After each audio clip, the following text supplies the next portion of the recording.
I think the quality of competition has been the highest it's ever been the entire year. This tournament was probably one of the hardest tournaments to win that has ever been played in WoW. We know that those players are the best at their respective classes, and it's always a challenge to face them. His Avenging Crusader just becomes available, but they dismantle it. They completely dismantle in game 2. Chance falls and the Gosu crew are 1 game away. Blizzo 10% health. What is going on? They actually hit it. Mid-range. Temporal shield landing. Wildcard Gaming. Blizzo is undoubtedly the best warrior in World of Warcraft. Blizzo is an unstoppable force. Literally nothing can stop him. Roots, nothing. Battlemaster's gonna fall. Bomb drop. Kidney shot on Blizzo. Massive damage and they take down Wildcard Gaming in Hardcore 2019. BlizzCon champions. MIM sets up for the kill. 1-star surge, 2-star surge. Now another counter spell comes in though. That's a beautiful counter spell. Is there an execute? There is. And Wildcard Gaming upset the stock and go 1-up, 1 game away from the grand final. Watson Raikou, they just need a little bit more damage. He saps it, but Looney just can't make it there. Is he gonna stay alive? No! Black tie it up. Greggy can't do anything. He has no cooldowns left. If Snuts is able to connect one more kidney shot, well done. The shadow. No way. The kidney shot. Snuts is in the top 3. Don't you ever put Snuts on the bench again!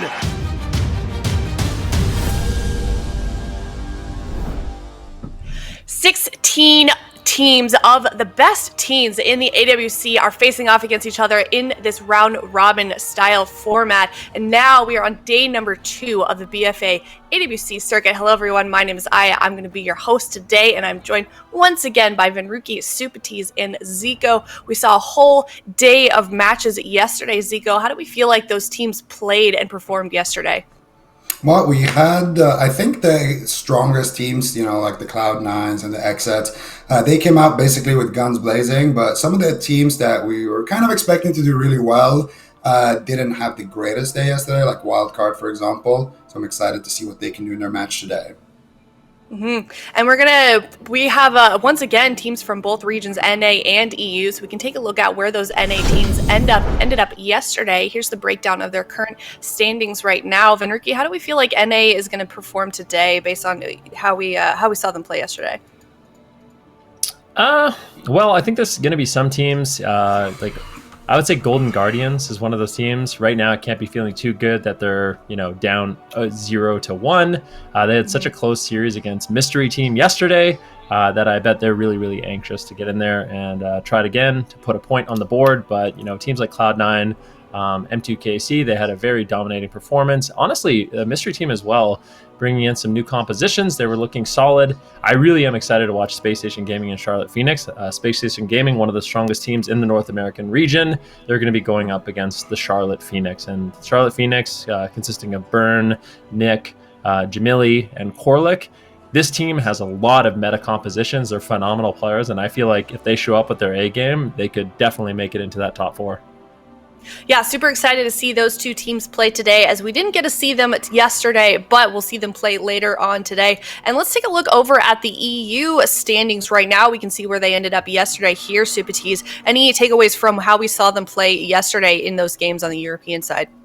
The Bergen boys, even though they lost their series, I feel like they played a very impressive series. The Mortal Coil specifically from Infernion on the Warlock, and Monkarn on the Windwalker Monk. I felt like they were looking like a solid team.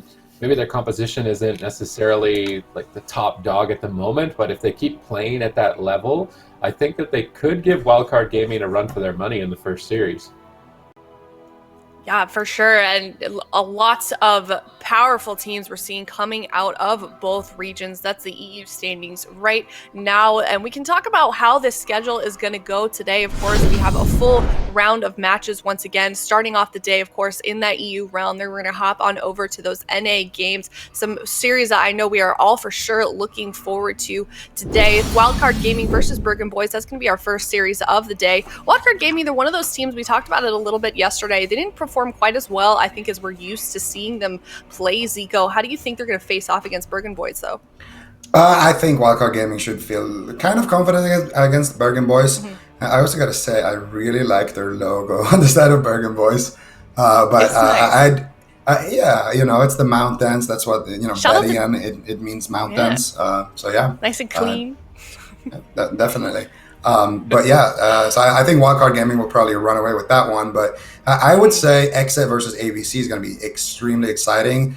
Former BlizzCon champion versus reigning BlizzCon champion. And then, of course, nLite versus MyWay. Hydra versus Zuni.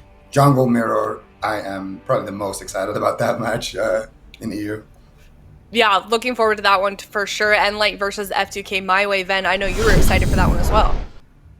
Yeah, definitely. I mean, the Jungle Mirror, we have sort of the old blood. I guess at this point, I mean, Zuniaki, you can't really call Hydra old and Zuniaki young because Zuniaki's been doing this for such a long time. I mean, I literally played against him at BlizzCon, so he's definitely aged at this point, but definitely phenomenal, consistent players.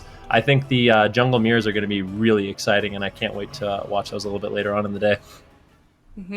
Yeah, the Jungle Mirror for sure going to be an exciting series, but we are once again starting off with Wildcard Gaming versus Bergen boys, starting off on Nagrand in their blind pick, and here we go.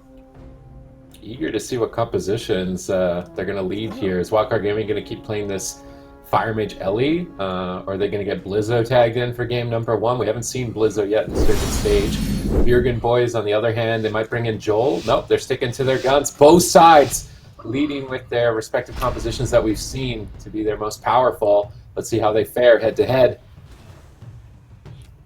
Here, Infernion laying down his gate already, trying to get some pressure here onto Zeepai, Monkarn as well, already getting on target. Maro looking to build up some pressure with these Greater Pyroblasts, but so far, I think they're just trying to stay back a little bit. Maro actually blinking and offensively getting Infernal stun, so looks like Maro could be in a little bit of trouble here. We got a Blinding Light into a full sheep here onto Burley. Lightning Lasso coming out on Infernion. Infernion's going to trigger out of that one. Double Mortal Coil using the Reflector as excuse well. me? And Infernion's taking so much damage. Still going What? down. What?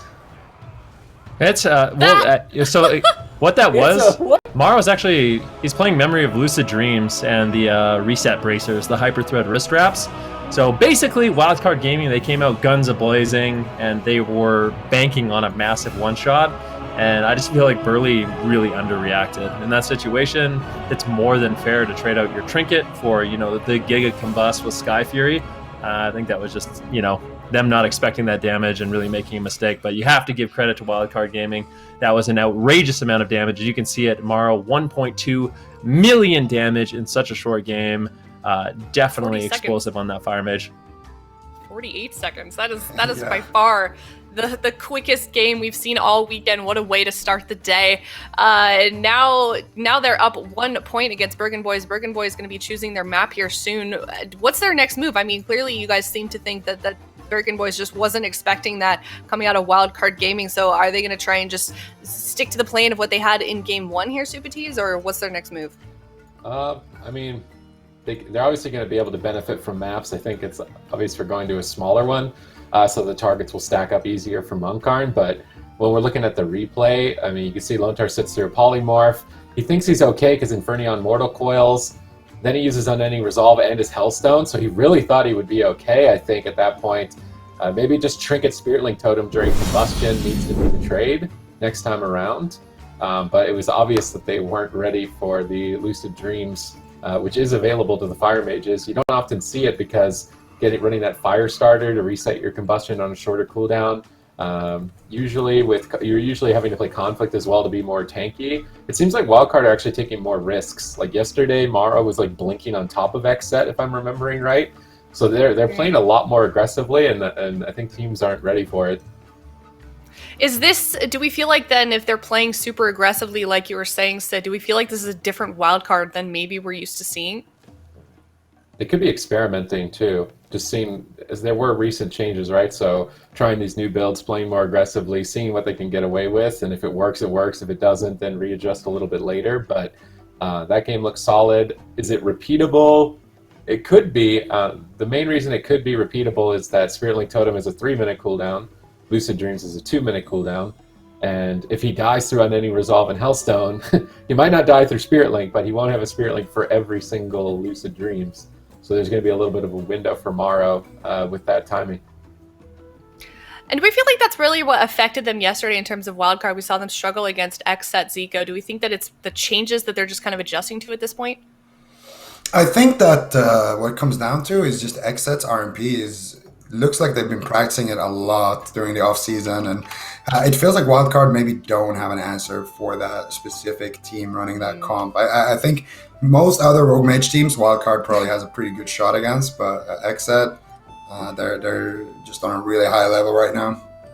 Definitely a difficult matchup against XSET, but they're playing against Bergen Boys right now, up 1-0. Pretty solid start to this series for them. Bergen Boys now looking to pick their composition. How likely it is, do you think, that they're just going to stick with what they did in Game 1 here, Ben? I think it's extremely likely. Honestly, I don't see them really going to any sort of cleave composition against the Elemental Shaman. Fire Mage doesn't seem like a great matchup, so likely we see the same thing, and I think Burley probably just needs to respond a little bit better to the Lucid Dreams. However, it's not likely Morrow's going to be running that all the time. He really went all in for it. He was playing the Corrupted Gladiator's badge, so increasing his intellect by 4,000, basically running like a PvE rotation to do maximum damage output. But the Bergen Boys, they're going to be looking to prove me wrong, going to a small map, walking in the Windwalker Death Knight, but I can't say I feel like this is a favorable matchup for them. I think Wildcard Gaming is going to be pretty happy with this one on Hook Point. What do we think about the Unholy DK? I think that's the first time we've seen a Death Knight all weekend, Sid. I was surprised they didn't go Frost if they wanted to try and do some Heartstop Delirium on the Mage. Going Unholy is a little bit more safe. You don't need to rely on the Chill Streak setup. So they might be looking to try and drag this game and win on mana. I'm wondering what they're going to do. If they're going to split DPS, if they're going to go Mage, pull Elemental Shaman, go Mage, pull Paladin. They have a couple of options there. I think it would be unwise to tunnel the Paladin. So it's likely that they're just going to be switching between the Mage and the Shaman, trying to win on mana. It's going to be tough, though. However, Joel and Munkarn, I feel like this is the composition that they had the most success with throughout the entire year. Playing together was the Windwalker Death Knight. So you may as well go to a map that is best suited for it. It was your best results. So give it a shot. If it doesn't work out, then get Infernion back in and go from there. We'll find out shortly here. Windwalker DK showing up here on the side of Bergen Boys, chose that map on Hook Point. Are we surprised at all, though, that they went with this comp with Hook Point? It seems like you guys thought that Bergen Boys was going to play that same composition in Game 2 as we saw in Game 1. They chose Hook Point. They went with this comp. Do we like this choice, Zico?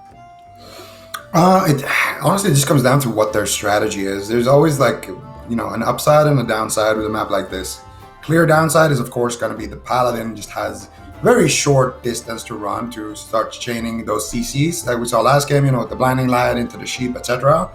But the good thing is that they could actually go for a Paladin all-in, for example, on a map like this, and he's not going to have that much space to move around on. You're always close to a pillar, so Morrow is not going to be as scary as he was in game number 1. So it just depends on how they use it and also how Wildcard uses it. If Wildcard starts setting up like swaps to Lontar, I think that could also be pretty big for them on this map. Who do you think can we take any guesses on who their focus target is then on Wildcard Gaming? Monk. Maybe DK late, but I think Monk and Shaman early on. For Wildcard, though, like Bergen Boys, who are they going to try and target there on Wildcard? With this map, I would like to see them go for healer. Okay. Wildcard Gaming versus Bergen Boys. Bergen Boys trying to focus the healer, Zico thinks. Ben, what about you? What's their strategy? For the Bergen Boys, likely just going to be trying to shut down Morrow as much as possible. I think going after Zipa is going to be really difficult. Potentially if they go with like a Tiger Eye Brew build, they might be able to attack him a little bit later on, and that also opens up Looney as a target. So I think that does give them a little bit of flexibility, but it's just the reason I don't like this matchup very much is because Wildcard Gaming, with the Hammer of Justice and the Lightning Lasso, we're going to be able to do big one-shots on either the Shaman or the Windwalker Monk, or even the Death Knight, honestly, if they end up trading anti-magic shell a little bit reckless. I just feel like Wildcard Gaming, they have a lot of options in this matchup, and for the Bergen boys, their path to victory isn't so clear. Mm-hmm. Yeah, and that first game, like we were saying, only lasted like 50 seconds, basically the shortest game we've seen all weekend. How do we feel about this matchup in terms of length? I mean, we've seen some of these games, it's been a bit of back and forth, I feel like. If we look at Saturday, if we take a look at how long those games lasted, some of them didn't go to dampening, some of them went fairly deep into dampening. Do we want to make any predictions, Supatis, on if we'll see dampening in this game or in this series at all if they continue to play these comps? I mean, I think Maro's going to run Conflict, so he takes less damage in the leg sweep burst windows. And then the Bergen boys bringing the Death Knight, they get anti-magic zone, so they can trade that pretty comfortably for the Fire Mage cooldown combustion. So with these kind of talent adaptations and the class utility, this is a matchup that could go on for some time. I mean, Wizard Cleaves generally have long games. I feel like the only time Wizard Cleaves don't have long games is if they're fighting Rogue Mage or some type of melee mage. But in this particular matchup, I would say it is notorious for going on for some time. Hook point might make it a little bit short because it's such a small map. Maybe Looney doesn't get to drink as often, or they swap to him, or they're able to tunnel him down. I really want to see Maro play Greater Pyro so that if they do decide to do the tunnel Looney strat, he's going to have a threat. And then if he does do that, I don't know. I feel like Wildcard Gaming have great answers for Bergen boys overall. Yeah, for sure, intimidating to play against Wildcard Gaming, especially with Maro and Zeepai on their respective classes. But the gates are now open. It is Wildcard Gaming versus Bergen boys, 1-0. Yeah, and it does look like they are going to be just going after Looney right away. Monkarn getting a little bit aggressive, but it looks like Zeepai will be the main target. Just a little bit of a poke onto Looney. Full Hammer of Justice, and let's see what Wildcard Gaming is going to be able to get done. Big damage on Zeepai very early on, so it looks like they are going to be going after the Shaman with the Tiger Eye Brew. Lots of magic damage available for Joel and Monkarn, but now the full Polymorph secured. Actually, Polymorph stolen, so Looney's in a Polymorph. Unfortunately, he was in a sacrifice. Joel is just getting absolutely destroyed. That is anti-magic shell, anti-magic zone, basically everything, except Burley's Trinket, which is very important. But that was the big combustion. I'm going to check if he is playing that Memory of Lucid Dreams once again. He is. It is absolutely devastating. Trinket, Spirit Link, and this is what I'm talking about. Wildcard Gaming, absolute domination very early on. Are you kidding right now? That's Icebound Fortitude, that's Anti-Magic Zone, that's Spirit Link Totem, that's Clarius Medallion. I mean, at least they're alive. I guess that's better than game one, but it's pretty much everything else. I didn't actually expect the Death Knight to be this easy to take out. Joel's retreating to the pillar. Burley's trying to get back there, but he's intercepted by the Lightning Lasso. Greater Pyroblast. They stop the Greater Pyroblast, but he's still in a stun lock. Getting blasted down by Zeepai. Everybody caught in the Dragon's Breath. Burley looking to get back to the pillar, but now they're switching their attention to Joel. The power here is just endless right now. Joel is never getting back to full health. This is very surprising. Huge damage from Zeepai. Dark Sim activated by Joel, trying to find a polymorph. I don't think Maro gave it to him. Ring of Frost off of Frost Nova. Cheeky play there by Maro. Blinking with the Greater Pyro and a Blessing of Protection, gets gripped on it. Looking for another polymorph. This could just be it for Joel. And a Magic Shell on 10%, but there's still more crowd control. One Death Strike. Looking for a second one. He really needs it. Doesn't get it. And this is absolutely crazy. Wildcard Gaming closing this game out in less than 2 minutes on the Bergen boys' best map. If Wildcard continues at the rate they're going, this might end up being the shortest series we've seen all weekend, Ben. I think you could absolutely be right about that, but I just feel like the Bergen boys, they made a big mistake. I think game number one, they got thrown off quite a bit with what ended up happening to the Warlock. I think they should have just tried to shake that off and try again, because I think the Fire Mage Elemental Shaman Paladin is exceptionally good into cleave compositions. So locking in Windwalker Death Knight, I think, was just kind of throwing the match, honestly. Yeah, I mean, it just didn't seem like there was any moment there where Joel looked stable at all. Wildcard Gaming just went so hard after Bergen boys, and they closed it out in under 2 minutes, Zico. Was that kind of how we thought that would go? I mean, what's their... There's no way they play that game, that comp for game 3, right? I doubt it. I think I was kind of expecting a wildcard win there, but not that fast. I thought that the game was gonna drag on for a little bit. You know, they have a lot of defensive options on the side of Bergen boys, so I thought that would be enough, but they decided to do a little split in the start, going after Zeepai, going after Looney. obviously Maru is going to be free. Maru is going to land crowd control, and that's when you're going to be forcing all of those cooldowns. And I think Bergen Boys actually responded a little bit late, so they had to use multiple cooldowns as well early on. All right, so Bergen Boys now down 2-0. This is a best-of-5 series, but it is a round-robin format, so if they lose this game, they're not out of the tournament. This is just how this format is going to go. There is no bracket for this tournament, but they played that game one, Bergen Boys, they had that Windwalker lock Supatees. Do you think that it's probably just a better idea that they go back to that and maybe they just swapped off that comp too early? I mean, I feel like Destruction Warlock isn't a bad pick in a spell cleave. I mean, I would consider it like the best caster when it comes down to Wizard Wars, so I don't see why you wouldn't want to have a Destruction Warlock. They just kind of got overwhelmed by the Lucid Dreams. I think if they had another time around at it, that it would be a little bit less likely that it happens. With Nether Ward and Grounding Totem, and I feel like if they rotate Unending Resolve or Spirit Link Totem for every Lucid Dreams, then they should be able to extend the game later into Dampening, and then they can look for like bursted kills with the Windwalker, Drestagath onto the Mage, Fears on the Paladin. I think the Destruction Warlock, it has to be a better choice overall. Melee Cleaves into Wildcard, there's no way it's a good choice.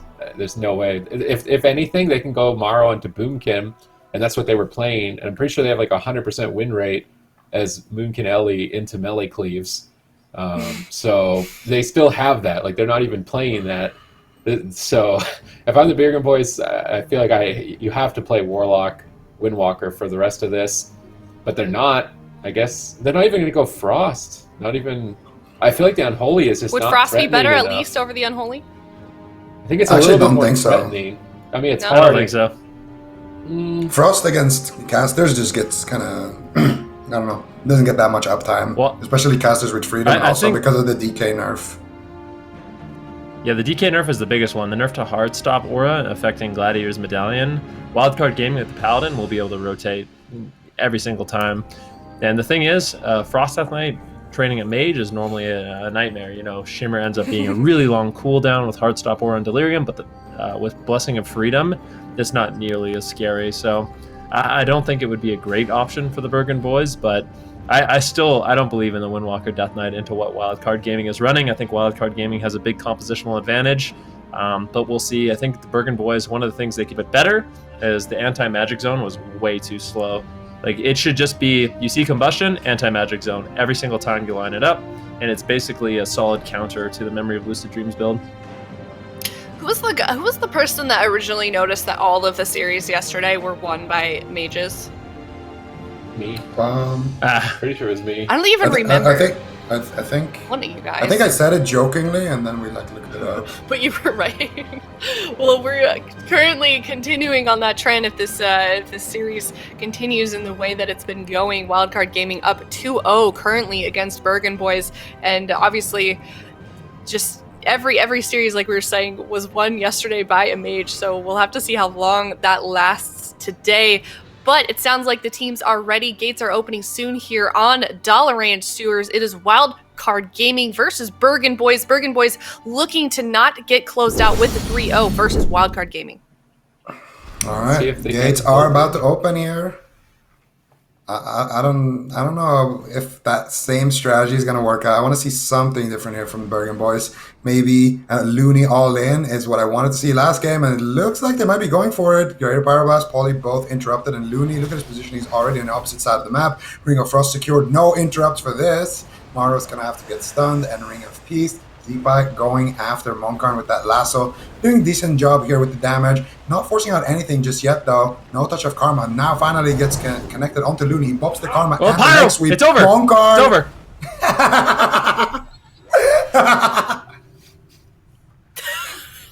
Relax, Eco. What am I gonna do, man? Oh my gosh. That was 10 seconds faster than the first game. Nope. Oh, goodness. A run for their money. That is a run for their money. That was definitely rough. a run for their money. You know, Bergen Boys gave them a run for their money. I said it before the series. That was definitely a run for their money. Solid right, well, predictions there, Sid. Wildcard Gaming 3-0ing Bergen Boys. It hasn't even been. It's been like 30 minutes. How long was that series? That was less. That than series 30 was probably minutes. like 20 minutes or less. Yeah. Okay. All It right. took longer to pick than to play. Yeah. Yeah, so Pretty sure. we can break down kind of what happened. I mean, Morrow, he got early crowd control on Burley. Monkharn ended up just staying in the open. And he wasn't taking unreasonable amount of damage, but Burley just getting caught into Ring of Frost, into Polymorph. The slow damage ended up adding up. And then, of course, Touch of Karma, not necessarily the greatest cooldown against Blessing of Protection. At that point, there's a greater Power Blast in the air, and Monkharn just fell over. I think if Blessing of Protection goes out on your Karma, it's just immediate diffuse or port. And I just think that it's just a mismanagement of defensive cooldowns on the side of the Bergen boys. But I think this is a really bad matchup for them. Like, So is it just honestly, I'm not surprised that the game's. I'm surprised they went that fast. I mean, 39 seconds. I mean, they're trying to beat the record at this point. But I still think the end result would have been the same, even if the game went on longer. Does no one think Was that it it's just a a problem? bad decision then from them to pick that Windwalker DK comp? Like, would they have done a little better if they had stuck with that comp that they played in game 1 with the Windwalker lock? It's kind of. I mean, it's impossible to say, but I would guess that the Destro Warlock would be a little bit better than the Cleave. I mean, the Cleave games didn't look good at all. Okay, well, congratulations to Wildcard closing out the first series of the day with a 3-0. Once again, Bergen boys, that's not the last we're going to see of them. This is a round-robin format, so we'll see them play later on next weekend. And now we're going to move on to XSET versus ABC. Two powerhouses of a team, ABC, former BlizzCon winners, as well as XSET. Are you excited for this next series, Super Tees? Yeah, it's good to see ABC getting in form here. I really hope that we see the matchup, the Rogue Mage Mirror. That's what I would like to see. I feel like Asgrat's going to stick more likely to Paladin, and then we've been having this debate, I think, throughout the year of, like, is Rogue Mage Priest better than Rogue Mage Paladin in the Mirror? I feel like the opinion has shifted multiple times, so this will be a nice little series to figure out which is better, if that ends up being the case, and I think it's going to be the matchup. And we were talking about it a little bit before we started the day here, Ven. It seems like the changes made, or at least that's what Supatis thinks, that the changes with Rogue Mage is just a little bit better of a comp right now. Well, I think Paladins are really strong. Priests are really strong, honestly, as well. Just Fire Mage, Assassination Rogue, they're able to put out a ton of damage, especially Assassination Rogues with Gushing Wounds.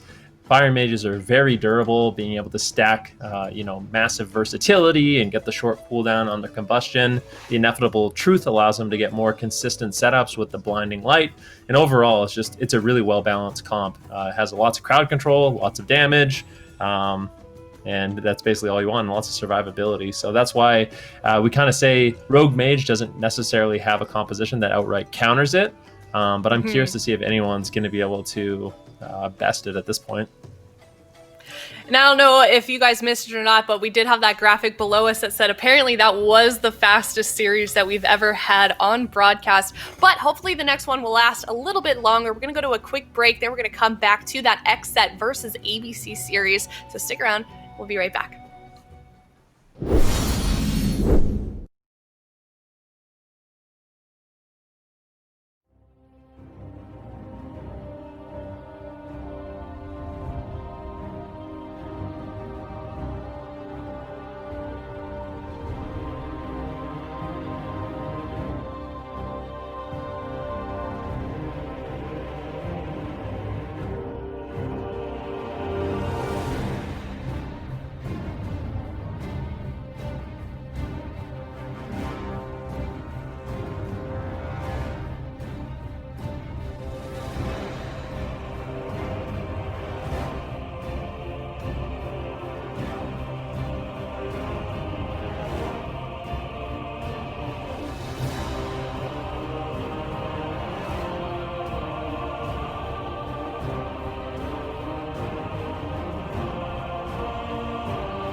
Black will close out this game. Battlemaster's gonna fall. Battlemaster's gonna fall. Bomb drops. Kidney shot on Blizzo.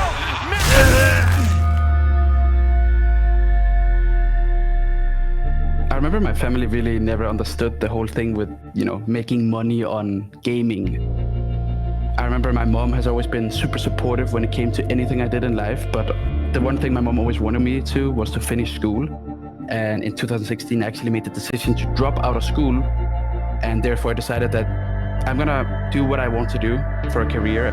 For me to go to BlizzCon that year, it changed everything because it made my whole family understand everything, and they were being so supportive ever since.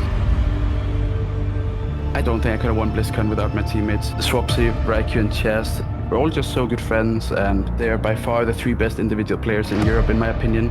And our team basically made it together, and without each other, I don't think it would have been possible. I just think that having a good chemistry in your team can actually make the difference in the team. I've known Raikou since 2016. He has this aggressive playstyle that I've always had myself. In my opinion, nothing beats Raikou. It needs to be enough to keep Raikou alive, but will it be? Raikou blinks to safety. Ice Barrier soaks the hit. Safeguard gets stripped off, and now Nixie is in trouble. They're on match point, and Black close it out. Swapsy is a super great multi-classer as well. He's the same as Chess. They just play a lot of classes at a very, very high level. Everyone knows that he does that in Europe. He plays every single class. I've actually only known Chess since we made the team. He plays pretty much every single healer at a top level. That's what makes him shine through in Europe. In so much trouble. Chaz is moving in. Chaz is the one who's going to be able to close this out in cat form. Even though I thought BlizzCon was like the last thing for me, kind of, I do believe that competing is my passion. Nothing is comparable to competing on a big stage and playing the game that you love and have the most passion for. And without me doing that decision, I don't think I could have been where I am now.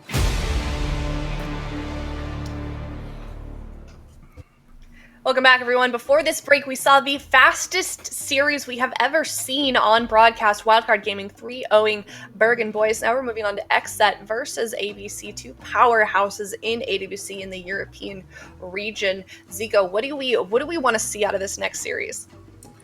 Rogue Mage Mirrors, let's go! I want to see Rogue Mage Priest from XSET. I want to see Rogue Mage Pally from ABC. Let's settle it once and for all. RMP versus RM Pala. What comp is better? Who's better between these 2 teams? ABC, also known as the kind of destroyers of Rogue Mage Mirror. Okay, certainly looking forward to seeing that. Super Tease, what about you? Do you think that's how it's going to play out? Let's see, XSET, they've got 1 letter ahead of ABC. They might be 1 step ahead. ABC always start the year slow, as in a critique that I feel like we've given them multiple years, but then when they get into their stride towards the middle and the end, they become a real powerhouse. So we're kind of at that middle end stretch, and they only really get 1 shot at XSET in the round robin format. So this is their opportunity to prove what they've got. Can they take down the reigning BlizzCon champions? And on the side of XSET, we can take a look at some of the stats we have for Waz on the team here. 77% play rate, 69% interrupt rate, 22% juke rate. We can see also the classes that he plays there at the bottom. 74% win rate on Assassination, Rogan. Yeah, the juke rate. I wonder what he's juking with his Assassination Rogue and Arms Warrior. He's hearthing out of the arena or something. It's probably just from his Windwalker Monk, but yeah, really high play rate. Obviously, an exceptionally high win rate as well on that Assassination Rogue. 74% win rate. Really, really impressive stuff. I mean, Waz has been such a consistent player for a long time, and being kind of the melee specialist for his team, I think he's really excelled at both the Rogue, the Windwalker Monk, and then, of course, when he needs to play Warrior, he's done an absolutely fantastic job as well. So I think he's one of the main reasons. Well, I guess, you know what? For a team like XSET, all the different members are really, really important, I feel like. I was going to say he's one of the main reasons they have so much success, but I don't think that's actually fair to say, because it seems like all of them play such a crucial part in finding victory against different opponents, and I think Waz is definitely one of the pieces of that puzzle, and he does a great job. definitely one of the best rogues when you talk about rogues competing in the AWC. We can also take a look at the stats over on the side of ABC. We have a player card for you as well. We have Nixie here, also the rogue over on ABC. 70% win rate, also pretty close to the win rate we saw with Waz Supties.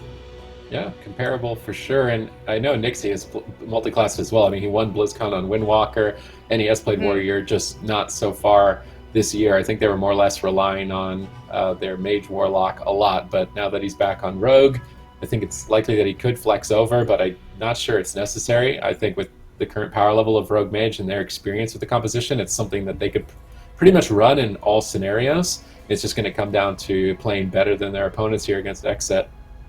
And it's hard to take these stats and do it just based on purely on numbers. Who's going to be the better team here? Waz may have had a slight percentage, a slight higher win percentage on that assassination rogue, but Zico, I just feel like if we do see that rogue mage mirror, this is going to be a pretty even match for both of these teams. Oh yeah, definitely. I mean, both of these teams are super exceptional when it comes to those mirrors. So if we do see a mirror, it's going to be interesting to see kind of what they do, how aggressive they play, and it's going to come down to a lot of these rogues setting up their teams, trying to land those crowd controls before anybody else does. And I wonder if XSET are going to play Mage Lock at all. Like, if they find themselves losing the mirrors, maybe they swap over and just play Mage Lock. But I feel like Raikou, he wants to win the mirror. I don't think he wants to play Mage Lock. I think he wants to win, and he wants to win in a mirror. And, we were talking also about how ABC, they're kind of one of those teams to ramp up. I think there was one of those interviews that was with Alec maybe a couple of years ago where he said during BlizzCon, I don't even think his team expected to make it to BlizzCon. And he just kind of throughout the day was like, okay, let's at least get top 5. Let's at least get top 3. And then they found themselves in the final and they won the whole thing. But if you look at the side of XSET, they're always there kind of in that top spot playing so consistently. And I just feel like the differences between those two teams and their dynamic and how we see them sort of shape up throughout the season, Supatis, is an interesting thing to look at when you talk about XSET versus ABC. ABC set their standards a little bit low, and then XSET just will only accept first, and then they're devastated if they don't get it. I could see that the mentality of that might be a little bit easier on you as it kind of really depends on your personality then, right? Like, if you perform better under stress, then you do want to have the kind of goal setting that XSET has, where nothing but first will do, whereas ABC, maybe they play better when it's kind of we're just having a good time with each other, let's just see what happens. So it kind of depends on their personality types more than anything, but it has worked for ABC in the past. We're not going to get the mirror. XSET. Oh no. This is the coward's way out. Disappointed. This is not the coward's way out. Okay, what this is Swapsy saying, check your egos at the door. We're going to run a composition that should win. So I think maybe ABC was anticipating the mirror, but I think XSET with the Frost Mage, Destruction Warlock, this is actually a really good matchup into Rogue Mage. But we'll have to see how they deal with the Spites. The Spites can definitely spice things up here a little bit, and Swapsy is going to be taking an outrageous amount of damage very early on. This is going to be a very explosive start here for ABC. It wasn't 3 Spites. Asgrath didn't get his Spite down. It was only 2 Spites. There's the third one now. I think it's too little too late. So because they intercepted Asgrath midfield, he couldn't get in range to drop a Gladiator Spite. That was really good crowd control. Normally, I could start like that with a full blind. Your Warlock explodes through everything. But because they stopped the Priest from getting the Gladiator Spite down, he basically just took no damage and walks it off. Now, ABC have shown their hand that they're going to be running the Spike Trinkets, so XSET will be ready. Nixie gets stunned up. Big counter assault here. Frozen Orb down. Asgrath desperately trying to pick Nixie back up. Alongside that Vitality Conduit, should be able to at this point. Alex Combustion rolling during this push, trying to find a Polymorph, gets shut down by Raikou. And that Combustion, not even a Life Cocoon from Chaz in this position. ABC, they could have had a strong start, but they got intercepted and shut down. And we're going to see if they can get that next Spite going here onto Swapsy. I would assume the next Kidney Shot potentially he's going to have some Spites lobbed in here onto Swapsy. He's getting ready for it. He's already on top of the gate, and there it is. Spite, Kidney, 3 Spites right there. Can he keep him in the zone? Alec with the nice Nova, but Nix is taking a lot of damage. He might have to use his Cloak of Shadows. Gets a pain suppression with the feint here. Asgrath doing what he can to pick him up, but the problem is he he can't really go for those Shadowmans from the position that he is in. Raikou is there to snipe him if he tries to go for it with some sheeps, and now he's going to try to go for the swap. He's trying to fake out the Prem. He does fake out the Prem, and he does land a full sheep. Leg sweep onto Nixie. Big damn. He's going to trinket, use that Cloak of Shadows. Is it going to be enough? Raikou gets another polymorph. One last polymorph gets shut down by Alec, and then he's going to sheep Chaz, and now looking to retreat behind the pillar. Nixie's going to hold on, but he had to use his every man for himself. He had to use his Cloak of Shadows, and XSET is looking like they are just ready to take this game potentially soon. Yeah, I mean, it's looking really good. This is a super solid composition, and the problem is for ABC, they can't really retreat behind the pillar. The Frost Mage is exceptionally good at dealing with that, so they're kind of forced here in the open at this point in the game, and Nixie is just getting pummeled with snares and Frostbolts and flurries. Once again, though, every time these Spite Trinkets are out, it's going to be a little bit scary. Swapsy will be just trading out his Gateway for that one. The next one, though, should be a potential win condition here for ABC. We're gonna have to see how Chaz responds to that. He is playing the Tiger's Lust, is a great option, so freeing Swapsy from some snares and roots and giving him a sprint allows him to get out of those spike puddles, and I think that's a great adaptation and a good read from XSET. The ABC just sitting behind the pillar at this point, like I said, not necessarily the best place for their team, as they are just going to be eating those frozen orbs and Blizzard, and it makes it really, really difficult to retreat, and that's why I like the Frost Mage in this matchup. Full polymorph, no Cloak of Shadows. Nixie gets Ring of Peace out of his smoke bomb for defense. He retreats around the pillar, likely with that Crimson Vial, trying to pick himself back up and waiting for Asgrath to get out of crowd control, but Asgrath's mana is going to be the main point for XSET. It's basically nothing. They could go for blind. Swapsy is relentless, so he can't escape from it, and it could be devastating, but they need to wait for the Gladiator Spites, and they need all three on the ground. So there's full blind, spite. If they can get a sap on it. No, they disarm Nixie, and he has no way to trinket it! Beautiful timing there. Nixie tried to pre-evasion the grapple weapon, I think, but didn't hit the timing, and now another Gladiator Spike going to be going effectively wasted, and now they'll have 2 minutes to burn down, 10% remaining mana for Asgrath? It's not good for ABC. Yeah, you can't sap out of Spite anymore. Yeah, that's true as well. Big Nixie is just dead. Now he got Vitality Conduit, he's got the Feint, he's actually gaining a decent amount of HP. Asgrath, very clutch there, getting that off before the crowd control, but still, his mana's not looking good. They finally got a sheep onto Chaz, but it got dispelled there by Swapsy's Imp, and Raikou is in a perfect position here, just standing between the enemy Priest and the enemy Rogue, just trying to make Asgrath's life as miserable as possible here, spamming out the sheeps here onto Alec, and now Chaz actually getting swapped to here, but Alec was sheep throughout that swap. Safeguard gonna proc for Chaz and get stolen, and now Chaz should be able to roll back to safety. Yeah, it looks like he will be rolling back to safety. That Safeguard Trinket was actually really important for Chaz to survive.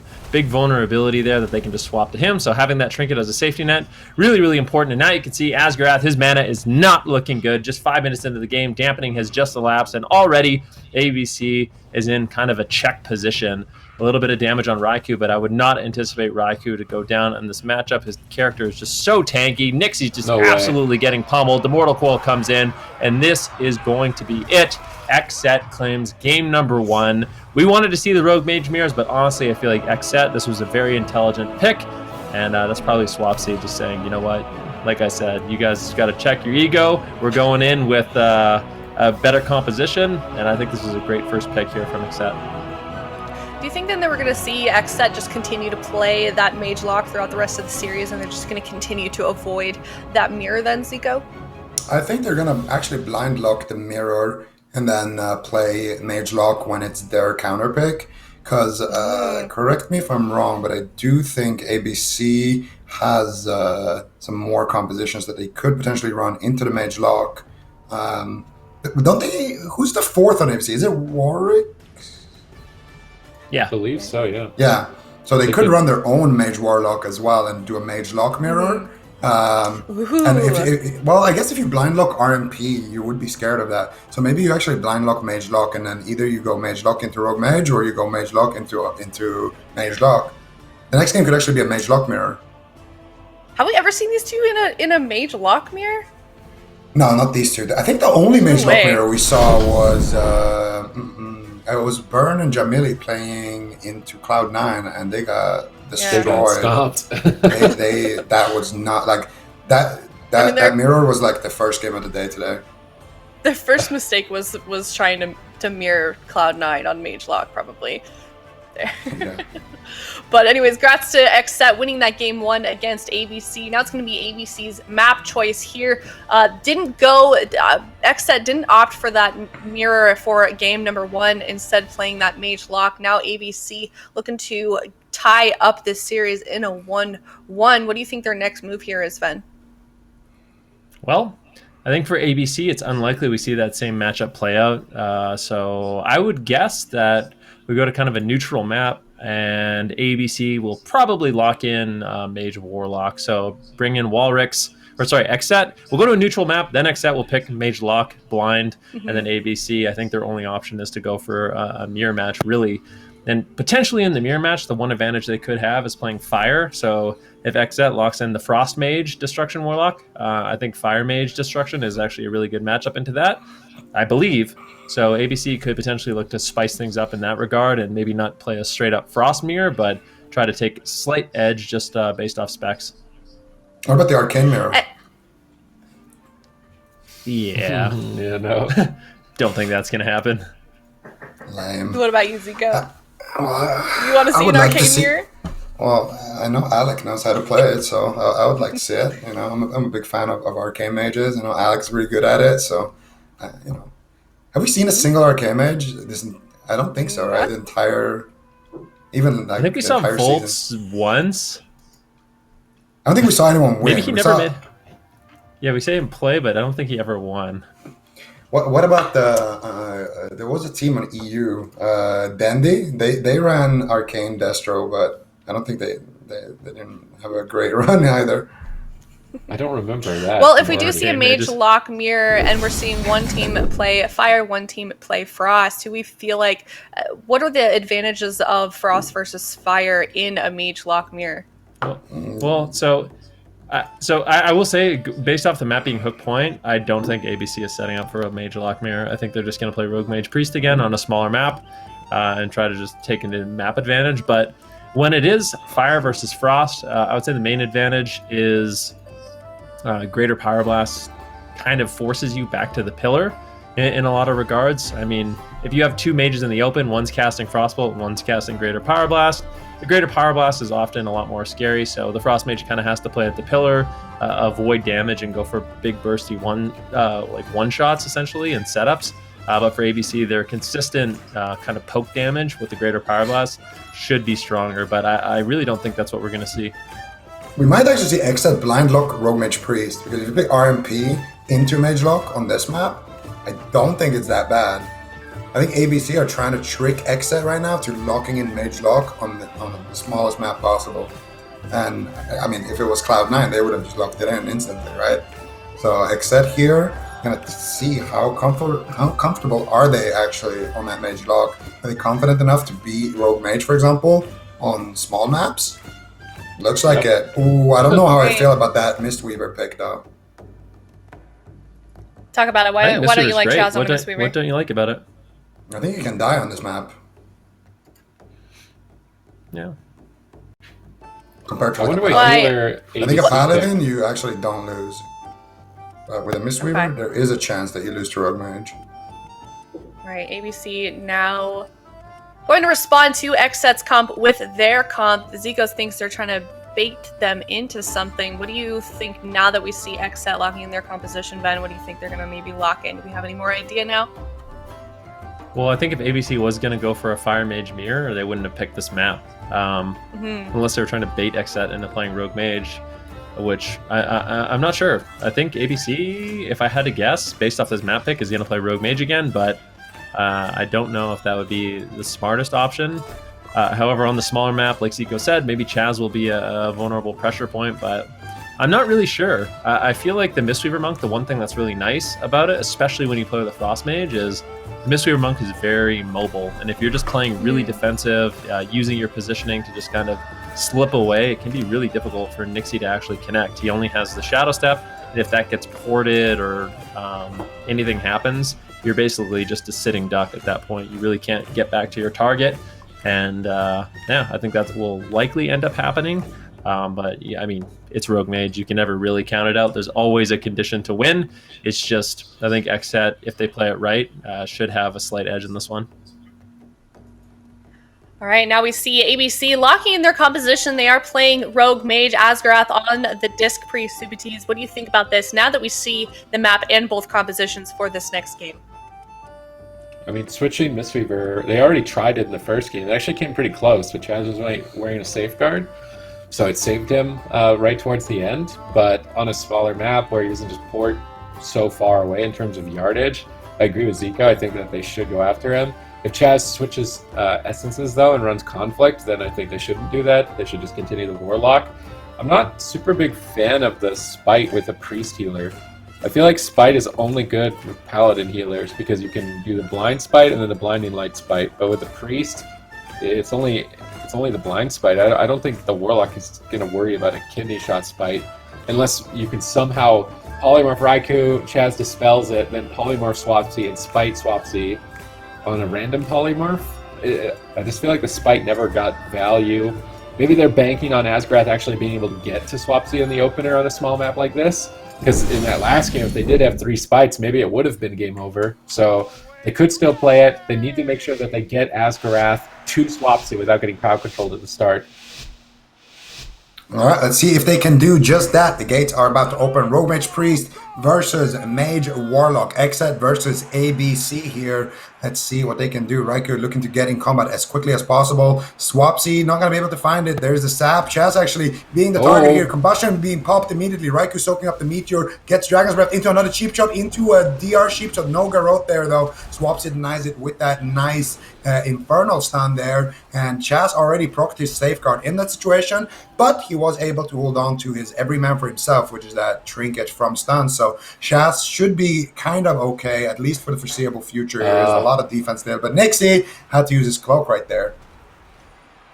Yeah, that's not a bad start at all here for the side of ABC. They did get that major defensive out of the way, the Safeguard Trinket, believe it or not.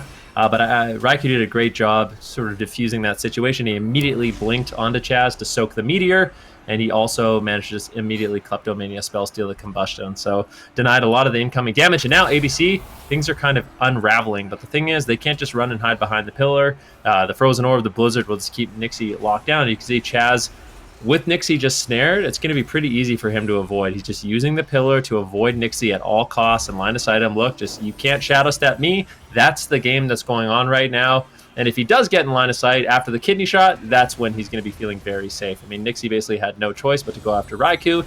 And as a result, Chaz is going to be able to just say, okay, you can't shadow step to me. You can't kidney me. I'm going to be feeling fine. And I think that's a little cat and mouse game we're going to be seeing for the foreseeable future in this game. Nice crowd control. Polymorph and Asgarath leg sweep on Nixie. Beautiful play by XSET here in game 2. Are they just going to close it out? That's a full fear. Nixie's in trouble, running away with that feint, but Ring of Peace out of the smoke bomb. They just need a couple more points of damage. They don't find it.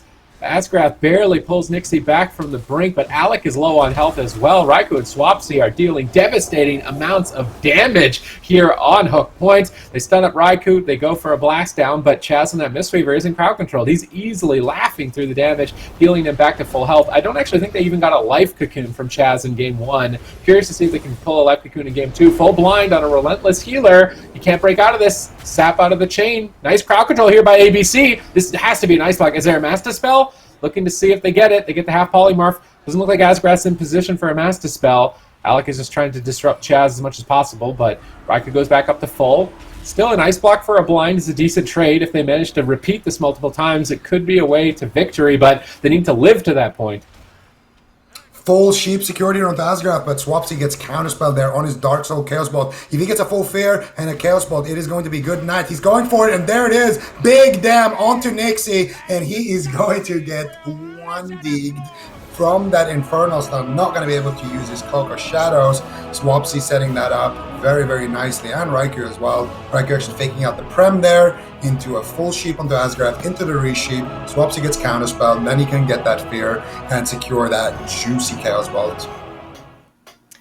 XSET now up 2-0 against ABC. Only need one more win to win this series in a 3-0, and that would be the second 3-0 of the day. Both of these series going pretty quickly so far.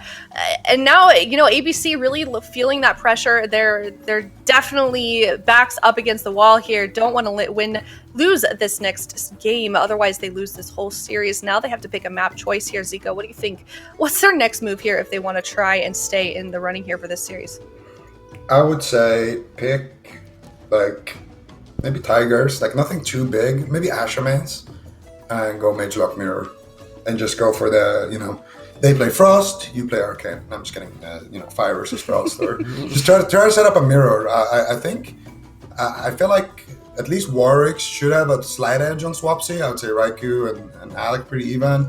Asgarth and Chaz should be like kind of even. So if they have a spec, up on the enemy team, I could see them winning a game like that. But even if they would win a Mage Lock Mirror, they could set up a small map after that on the side of XSET. If we do see them go to a Mage Lock Mirror in this next game, in game number 3 here for this series, Ben, who do we think wins that? Is there even a clear winner with that, with these two teams, XSET versus ABC? I think the only clear winner is us here watching the games, because that would be really exciting. No, but in all seriousness, I don't know. So it's a matchup I played up quite a bit. As the Frost Mage, I feel like doesn't feel that great going up against a Fire Mage. ABC could even, I don't know how much Asgarth's been playing as Druid, but I think Druid is actually a decent option as well. Play heavy mastery, you have a lot of healing. It might be an advantage against the Mistweaver Monk. Definitely something they could play around with. I haven't seen it played out at the top level that much, but just thinking about it, I think the Druid, Fire Mage, Destruction Warlock would be a good matchup into Mistweaver, basically what XSET is running. So they could try to set that up on a big map. And I think the bigger the map, the better. So if they go to Tolvaron Arena, then the Fire Mage Destro can just kind of sit in the open, and XSET is going to be forced at the pillar with that Frost Mage. That would kind of be a recipe for victory, I would believe. And I think that would be their best bet if it's something they put it in. And I know before game number 2, we were debating a little bit on Chaz's choice with that Mistweaver Super Tease. Now that we've seen a game with that last game with him playing it, do we think that it's a wise choice if he were to continue on that, or that they made a good choice with him playing Mistweaver on Hook Point? I mean, he still hasn't had to use Life Cocoon in 2 games. So I feel like he's looking pretty good on Mistweaver. I feel like 2 BlizzCon champion teams go head-to-head, and you don't even have to use Life Cocoon in 2 of your wins. Like, you're probably pretty good. I think that they're fine to stay with it until it becomes an obvious problem, which I don't think it's going to be. Ben, did you want to add something? Well, I just think it's a nightmare for Nixie. I mean, you can go after Chaz, and sure, if you can land a kidney shot, you can do a lot of burst damage. But the problem is, for Nixie and Alec, if they don't have big damage on Raikou and Swapsy, it is so obvious. Chaz is like, okay, well, he isn't using Kidney, so I wonder who he wants to use Kidney on. It's probably me. I'm just going to line of sight him. And if Nixie doesn't have Shadow Step, he's not going to be able to ever get to Chaz. And even if he has Shadow Step, Chaz is just line of sighting him. So not an easy spot for ABC to be in, and I think that's why the Frost Mage is so strong. But we're going to be going to Tiger's Peak. ABC going for kind of a more neutral map, and I'm curious, are they going to lock in the Fire Mage Destro, or maybe even just go for a straight up mirror? But I personally would like to see ABC go with the Druid Fire Destro. I think that would be their best option, but we'll see. If they lock in the Rogue Mage Priest, I'm definitely feeling a 3-0 for XSET. I think they're setting up for the Mage Lock. It's either this map or Tiger or Ashermans that you would pick if you're trying to set up a Mage Lock. So you have picked the right map for it. I think if you're going Rogue Mage, you want a small map. Priest. Yeah, you're not like if they played like Rogue Mage Pally and they picked like, I don't know, like Ruins or like one of the small maps, Blade Edge or something, I could see them getting a win like that. But on this map, unless they're playing Mage Lock with a different Mage spec, I think this is going to be a 3-0 for XSET. Close it out soon here on ABC's Comp Choice. We'll soon find out if ABC is looking to mirror XSET here with Mage Lock on Tiger's Peak. Only 1 game away, 1 loss away from losing this series. Wow. It looks like they are going to be continuing with that Rogue Mage Priest. Sid, thoughts on this? What do you think? I think they're going to just try and go Mage all game. Blind Chaz, Sap Chaz, get a block. do it again, blind sap chest, try to get a block, and then do it again and try and win. And they're banking on the third blind of the game to win, which means they have to live at least, well, maybe not exactly 6 minutes because Nixie has Ineffable Truth, so his blind will be slightly shorter. So they need to survive around 6 minutes and make sure that they get perfect setups on a 2-minute cycle. If they can manage to do that without dying and get perfect cycles, I think they could win.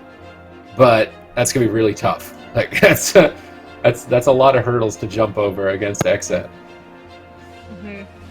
Yeah, and do we feel like, I mean, they picked Tiger's Peak, a bit of a more neutral map here, Zico. Do we think that this is like, they went Rogue Mage, is this kind of the comp that we expected AWC to go, given that they picked Tiger's Peak, or were they trying to maybe base something else out of XSET? I think that if you're XSET, everything that the worst matchup you can get is a mirror. So it's not that bad, right? And obviously if you want to play Mage Lock, it's better to do it on, a little bit bigger maps. So I feel if you're playing the Rogue Mage Priest and you're doing it on a big map against Mage Lock, you're putting yourself in one of the worst positions that you could possibly be in. I feel like if you're on a small map, maybe you swap your healer out for a pally, you can maybe set something up like that, or at least you're going to have a small map, you can try to kill Chaz again. I could see like some win conditions there, but on this map, I find it extremely hard to see anybody on XSET dying, really, because Chaz is going to be able to stand, on the other side of the world, channeling out those soothing mists forever. Yeah, and if anybody, has met Swapsy, that dude is not a guy that likes to take risks. So they, I guess, have not opted to mirror AWC in this series. But we can see on our screen here, AWC, we've got some stats for them. We can see all the compositions they've played. That percentage there that you're seeing on your screen is the win rate for each comp. And that number to the right is how often they have played that comp. So we can see currently the best stat that they have in terms of win rate is 100%. But on that bottom right, composition, win rate 71%, an average dampening of 33%. If you guys remember right, earlier this season, I think it was, AWC actually either broke or tied the record of the highest dampening game. I think it was it 88 or 89%? I can't remember. I think it was 89%, yeah. 89% dampening for AWC. Definitely a team that likes to have those super, super long games here, Ben. I don't know if they necessarily like it, but no one likes it. They're willing to embrace it. They're willing to embrace the damp when they need to. When it helps them win the game, they'll do it. But yeah, super solid team. I mean, you can take a look here, and this is why I'm a little bit surprised. If you look at their win percentage as Fire Destro, with a Mistweaver, it's 100%. Granted, there's only a 4-game sample size. With a Paladin, it's 60%.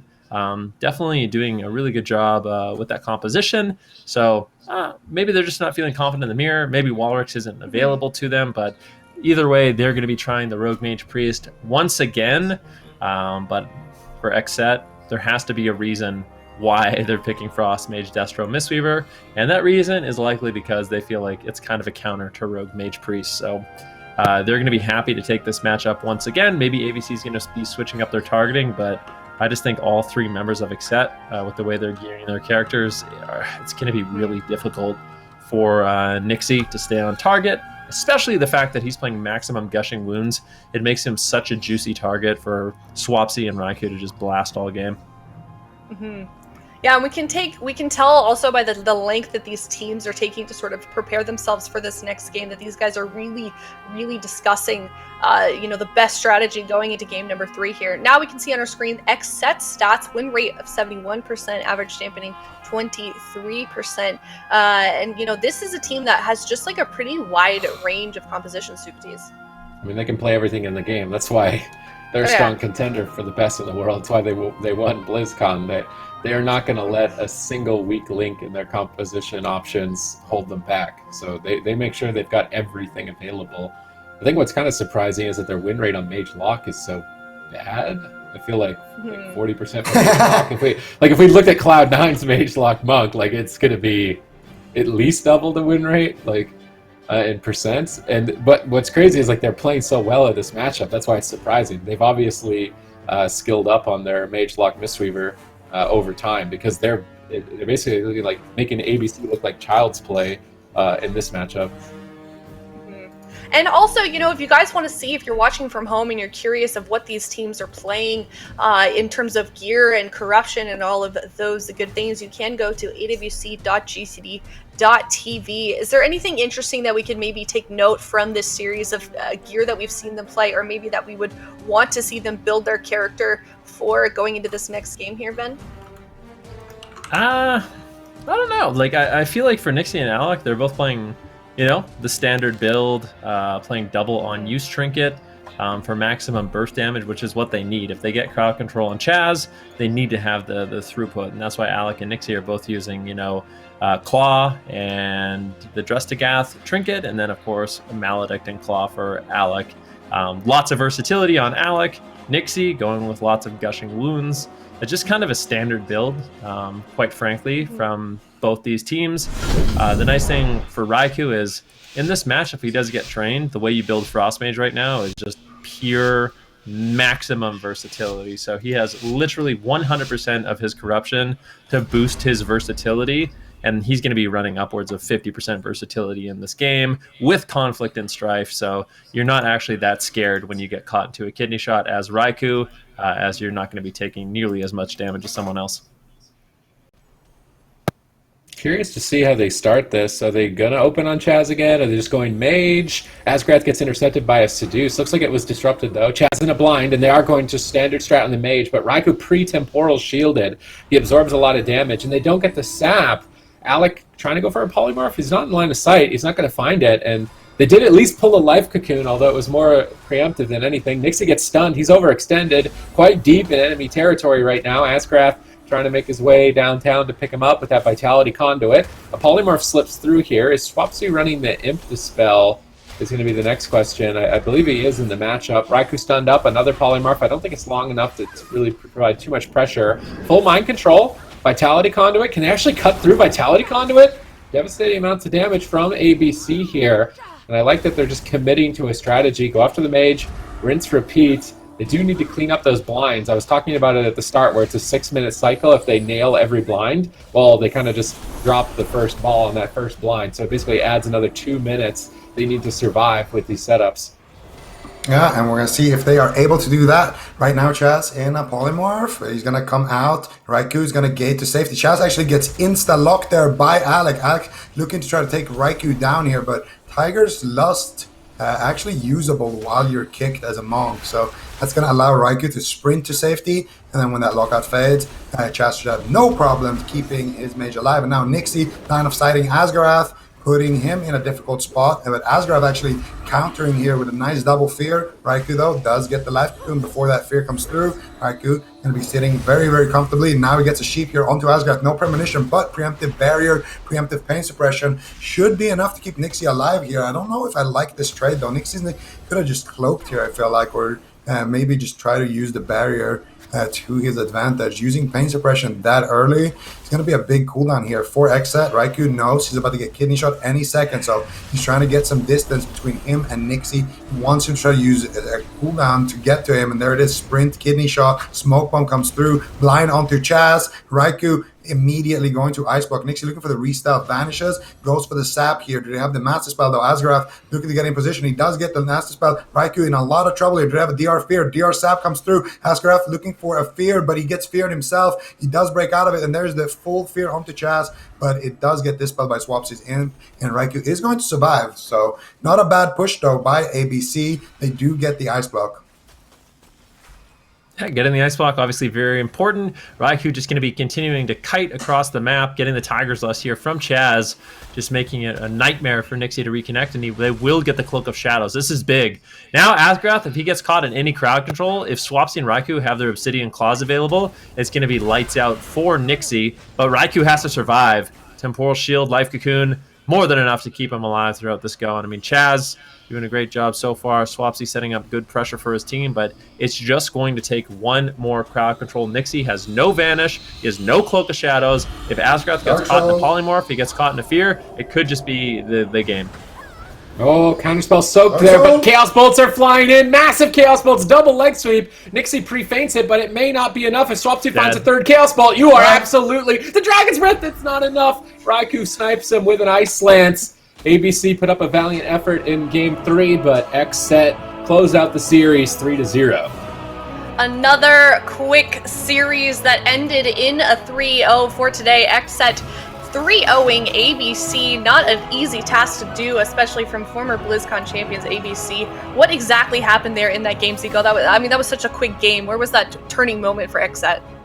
Well, every time XSET got kind of attacked, they were able to also get some cooldowns back. I think they were able to get some good crowd controls, forcing out pain suppression barrier earlier, forcing out the cloak a little bit earlier than this as well. And here Nixie just had his trinket. He trinkets, gets more alcohol on his trinket. And at that point, the damage was already done. Swapsy able to snipe out those Chaos Bolts. And Nixie was at a pillar, and he wasn't actually stunned when he got double bolted like that. But these Destro Warlocks, man, their Chaos Bolts, it's like a Pome Chaos Bolt with Dark Soul.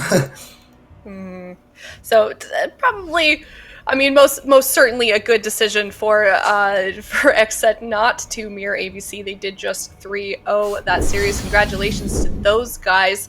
And what a quick couple of series that we've seen so far. 2 3-0s in a row. Now we're going to be moving on to nLite versus F2K MyWay. I know a series that we're all super excited about, that jungle mirror, Zico. You're rubbing your hand. You're ready for it. I'm excited. Oh yeah, I'm ready. Hydra versus Zuniaki, the two best jungles that we have here in Europe. Grudge match since ages back. We're talking about players that were literally in their prime when Maruki was competing here. So definitely a lot of They're not in their prime here looking to set. Poor Ben. He just looked visibly hurt. Why you gotta do I'm not like hurt that? at all. That didn't bother me at all. No, it's true. Okay. Just accept it. Okay. All right. Well, we're an gonna insult come there, except that I'm old. That's just fine. It's a fact. Okay. Okay. You're experienced, then. You're not old. At least Ben was good in his prime, There's a lot like... of people that are in their prime and they don't win anything. So okay. I would have rather been. Anyways, with that, we are going to come to that series next, one that we've all been looking forward to here on the broadcast. That is going to be nLite versus F2K MyWay. We're going to go to a quick break and then we'll come back with that series. We'll be right back.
I think the quality of competition has been the highest it's ever been the entire year. This tournament was probably one of the hardest tournaments to win that has ever been played in WoW. We know that those players are the best at their respective classes, and it's always a challenge to face them. His Avenging Crusader just becomes available, but they dismantle it. They completely dismantle in game 2. Chance falls and the Gosu crew are 1 game away. Blizzo 10% out. What is going on? They actually hit it. Good range. Temporal shield landing. And Wildcard Gaming. Blizzo is undoubtedly the best warrior in World of Warcraft. Blizzo is an unstoppable force. Literally nothing can stop him. Roots, nothing. That's just gonna fall. Bomb dropped. Kidney shot on Blizzo. Massive damage and they take down Wildcard Gaming in Arctic 2019 BlizzCon champions. MIM sets up for the kill. 1-star surge, 2-star surge. Let's go. Now another counter spell comes in though. That's a beautiful counter spell. Is there an execute? There is. And Wildcard Gaming upset the stock and go 1-up, 1 game away from the grand final. Watson Raikou, they just need a little bit more damage. He saps it, but Looney just can't make it there. Is he gonna stay alive? No! Black tie it up. Greggy can't do anything. He has no cooldowns left. If Snuts is able to connect one more kidney shot, well do it. The shadows. No way. Snuts is in the top 3. Don't you ever put Snuts on the bench again!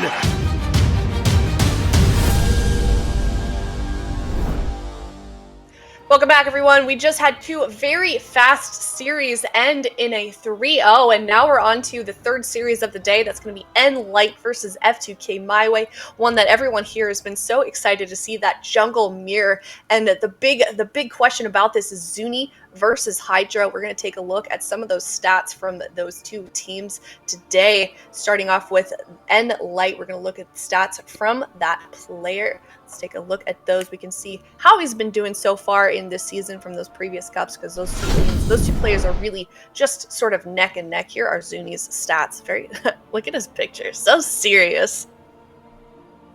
Wow. Zico, let's talk about those stats. So, or his face, or his picture, whichever. Yeah, I got distracted. I really like the volume in his hair. I feel like if he shaved the right side a little bit and he combed it a little bit more to the left, like me and Zuni, we could be doing big things together. Yeah, I mean, Zuniaki. I was gonna say, Go ahead, Zuniaki. He's primarily known for that Discipline Priest. However, I mean, he played at BlizzCon on his Warrior. You know, he's known for Shadow Priest. Just honestly a phenomenal multi-classer at this point. But he also stepped up in a big way, playing the Mistweaver Monk when it was kind of the most meta healer. It was really important that he could do so. Helped them qualify to this stage. But now it seems like Discipline Priest back in action. I think that's where Zuniaki is probably going to be most comfortable for his team. And I'm expecting in this mirror match against Hydra, it is going to be Discipline Priest versus Discipline Priest. And that's something I'm really, really excited about. Yeah, I think we're all super excited about that. We're going to look at F2K MyWay. Hydra play rate of 100%. Of course, Disc Priest 28% win rate on that. Super Tease. What do you think about Hydra's stats here? I was really hoping we had a picture, and I thought they could have like a staring war. We could say who has like a more intimidating look before we get into this game. He's so intimidating, you can't even see him. I mean, the Disc Priest capture him. He's so intimidating they couldn't even show the picture. It's just I guess so. You would have to close the stream if that happened.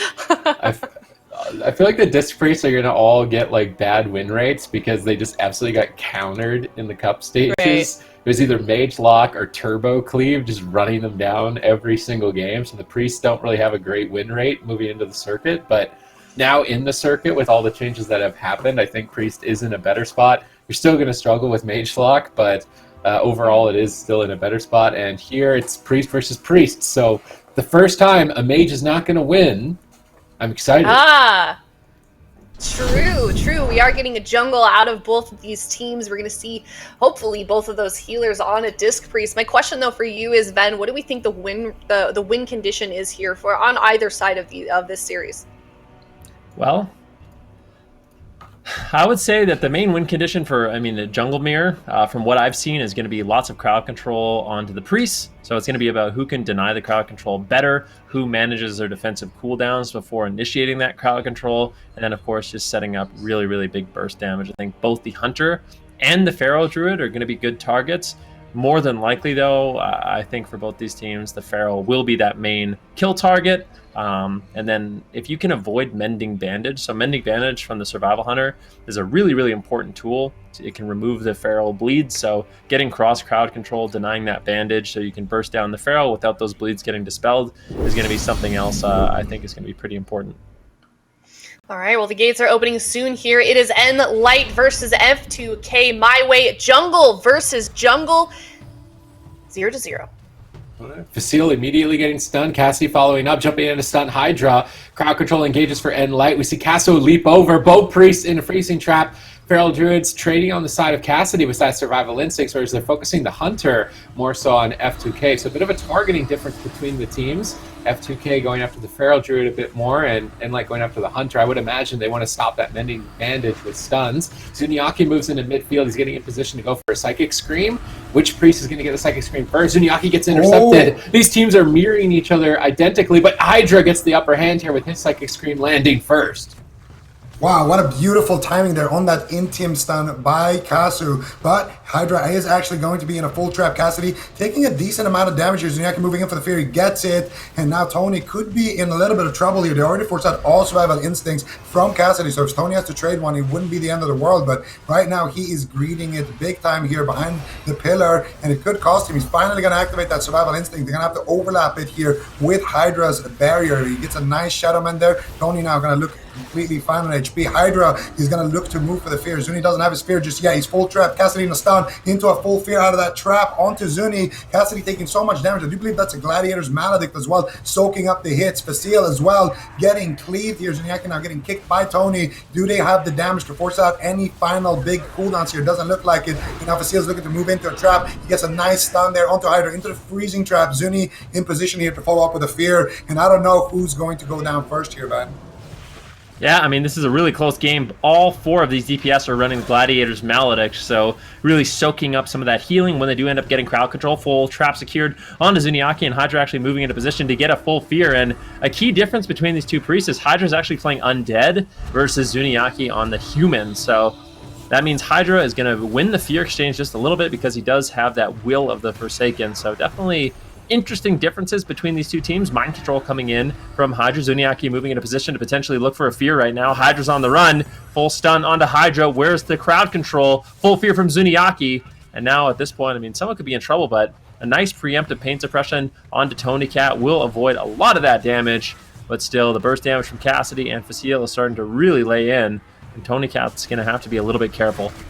Good crowd control on Zuniaki right now. They're going after Facile. They stun him up in the bash. Zuni's out of crowd control, though. Should be able to pick him up. They use Thorns. They switch onto Cassidy. Neither team wants to attack into Thorns. It's going to be a lot of extra damage that is needlessly going to be taken here in the mirror matchup. Mana advantage to Zuniaki at this point, which is surprising because Hydra's actually built his trinkets around mana regeneration. Full freezing trap now on Hydra. Maledicts have been launched over onto Tony. They're going to develop some momentum here, but not finding enough damage. Nice Psychic Scream sneaks in by Hydra, going after Facile, trying to burst him down, switching some pressure to Cassidy. I like the two-pronged assault, focusing damage on two targets. It's really going to stress out the Priest, having to spam out those Shadow Mens once they leave crowd control. Archangel activated for Hydra, a little bit of a difference there. Zuniaki running Strength of Soul to get some damage reduction during his powered shields. The builds are actually quite different between the teams. I'm curious to see who gets ahead. Oh, stun onto Facile. Now stun into Hydra. Trinket from Facile on that stun into a full freezing trap. Tony in a big trouble here. Goes barefoot with survival instincts. Maledict is ticking, but Zuniaki getting trapped there on his way to fear Hydra. And now he's in a fear. Warstorm comes out. Cassidy taking a lot of damage. Facile with the mending bandage, removing the dots, trying to keep Cassidy healthy and offensive here. Zuni now has his fear cooldown ready, and Hydra does not. So Hydra needs to avoid Zuni in this situation and try to keep his teammates top. The most important thing here for F2K MyWay is to keep everybody on high HP before Hydra gets that CC chain. A nice preemptive barrier there right before he gets fear there. Hydra really doing a great job so far on that priest. Zuni as well now in a very defensive position, still not able to get anything going just yet. Hydra now going to be in a full freezing trap. Zuni stun into trap. Tony in the stun now. Mending Magic comes out. He does have the Thorns active as well. I don't think Hydra is in position to fear Zuni. And I don't know. This might just come down to mana at this point. Might just come down to damage. Zuni looking for the fear here. He gets stopped by Kasu. And Hydra's trying to avoid it. He gets stunned potentially here into a Psychic Scream. He's going to connect it. Stun onto Tony. Or into Cassidy actually. But Tony is the one who has to be on the run here. Being very defensive in the situation. Zuni activating the barrier. And Tony is going to get topped off from that Vitality Conduit as both teams keep on swinging here. Yeah, I mean, and we talked about burst damage, we talked about crowd control, and obviously those things are mattering, but what seems to be mattering more, like you mentioned, is just mana and sheer output of your damage. So it's going to be interesting to see who's been doing more damage in this match, and that score screen might end up really mattering in this one. Bash into Fear onto Hydra. Tony getting lower. He's in a lot of trouble. Maledict is rolling. Hydra really struggling to keep him alive, but a big heal comes in. Tony times it at the end of that Maledict to avoid it being soaked up by that healing reduction. Now Tony looking to get aggressive once again. Full stun onto Zuniaki. Fear, nicely done there by Hydra. 3% dampening at this point. Both these priests are looking to be running on fumes, but Hydra a little bit behind right now. I would say that Zuniaki has a nice mana lead. Let's see if they can keep it up here. Full freezing trap on Hydra. Really pre-paint suppressions in. Hydra's cooldown usage has been excellent, but maybe it doesn't matter. Dampening's kicking in. Tony is still low on health. Zuni in a freezing trap trying to turn it around onto Cassidy, but they're not even denting him at this point. Berserk is still rolling around. These Rapture powered shields are going to be super powerful for Zuniaki thanks to his Strength of Soul honor talent. So I think it's unlikely we see them dent them through the Rapture at this point. And Hydra's almost completely tapped on mana, caught into a bash on his Rapture. Tony could be in trouble, already low on health. He's on the run. He gets stunned up. He did manage to get into bear form, but freezing trap is still lasting for 2 more seconds. Is he going to be able to hold strong? In the meantime, Cassidy secures the freezing trap on the Zuniaki. Cassidy is going to survival instincts instantly. He wants to stay at high health so he can stay on target here onto Tony. Zuniaki with still a slight mana edge at this point in the game. Can he keep the lead? Hydra drops the barrier. The seal doesn't seem to care. He's going to jump over, look for a freezing trap. No, they go for a Psychic Scream first. Can they chain it into a trap? At the moment, it looks like no. Casu pulls away to try and soak the freezing trap. He's standing right on top of Hydra, but he doesn't manage to land it. And now this Feral Tony is in a lot of trouble. He wild charges back to Hydra, trying to break the freezing trap. Reposition, Vitality Conduit stabilizing, mana evening out. And I didn't expect to see the Chungomir go into dampening, but this one has been going on at such a high intensity for so long. Yeah, this is, I think, has been the longest game of the day so far. A jungle mirror, definitely not what you would expect. There's been kill opportunities though on both sides, and right now it looks like nLite are trying to set up one kill. Tony already in bear form, preemptively realizing what's about to happen here. But now he goes cat forward. Maledict is active onto Tony. Hydra's in a full trap. Let's see what they can get done here. It looks like they're trying to counter pressure here. Do they have the damage though? Tony still going to be taking a decent amount there now. Zuni in a full freezing trap. Cassidy does get that preemptive Vitality Conduit, but he's still going through. He's going down through it. He's actually not healing. He's out of range, and he's taking so much damage. Mind Control comes through from Hydra. Facil's charged him, and he stops it. Zuni now in a big stun there. Facil has to use his Hunter cooldowns there. So Facil's now also an open target on nLite, and this game could be over any second here, man. Oh, it definitely could. Zuniaki is running out of time. His mana's not looking good. His defensive cooldowns are not looking good. Cassidy getting a little bit low. Powered Shield will be connecting. Do they have more crowd control onto Zuniaki? I would say F2K right now. They have a little bit of a lead, but things have now stabilized for nLite. Looking a little bit better, but a full trap lands. Do they have the burst damage onto Cassidy? Cassidy lands a counter bash onto Hydra. Zuniaki is going to be looking for a fear out of that. Nicely done. Good engagement there by nLite, but still, it's Cassidy who's taking the primary amount of damage now. Let's see if they can keep up the pressure here. Mana has basically been tapped for the better part of 2 minutes at this point. Freezing trap on Hydra. Looks like it breaks prematurely. Hydra's moving in on top of Zuniaki. He's getting dogpiled. Psychic Scream. Facil trades out a heal. Isn't going to be enough here. Disengaging back to Zuniaki. Looking to try and eat the freezing trap. Both these hunters mind gaming each other on top of each other's respective priests. Tony is tearing into Cassidy right now, forcing yet again another survival instincts. He did pre-use it on the stun here. It would be devastating if he has to use Bayer's Battalion as well. But Zuniaki gets intercepted. They may need to trade paint suppression. The entire team is being ravaged by F2K MyWay. And Hydra has a barrier down protecting his team. They're going to be quite stable. Facil, Cassidy, they need to leave that powered barrier so that they don't have to attack into the damage reduction. Kasu is chasing down Zuniaki, trying to bait out the premonition. He gets skull bashed. The damage is beginning to overwhelm nLite at this point. Facilio's been low for so long. They switch over to Casso with no trinket, stunned on it. Nice timing there with Zuniaki's penance, trying to take him out, but now Zuniaki in a full freezing trap. Facilio drops the mending bandage to try and recover. It may not be enough. Hydra moves in position. Beautiful psychic scream. F2K MyWay in a position where they might be able to take it. Facilio on the run with the disengage. Casso suddenly very low on health, and Hydra doesn't have any mana. He gets interrupted. Is Facilio really going to turn this around? Vitality Conduit stabilizing the team. Zuniaki stunned up. Trinkets into a triple fear to try and turn this around onto Casso, but Casso eats the freezing trap. Nicely played by him. Man, when is this going to end? This game just won't stop at such a high level of intensity.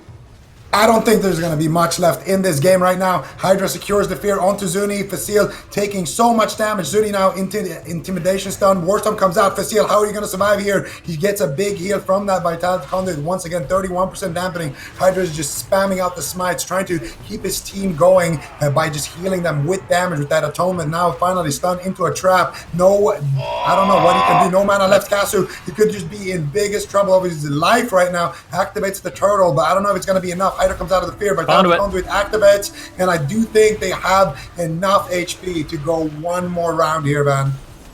Yeah, and Hydra has the power with barrier. If he can get a preemptive barrier, it's going to be big. Full trap on Zuniaki. Hydra trying to move forward, potentially for a fear of the bash, and it will look like Cassidy will fall. Do they have just a little bit more damage? Casu! And it is F2K, potentially. And Casu, I think he's going to be okay at this point. Hydra stabilizes, and I mean, I think a lot of people would be surprised that F2K MyWay come out ahead in this mirror. nLite's been looking so dominant on that jungle. Maybe I don't think he's gonna go down. No, There's no way. Right. It was. I mean, it was a close call, and you can tell how evenly matched these two teams are. I'm really interested to see the scoreboard. A couple things. I think we have mana returned on there. I believe, maybe not, but I'm curious to see how much mana Hydra got back. Using the Solace versus Zuniaki using Mindbender, and then of course just overall damage done. I think is going to be really, really important in a matchup like this. That's going to be a game one victory for F2K MyWay. Here's that damage screen to go. All right, so Hunters completely tied. Feral Druids more or less tied. Hydra a little bit above Zuni on that damage. Tanked a few more CCs, but nothing too crazy. Landed a few less. I don't know. I think Hydra it's a close actually one. Yeah, it's really close all across the board, and Hydra had a couple of more purges, I think, than Zuniaki. So Hydra looked like he was playing it a little bit more offensive, and doing more damage, doing more offensive dispels, and Zuni was maybe trying to be a little bit more defensive. He did have better mana throughout the match, but in the end, it was that setup. So a really, really close match between these two jungles. These are the two best jungles we have in Europe, so I'm not too surprised to see that. Mm-hmm. I mean, you really couldn't tell until the very end there who was going to come out on top. And these mirror matches, especially when it's an exact mirror match, you know, you have the same healer, same specs and everything, then these series are just so tough, and it puts these players, I feel like, under an immense amount of pressure as well. Yeah, there's no question about it. And apparently I just got word from one of our admins that Hydra got slightly more mana returned with his Fangs plus Solace, so going for a little bit more mana management there, and maybe that's something that Zuniaki wants to switch up, go for the Solace instead of the Mindbender. But yeah, very evenly fought these two teams are. And I'm curious if Zuniaki actually ends up going undead. What do we think about the undead versus the human? I actually wanted to talk about the same thing, but I wanted to go one step further and say Horde versus Alliance in this matchup. Like, Would you rather have a Tauren Druid or a Night Elf Druid that can re-stealth? Would you rather have a Human Hunter? Would you rather have, like an Orc? Well, what do you want? What was Casu playing, actually? Was he playing Orc or Undead? Casu was Orc. He was Orc, okay. Yeah, that makes sense, yeah. So what do you guys think? Horde or Alliance? Undead, Human, Priest? It's weird. What do you guys think? You never really see. The thing is, I don't think we ever saw them play Horde jungle except in the mirror match. Yeah. Except in the mirror match is the only time we've seen F2K MyWay play Horde jungle. Maybe Hydra's just, honestly, he's put on some of his music from his PvP videos and wants to play the male undead and just really feeling himself right now. He's making a montage video from the clips. Everyone knows the music I'm thinking of right now for the, these videos, but maybe that's it, but it is nice to have the Will of Forsaken, and that's basically it. Like for Zuniaki, he can break out of a stun. Hydra, he can break out of a fear, and potentially breaking out of the fear is a little bit more value for the side of Hydra, but such a close game. I don't know if it's one of those things that's going to come down to racials. But yeah, I mean, even just looking at the stats, there was slight differences, but basically identical across the board. I mean, 10% variance here or there, but that can just be, how the game plays out. I would be so nervous if I was a player in a series like this. I mean, what's the pressure like when you're in this like exact mirror match? Oh, I mean, I don't know. obviously I feel like if you're bragging rights. Yeah, but at least you're not fighting Mage Lock. Like, I feel like you're actually like True. less stressed out. Like, at least you're not fighting Mage Lock. No, I don't think that's true. No? The thing is, here's the thing: when you play against. Yesterday, we I think it was Cassidy we saw, or it might have been Facile. It was either Facile or Cassidy. We saw him play against Mage Lock and Dillypoo as well, and it's just like, instead of being mad, they kind of throw their hands up in the air. They have a smile on their face. It's like, yo, Mage Lock, what can you do? There's always that, not excuse, but you always have that out, right? Well, it's Mage Lock. We weren't going to win anyways. But in a mirror, if you lose, I feel like you don't have that to blame. You know what I mean? It is. Like, if you lose, you probably got outplayed. So I think there's extra pressure in that regard. Yeah, definitely quite a bit of pressure on both of these teams here. nLite picking their composition here shortly. Ashmane's Fall is what was locked in here. I don't know. Do you think this is going to continue in the same way here, Supatees, or is this going to be a Game 5 series, the first that we'll see today? I mean, I'm just really trying to see like the exact differences to figure out what allowed them to maybe get slightly ahead. So the Feral Druids were the... Sorry? No, I was just going to say, for Tony Cat, he was playing full versatility. Resto Affinity. He was playing Resto Affinity too, whereas Cass was playing Guardian. Okay. Yeah, and if you guys want to see the stats that we're looking at on our side, you can go to awc.gcd.tv. Sorry, Zico, didn't mean to cut you off there. What do I think is better? I was technically cutting you off. I was going to say, like, Cassidy's playing the Enzig Vira Corruption, which is healing, whereas Tony is playing full versatility. So I was thinking, like, maybe Cassidy's getting less value when you get deep into dampening because that corruption is based on healing, which is reduced, whereas versatility damage reduction isn't. But then Tony's playing Resto Affinity, which is, I guess it's similar healing, right? It's like every 30 seconds you'd Frenzy Regen, or every 30 seconds you could Swift Mend. Whereas with Resto Affinity, you're healing all the time, and you're healing other targets too when they're lower health. So maybe it is, if you're not going to just die in a stun, then Resto Affinity is probably better, efficiency-wise. And it doesn't look like they're dying in traps. Like that was just, it went into really deep dampening. So Resto Affinity might be better for efficiency if that's going to be the case. And nLite in the past also something I am curious to hear your guys' thoughts on as well. We've seen nLite, they've also switched out that Disc Priest for the Mistweaver. Are they locking in Disc Priest just because of the fact that they're mirroring here? Like what's the choice behind that, Zico? Well, if you look in Mistweaver, I think that the Priest team actually has an edge because the Mistweaver team is not going to have enough damage to actually kill in a CC chain, but the Priest team can actually kill the Mistweaver, especially on small maps. On this map, you could probably get away with playing Mistweaver, but I don't think there's a real edge to it, especially when you have, two of the best priests in the world, able to actually play their mains. I think you probably want to keep those guys on Priest unless it's like a really awful matchup. All right, gates are open. F2K MyWay 1-0 versus nLite. I'm like just waiting for the gear window to update to see if anyone changed, like if they copied them because they lost or not, or if they're just going to keep playing with the same thing. But initially, we already see powered barriers drop down very early, so the priests are trying to get ahead of the damage here. But crowd control secured first on Zuniaki. Looks like he pre-vitality conduited though, so no damage can be found even though that freezing trap landed. Actually just trying to kill the hunter pets. We saw the hyena targeted Facile's hyena, so interesting. Maybe they can kill the hunter pet. It might be a strategy. Hydra into a freezing trap. He pre-paint suppressions though. Paint suppression is soaking quite a bit of damage on Tony, and they're going to switch to Kasu, who doesn't have the paint suppression. Nice swap to Kasu. He's very low on health now. As a result, I like that play by nLite early on. In a reversal though, Hydra gets a triple fear. Cassidy gets stunned up, but not taking too much damage. Crowd control has now subsided for both sides. Casu is playing back with Hydra a bit, anticipating some crowd control. Tony's going for some casted heals. Bit cheeky there, but he does tank and interrupt. Zuniaki into a freezing trap. Hydra into a freezing trap. Tony stunned up.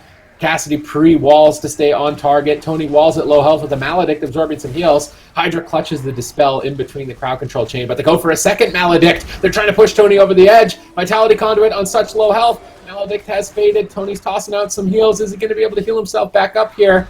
And he will stay alive for now, but nLite are doing a lot of damage early on.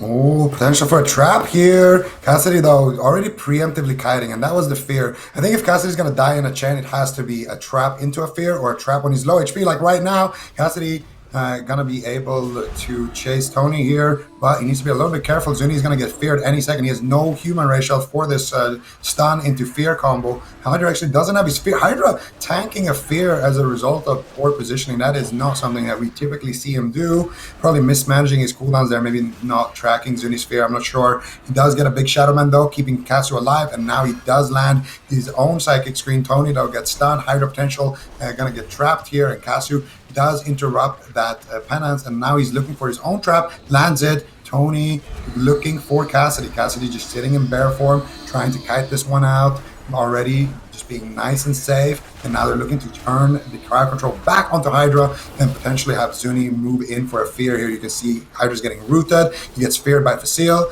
and now into a freezing trap. And Casu could be in a lot of trouble here. He gets stunned up. Big damage. Hydra now in a stun. Do they have the trap though? They do. Tony in a mind control. Casu in a 1 versus 3 situation, but looks like he's going to be completely fine somehow. Yeah, Casu taking big damage, and at this point, look at the mana difference. This is massive. Zuniaki's almost full mana, and Hydra's already burned down to around 65%, so a little bit of a lead here for nLite. In the last game, it was a lot more even. Full Fear now into Hydra. He's going to be using the Will of the Forsaken to break out of that, potentially looking for a counter Fear, but not able to find it. And now Cassidy, Facile, they are rotting down just a little bit. Zuniaki's going to have to play catch-up, using that Mind Bender to restore even more mana into a full stun. Is there any more crowd control? A full trap does land, so now it is time for both these teams to get aggressive, as Hydra was in a trap as well, into a maim stun. Casu getting low. Exhilaration will top him off, and both these teams rotating their defensive cooldowns quite well. But I would say, I mean, nLite, they have to be ahead at this point. Hydra's already below 50% mana, just 3 minutes and 40 seconds into the game. And if this trend continues, nLite will have a massive lead. So Zuniaki switched his trinket. He's running the Fangs just like Hydra, and I mean, he is getting outplayed in terms of mana management quite hard here, so Hydra's going to need to be careful. Tony on the ropes a bit here with the Gladiator Maledict Assault. Rapture for Hydra. Now Zuni in a trap. Cassidy could be in trouble. He sees it coming though. Activates the survival instincts. Those Maledicts are devastating. Cassidy waiting for Zuniaki to dispel that off before going for a frenzied regen, recovering a lot of his health. They use Thorns on Cassidy. They switch to Facile. Nice swap to Facile here by F2K, trying to minimize as much damage as possible. As this is a matchup where it's all about min-maxing and playing at your highest APM, really. It seems much more less about landing crowd control. But still trading cooldowns during crowd control. Important here as Tony trades survival instincts, waiting for Hydra. They stun up Zuniaki. They go after Cassidy. Not finding too much damage. He's on the run with that Stampeding Roar, line of sighting while Zuniaki's in a fear. He gets stunned up out of form. Nice bash here by Tony. Good punish. Mind control on Zuniaki, trying to put him even further behind, but ultimately Zuniaki is going to be able to recover his team. Both sides looking stable. Still a slight mana advantage to nLite here as dampening is about to begin. Yeah.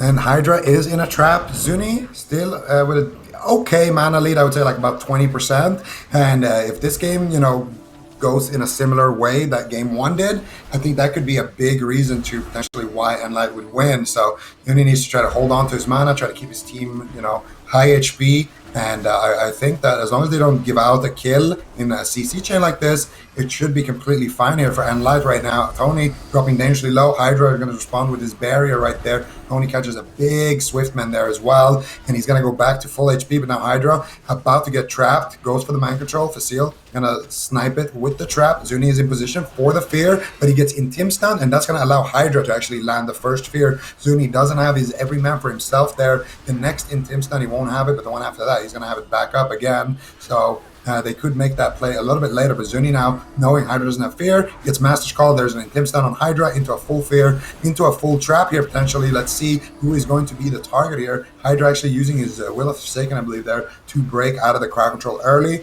And now they're not going to have that trap for a couple more seconds. And there it is. Tony now, huge damage on him. Activates the Trinket, activates the Survival Instinct. The Maledict is rolling. Zuni getting cross crowd controlled here. Tony needs a Dispel on the Maledict here. Hydra making a big mistake. But Cassidy actually might just die here if they have any more crowd control for Zuni. Big kick there by Tony. Do they have Caster's Interrupt as well? Do they have the damage? Looks like Cassidy is going to recover. But that was a nice attempt there by F2K MyWay. Oh, definitely was. And Cassidy still getting bursted down just a little bit. Huge heal coming in from Zuniaki. 10% dampening at this point. And both these teams are relatively stable. The full trap does land. Cassidy with no survival instincts for another 10 seconds. Very susceptible to getting bursted down. But with the Thorns, just going to be looking to make trades with Tony Cat. With the Maledict. Gets dispelled off there by Hydra, which allows him to top off his team. And still, mana in favor of Zuniaki. But F2K, they still got enough left in the tank to make a play. And I will say F2K seems like they have a little bit more pressure, not at the moment, but in the last minute or so, they've been doing a really good job. nLite is completely recovered though, and now it's Tony who is in trouble into a full maim stun stun into a full trap onto Hydra. Now Tony Cat, what is he going to be able to do? He's got to be playing a little bit scared at this point. Hydra might have the Vitality Conduit, and he does, and that will allow him to top off Tony and push in for a big offensive fear. Oh, nice positioning by Hydra. Facile bashed up. They're switching to the Hunter, trying to burst him down, but not enough crowd control. Zuniaki pops out immediately, going for Rapture. Breaks the stun with the Everyman for himself. He needs to get these powered shields with Rapture, the way that he's built his character. Moves in for a fear. Hydra fully feared. Asuo is pulling back to try and eat the freezing trap. Will he be able to secure it for Lord Hydra here? He's got basically no mana. He's going to start to fall behind quite heavily at 17% dampening. nLite in a strong position in game 2, looking to tie up the mirror match here against F2K. Pain suppression subsides. Facile moves in, secures the freezing trap. This could be it for Tony if he gets stunned up and doesn't survival instincts. Looks like he's aware that the stuns aren't available. Looks like Facile's pet may have died at some point here. He's going to have to look to revive that. He's going to use Aspect of the Turtle to guarantee that he reses his pet. He's going to put him behind a defensive cooldown. Nice spear snipe, but it looks like Hydra premmed it. Hydra's chasing down Zuniaki for a fear of his own. If they can get this into a freezing trap or a stun, it might be devastating. Doesn't look like it's available. Hydra interrupted. Tony stunned up again. Barrier comes up in 6 seconds. Hydra's going to look to time that, but he's still crowd controlled. Caught into a full freezing trap. Zuni drops a pre-barrier here onto Cassidy. Tony's the one who's in trouble. Survival Instincts is just faded. Gladiator's Maledict stacking up. nLite looks to close out game 2. How close are they going to get? Now Cassidy getting reversed on Zuni in a trap for one more second. Both Feral Druids. Death's Door is knocking here. Who's going to fall first? Tony is recovering. Cassidy looks like he is as well, but Hydra has absolutely no mana left. He drops the barrier down onto Tony to try and stall as much as humanly possible, popping the Archangel, trying to get as much atonement healing out, but now into the freezing trap. Surprisingly, it's actually Cassidy who's on lower health, even though Hydra's in a freezing trap. Zuni has to pull Cassidy out of the fight for a moment to recover, which is going to slow their momentum just enough that mana is evening out. Yeah, mana is actually kind of even. Zuniaki does have his pain suppression. Hydra has no cooldowns whatsoever, and Tony is super low. He goes for the War Stomp, gets it onto Facile, full trap onto Zuniaki. I don't know how Tony is going to survive, though. Hydra's out of crowd control. He has a little bit of mana left, but I don't know if he's going to have enough for the Shadowmans. He gets stunned up, he gets the Panans, Facile with the full trap, and surely that's got to be the game. Tony trinkets out of the stun right there, and he's going to kite behind the pillar. Line of sighting the Hunter right there. Hydra in a full fear. Caster doing what he can with the Mending Bandage, but I don't think he's going to survive. Vitality Conduit is not going to be enough. You see the camera? he gave a thumbs up at the end there. It was so great. Oh man, nLite tying it up 1-1 versus F2K MyWay. This series is just so closely matched. Now, game 1 victory to F2K, game 2 to nLite, and just feels like this is going to be one of those series Supatees that's just going to go to a game 5. It definitely could. It looks like the large map. Did it really matter? I don't think map is going to really matter. I was trying to think maybe like nLite's going to be the team that way. I guess they had a mana advantage. It's not like they got to drink or anything. So I don't think map is going to be a big issue for either team. This is just purely efficiency. I want to see the scoreboard. Like who's maxing out their damage, who's regenerating more mana. That's what it's really coming down to. So like in this game, Cassidy did 2 million more damage than Tony, and Facile did 2 million more, and Zuniaki's damage also was a lot higher than game 1. He's closer to Hydra's. in this specific match. So they were able to max out a lot more. Crowd control received was a little bit higher for Hydra than Zuni, but so that could have also been why they were able to win. A little bit more crowd control on the healer, higher damage overall, so just better played. Still, 10 minutes. You have to play that well for 10 minutes, and then all of those little advantages you're building up over time accumulate until you win.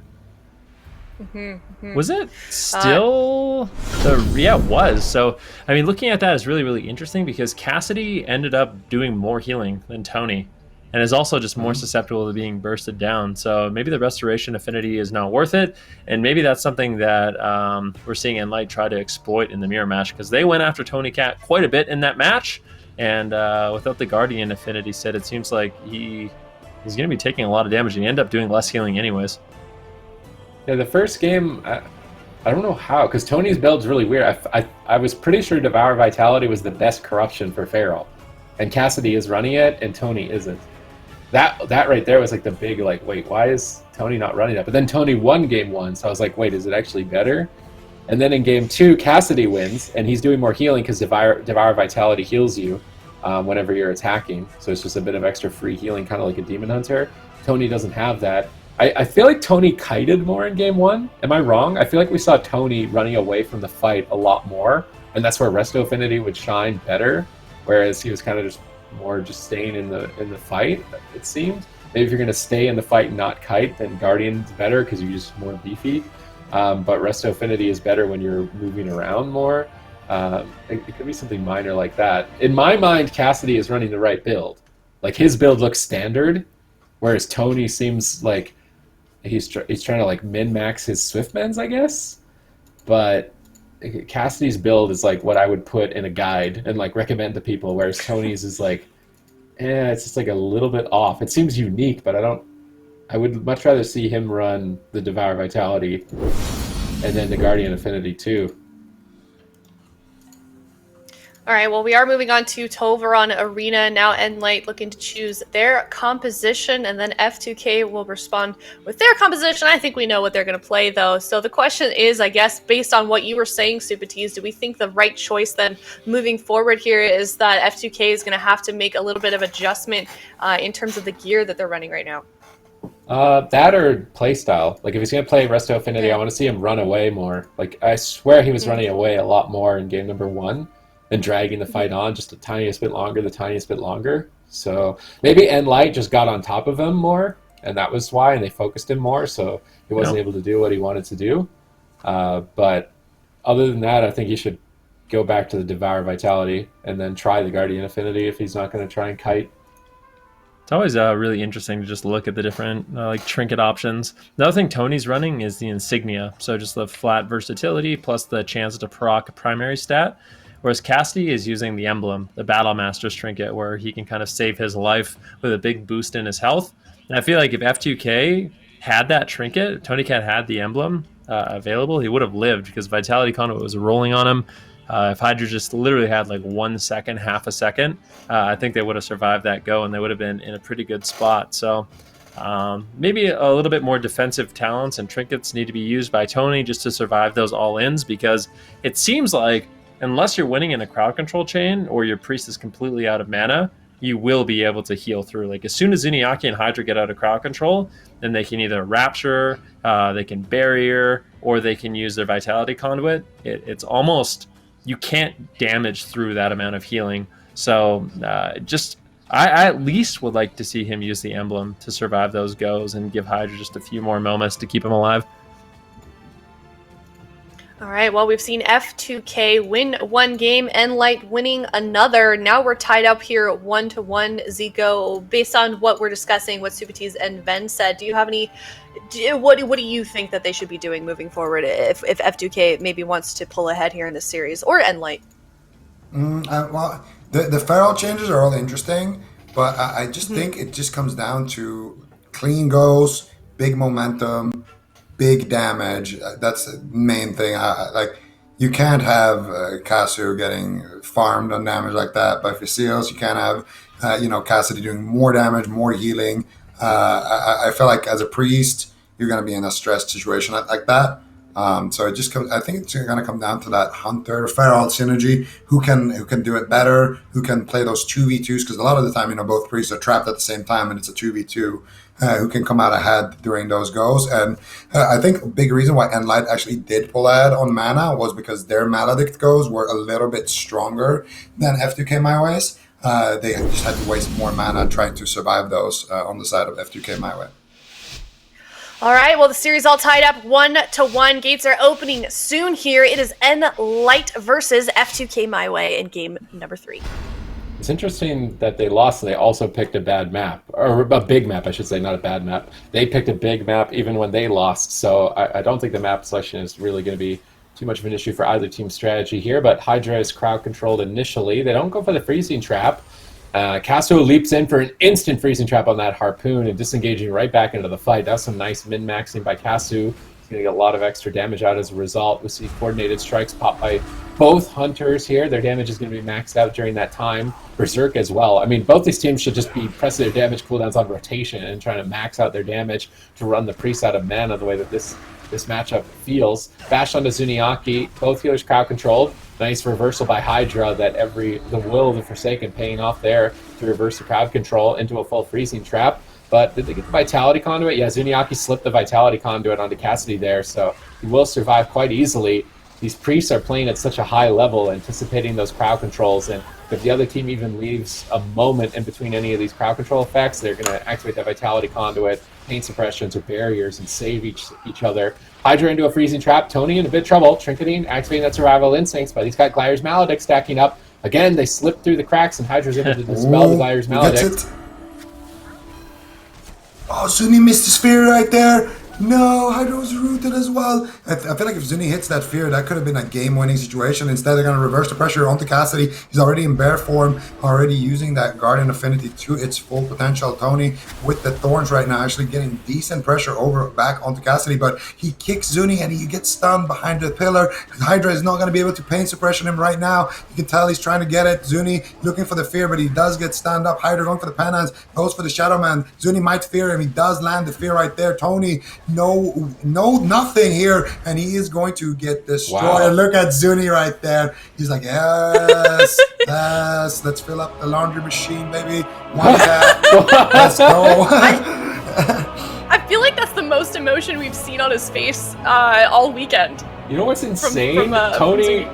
Tony died faster, so much faster, and he actually copied Cassidy's build. Yeah, he did everything we said. He literally went Devour Vitality, he went he went Emblem, and he went Guardian Affinity. He died so much faster. I think the takeaway here is just don't listen to. Is he over corruption cap? Or Supertees. No, wait, is he over? Look at what Tony does right here. Okay, this is when they lose the game.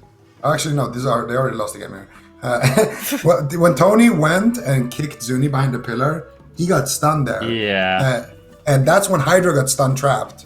And if he was in Hydra's line of sight when that happened, Hydra, I promise you, would have pain suppression him before he got trapped, because he did in all the other games. Yeah. And because he was out of line of sight, he couldn't get that. It's not a matter of gear. They just maybe had a couple of misplays there in that last game, Ben. Yeah. I mean, more often than not, it's going to come down to that. I mean, taking a look at the gear and the corruption and talents and stuff like that is fun, and it can make a big difference, but the game isn't decided based off what talents and stuff you play. Still, like Zico said, damage, good positioning, and just cooldown usage is going to matter a lot as well. And I think it was just a bit of a mismanagement of defensive not even mismanagement of defensive cooldowns, but just Tony was a little bit out of position at unfortunate times. And as a result, I mean, you can see nLite was able to capitalize on that. A really, really quick game. If the game goes on the way it's supposed to and everyone's trading their cooldowns right, that's when we're going to see the 30% dampening games. But, if anyone makes a mistake, you can get punished for it really quickly. Yeah, and it just really goes to show how closely these two teams are matched up for each other. Maybe some of the matches that we've seen earlier today, or maybe even on Saturday, there may have been a little bit of more room to make those mistakes, Zico. But when two teams are this head-to-head, especially in a mirror match, there's just no room for any mistakes like that. Yeah, I mean, we just saw it here, right?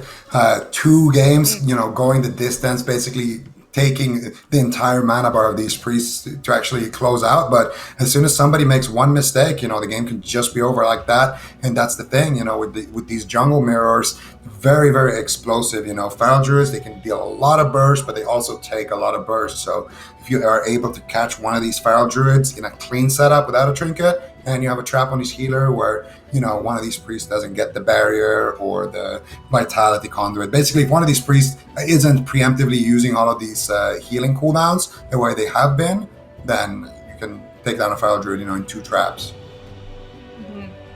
And now nLite ahead 1 point in this series, 2-1, best of 5 once again. nLite wanting to close this out, obviously, with a 3-1 here. So F2K really backs up against the wall here. They need to win this next game if they want to stay in this series. Supertees, what is it going to take for these guys to catch up to nLite?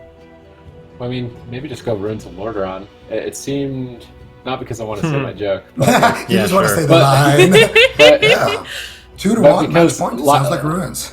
I mean, line of sight was a problem, right? Like, they lost because of line of sight, and that map had the biggest pillar for that to happen. The other thing could be also, I feel like the emblem build with Guardian Affinity, you think of that as a cooldown cycle. You use your Battlemaster emblem, and then you Frenzy Regen, so it heals even more with your max health. You need to fit that in your cooldown rotation and practice it. So the fact that Tony wasn't playing it before might mean that they're not as practiced as Cassidy and Zuniaki with that particular strategy. So maybe he goes back to the build. Oh, they did it. They went to Runes. Look, I was right. Hydra's like, you're not lining me this time. No pillars. Do you remember yesterday when Ben said the thing on the graphics like a second before it even appeared? So good. Dang, you guys are just on fire this weekend with those predictions. Supertees predicting Ruins of Lordaeron, and now nLite responding with their composition of jungle. F2K only has about a minute left to lock in theirs, Ben. Wait. Here's this fly-through is actually really nice. Yeah, is this new? Is this new? This is a brand new fly-through. Honestly, seeing the flag, the candle, the stuff in the cart, I just want to give a big shout-out to whoever did this fly-through. Yeah, big shout outs to the guys at production, bringing us brand new content here as we're getting into these gates. And I gotta say, I'm gonna make a really bold prediction here, but I do think F2K MyWay are gonna lock in the jungle again. And there it is, another prediction here by the members of the You saw it pop up on the screen, dude. You saw it pop up. What do you There's guys no think? way you could have guessed that, man. Whatever, man. You waited until the exact moment that it showed on the screen to guess jungle. I don't believe that. Sid, didn't we do an entire just tournament too where big of a coincidence. You were on the graphics that the production had before they came to us, and you were just like, yeah, I'm going to predict next map, We're like, what? 2 minutes before we're supposed to see this info. Hey, it sucks to suck. You should have known. I did not cheat. And by the way, if you still have that link, DM it to me right now. Oh my god, nobody's allowed that link. I'll get the link and I'll just make myself look really smart, making all these predictions. When do you think Runes of Lordaeron's going to get a facelift? I feel like this map is... We got Blade's Edge. It got a facelift. Nagrand. I don't think it needs one. I kind of want one, though. Undercity an entire facelift, didn't they? I like it. Oh, yeah, they kind of did. Undercity? The Alliance did, yeah. Oh, yeah. That's too soon, dude. That's too soon. That's too soon. They did something to Undercity. I don't know if it was a facelift. Undercity definitely under construction. It's the new cosmetic procedure in LA. It's really what all the celebrities are doing, just burning everything to the ground. Is that what happened? I'm really bad at lore. Undercity? Telger still got Undercity burned. did not burn. It didn't burn? I'm pretty sure it burned, right? What? We're not qualified to be talking about this. We need to stick to arena, okay? The only thing I know about Undercity is that Ruins of Lordaeron is supposed to be there. So, yeah. All right, that's good. We'll stick with that.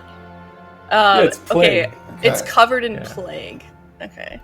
So a word from production. Glad we got that sorted out. Thanks for the help on that. Did you even play the BFA intro? Me? No, escape first global.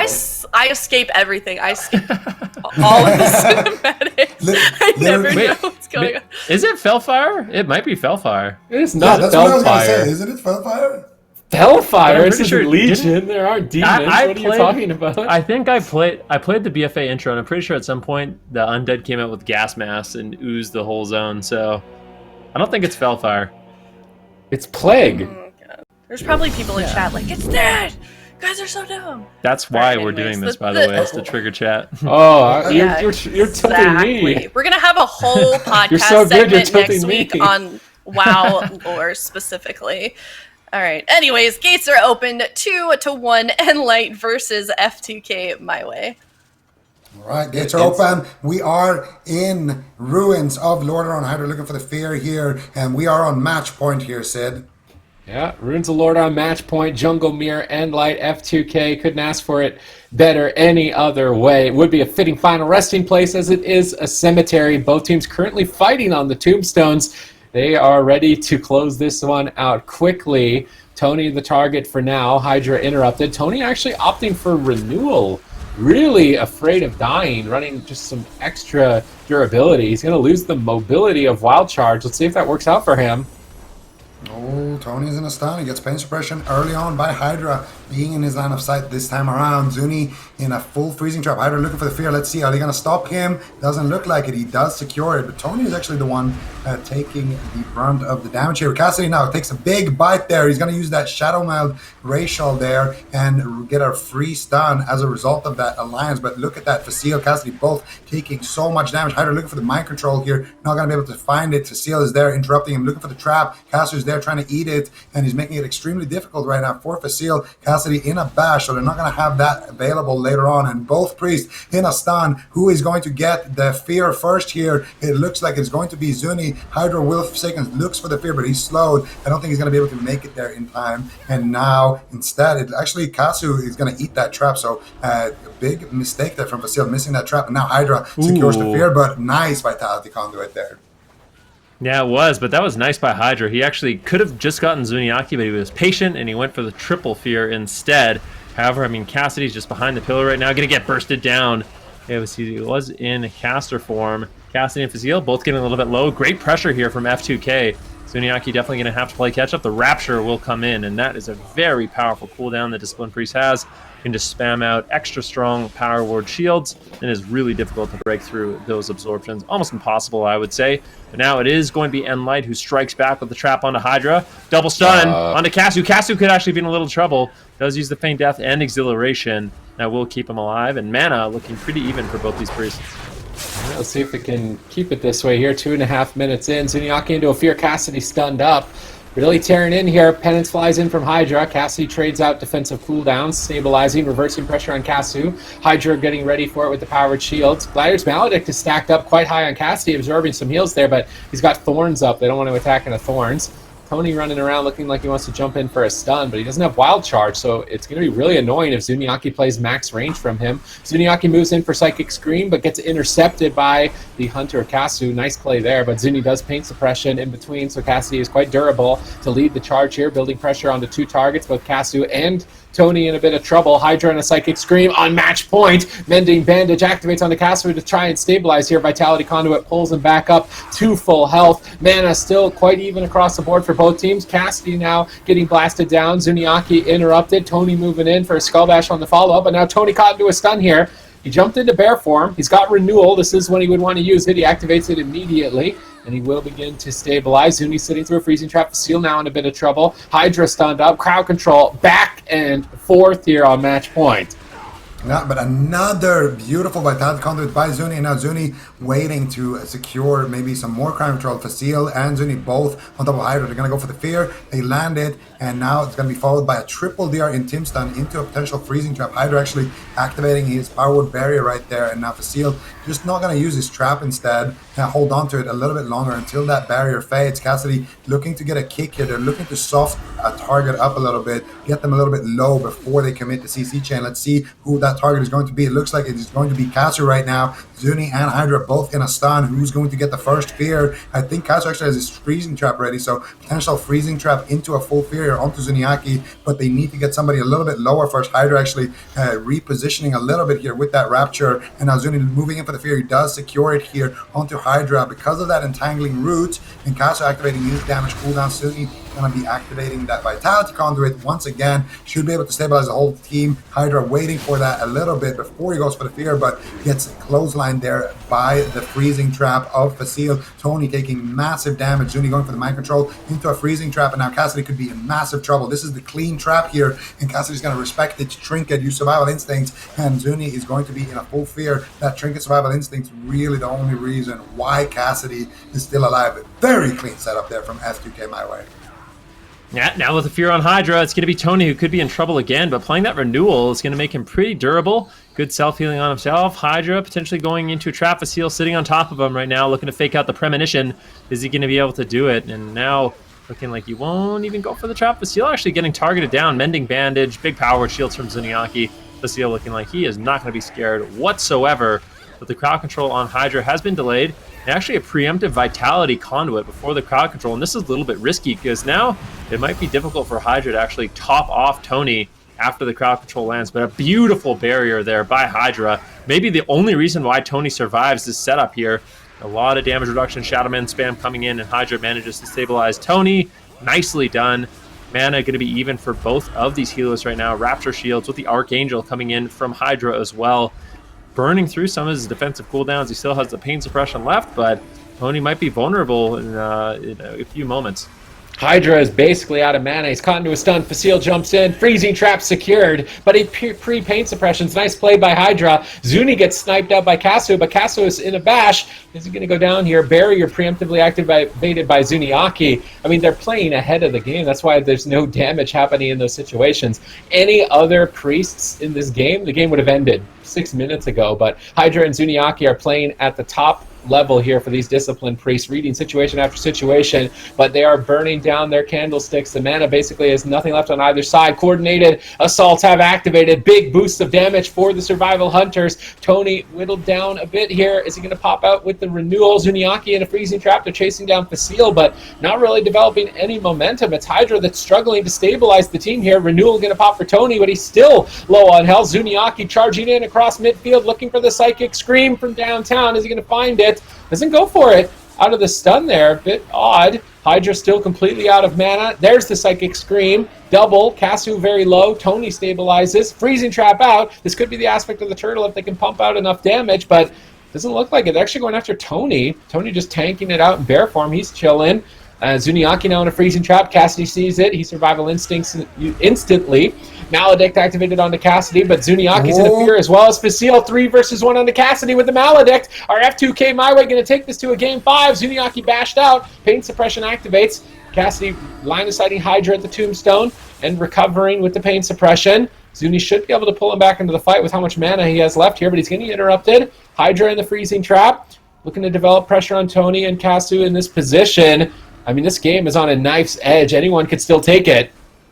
And let's see the final moments here. 18% dampening. Hydra charging in for the fear. Gets interrupted by Cassidy. Tony solo on HP. Cassidy solo on HP. Zuni activates the barrier, activates the Vitality Conduit. Potentially for the last time this game. Full fear secured. And Facile is taking so much damage here. Might have to use his aspect of the turtle. He could be too greedy with it. And there it is. Aspect of the turtle comes through. Zuni gets kicked there on his Pana's final mana there for that last Shadow Man. Tony and Kasu both actually extremely healthy right now on HP. Facile looking for the freezing trap, gets it onto Hydra. Kasu stunned on the wrong side of the tombstone right there. He's going to make his way back to Hydra, trying to turn the pressure back onto Facile. Tony as well, looking like he's building up some pressure onto Cassidy. Which team is going to fall first? Hydra has his pain suppression rotating back up. He has his grip. He has his barrier as well. The next trap has to be a preemptive barrier, preemptive Vitality Conduit. You can see Kasu with those damage cooldowns active, and there it is. Preemptive barrier on the harpoon there,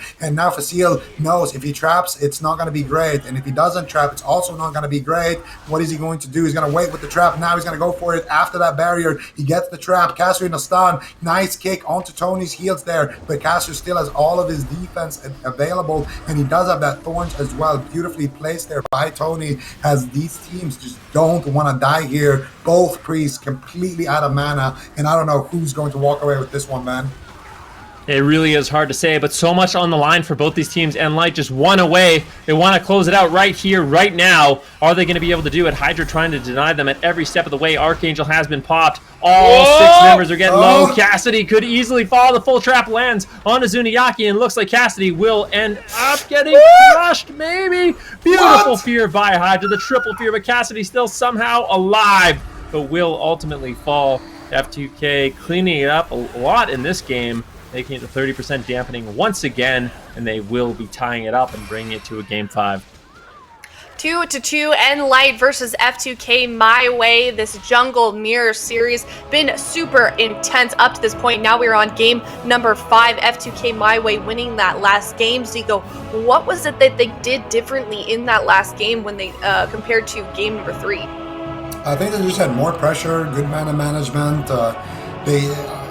They kited when they had to. They did the damage when they had to, and honestly, it feels like it comes down to like the really late stages of the game. Who can get those clean setups? Who can get ahead? And I think what F2K MyWay had going for them is that they had a little bit better pressure onto Facils. And I think a big reason to why Cassidy actually dies in the end is because Zuni had to heal Facil a lot that game. But look at the damage breakdown. Dude, Hydra is carrying.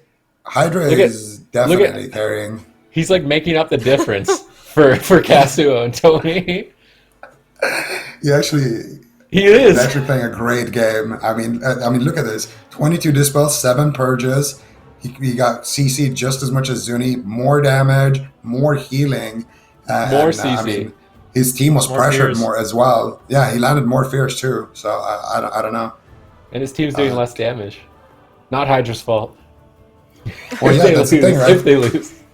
If your team is, generally speaking, making less pressure in a mirror, as a healer, by default, your numbers should be worse. Healing. You should just have higher healing and go faster. You should definitely not be ahead on damage. And now that we are going into game 5, it's nLite's map choice here, and the pressure's certainly on for these two guys. Where does nLite go from here? They lost that last game. Now they're moving into to game number 5 here. Supatis, what's their strategy going into this game number 5? They already played Ashamanes. They already played Tolvaron. I feel like a bigger map. If Tony's going to play Renewal, like the downside is that he doesn't have mobility to land stuns. So maybe Zuniaki's team could play more defensively, try and win on mana, and max range the Feral Druid, so it's really annoying for Tony to actually get over and land stuns and try and win on attrition.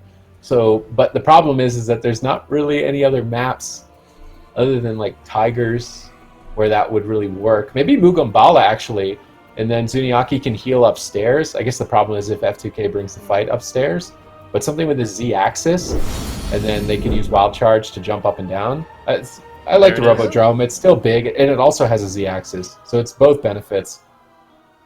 We don't see this map this often. We don't. The first time I've seen it in a while. Why do you think people tend to steer away from it? Because it's new. I think it's new. Yeah, some people are afraid of change, so they just go to the comfort picks. The Grand Arena obviously going to be played first, but then going to things like Tiger's Peak and Ashamanes, Tolvaron Arena. Robodrome is kind of one of those in the middle maps. Depending on where you play, it benefits different styles of composition, but overall it's a pretty well-rounded map. I don't mind this pick whatsoever. F2K actually, Hydra made some adaptations that game. He ended up going with the Mindbender instead of the Solace, and I don't mind that because you can pop the Mindbender to give you some healing before you go into crowd control, and it's just a lot easier to manage. I think the Solace, the one thing about it is it's really good if you can use it on cooldown, but if you're crowd controlled the whole game, it seems really difficult to actually min-max that ability. So I do like that change. His mana was looking really good that game. And yeah, I mean, at this point, I feel like I like the adaptations that F2K MyWay has made. Tony Cat going a little bit more tanky, as it seems like the Feral for most of the game is going to be that primary target. So going with the Renewal instead of the Wild Charge seemed to pay off for Tony Cat. He was able to just renewal off a lot of those Maledicts, and then the Frenzied Regen could heal him up quite a bit. But for nLite, we'll have to see. They're taking a little while to pick, but I don't expect them to switch. Like, there's no way they're not going to play Jungle Mirror. Maybe. Do we see Kara come off the bench with the Rat Pally? I feel like it No. wouldn't work out. No. Wait, why are you laughing? I'm gonna predict the jungle mirror. There's no way Did they you play see red. Supa's tweet yesterday? That was There's so no harsh. way they play red. There's one reason they won't play red. It's one honor talent that Feral Druids have. Leader of the pack. That alone is why they won't play red. The Red Pally doesn't heal himself while he attacks.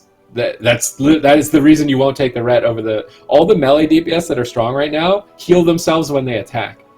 So, or they have defensive stance, which is just like passive mitigation all the time. But the Red Paladins have to lose globals to heal. They don't really heal that much anyways on themselves, and that's where they fall short. I really don't think you're going to see red. It doesn't have the sustainability that all of the best specs in the game have. You literally posted a picture on your Twitter yesterday of a bench. Yeah. So I found where all the Red Paladins go during a PvP tournament. That is where they are. Did you just find that on a walk? If Kara took a selfie right now, he would be on that bench. Oh, that's I won't so stand for mean. this. I don't stand for it, It Ben. doesn't matter if you don't. He's going to Stick be up for there. him, man. It's just a fact. Oh my god. Oh god. Well, I just want to know who the best It's jungle for is. sure so listening kinda right Yeah, now. exactly. I don't even want to see him That's just for that fair. reason. It's fair. Even if it was Finish better to it the play way red. we started. Oh, by the way, so I got confirmation from production. These fly-ins are actually not Spoon. They are by the same guy that does all of like the cinematic-looking trailers, like the in-game ones. It's by It's like IK Reddit or Edit. IK Edit on Twitter. So yes, those are very well done by him. So thank you to him. And they're very. This is the first time we've seen the one for Robodrone all season. Not all season, but at least all weekend. Ever. I feel like we're just making up facts at this point about these fly-throughs. Like, I did a bad enough job. You don't need to follow in my footsteps, Aya. Well, I wanted to give credit to the right person because I did say it was Spoon earlier and it was not. So listen, man, I didn't make that up. It's real. Mm-hmm. Okay, God. Anyways, this is gonna be intense game. We've been looking forward to this series all weekend. Now we're on match point for these two teams, Jungle versus Jungle. We can talk about like this comp and like sort of the history of Jungle that we've seen throughout the seasons. It seemed like last season, at least, it wasn't as strong as we're seeing it, especially now. Zico, what changes exactly happened to it? Like, why are we seeing more Jungle this year? Maybe I think gushing is a big reason to why it's just became a lot stronger, and also I think some of those healer changes definitely helped out Priest. I think before Vitality Conduits, for example, Priest was not that great, but now I think that they are actually able to kind of survive for a longer period of time, which the jungle does need in some of these matches. Mm-hmm. And, you know, we saw nLite as well as F2K play yesterday, both playing those jungle compositions. Like, what would this comp do really well against as a counter? I'm curious, Sven. What would this comp do really well against? I'm not sure. I think it does pretty well into Rogue Mage. It seems to really struggle with Mage Lock. So a lot of these teams do have Mage Lock, unfortunately, for these jungles. We did see a little bit of success with the Mistweaver go really, really late into dampening and kind of out mana if you can, but that strategy seemed to have fell off quite hard. The Paladins came up, and the thing about jungle is a lot of the time the jungle teams only play jungle. So if it's good, they look great. If it's not so good, then it's super unfortunate for them. But we are going to be getting into Game 5 on the Robodrome, and this is a very important point for these teams to pick up. At this point, both of them don't want to be going down 0-2 in the round robin, so picking up a victory here is going to be really important for their chances to make it into that top 4. Hydra already crowd controlled up here. Cooldowns popped immediately by both sides in terms of damage. Trying to just max out here. Barrier placed out for Zuniaki, mitigating and recovering. Vitality Conduit going to be an important tool as it doesn't cost any mana to recover the team. Zuniaki in a freezing trap. Cassidy stunned up out midfield. Mindbender punching away as well. Castu in position to try and annoy Zuniaki even further. Psychic Scream secured. Huge pressure early on by F2K. Tony is still sticking to that renewal, whereas Cassidy has not switched over. They stun up Tony. Hydra's still trapped up. Tony not taking too much damage, though. In bear form, pops that renewal. I think might have got Gladiator's Maledict, though, absorbing a lot of its effectiveness. Cassidy jumping over to Hydra. Maybe looking for a bait on a Skull Bash, or just waiting for a Bash, but kind of just chilling at the moment. Retreating back behind the pillar. They switch over to Facile, trying to punish the positioning here. They left Facile behind. Cassidy activates Thorns. They're not going to attack Facile anymore. They switch back to Cassidy. Tony on the back foot, jumping into bear form. Hydra into the stun. And so is Tony, but Vitality Conduit's rolling, so Tony heals up for quite a bit here, even though Hydra's in the freezing trap. Nice play. Zuni into the stun, breaks out with every man for himself, goes for Psychic Scream. Hydra breaks out with Will of the Forsaken, reverses it with a Psychic Scream of his own. Play after play here, into the freezing trap. Cassidy stunned up, trying to take him out here. There's no cooldowns activated during that freezing trap. Mind Control and Zuniaki trying to extend this chain out as long as possible, but not really denting him, and nLite have a significant lead on mana at this point. Yeah, it's looking good so far in the opening stages for nLite. I feel like, in general, in these mirrors, nLite has had the better mana. But right now, Cassidy is the one taking the damage. Zuni going to activate that Vitality Conduit, which means if they get a trap here onto Zuni, this could surely be Cassidy's trinket here. But Zuni, nice barrier right there, is going to be able to hold on to it. So he chains his Vitality Conduit with that barrier, and that's going to allow Cassidy to actually sit through that stun. And now they're going for a full fear on the Hydra. No Will of Forsaken available. Tony might just go down here, takes so much damage here in that bear form, activates big heals there, and now he's going to come out, get the Vitality Conduit. Zuni's in a fear, and that was a close call right there. Cassidy with the instantaneous kick there on Hydra's penance as well. Hydra looking okay now on mana though, as they are stabilizing, but Tony had to use a lot in that exchange, and Cassidy still has every single cooldown left, so slight lead still for nLite. Hydra now in a full trap, does not get the Vitality Conduit. Zuni does though, however. Now Zuni in a full stun into a full trap. Hydra keeping Tony alive here. Now Cassidy is in a world of trouble. Full secure, and Cassidy could just go down here, get stunned into a stunny trinket, into a war stone. Mind control! Zuni gets nicely mind control right there, and do they have the damage though to finish the game? Cassidy's so low, few offensive purges. He purges the barrier, but Cassidy ducks behind the pillar and catches a big heal from Zuni. Both of these teams so close to scoring kills already in this match here, man. Definitely great offensive plays there by Hydra as well. That fear into mind control, dispelling off the power word shields. Definitely really important. Luckily for Cassidy, he was able to get out of line of sight and avoid imminent death. And now nLite needs to try to strike back, but once again, it's Zuniaki who's into the full trap, and it is going to be F2K who looks to be aggressive. Cassidy playing very scared right now, just going to be using this pillar to avoid as much damage as possible. The Maledict is rolling right now. If it gets dispelled off, it looks like Zuniaki will be able to recover. Zuniaki charges forward, gets the full fear immediately. Will the Forsaken is used by Hydra to break out of that crowd control, and now Hydra is on the run. Can he get the fear? He's into a trap, and now Tony is falling behind. Survival Instincts has to be traded out, but that might not be enough. Tony is in so much trouble. Hydra dispels the Maledict, grips him over. Big Penance will land, and it looks like Hydra should be able to keep him alive. The stun does come in, but Vitality Conduit going to be more than enough to keep this Trail Druid alive.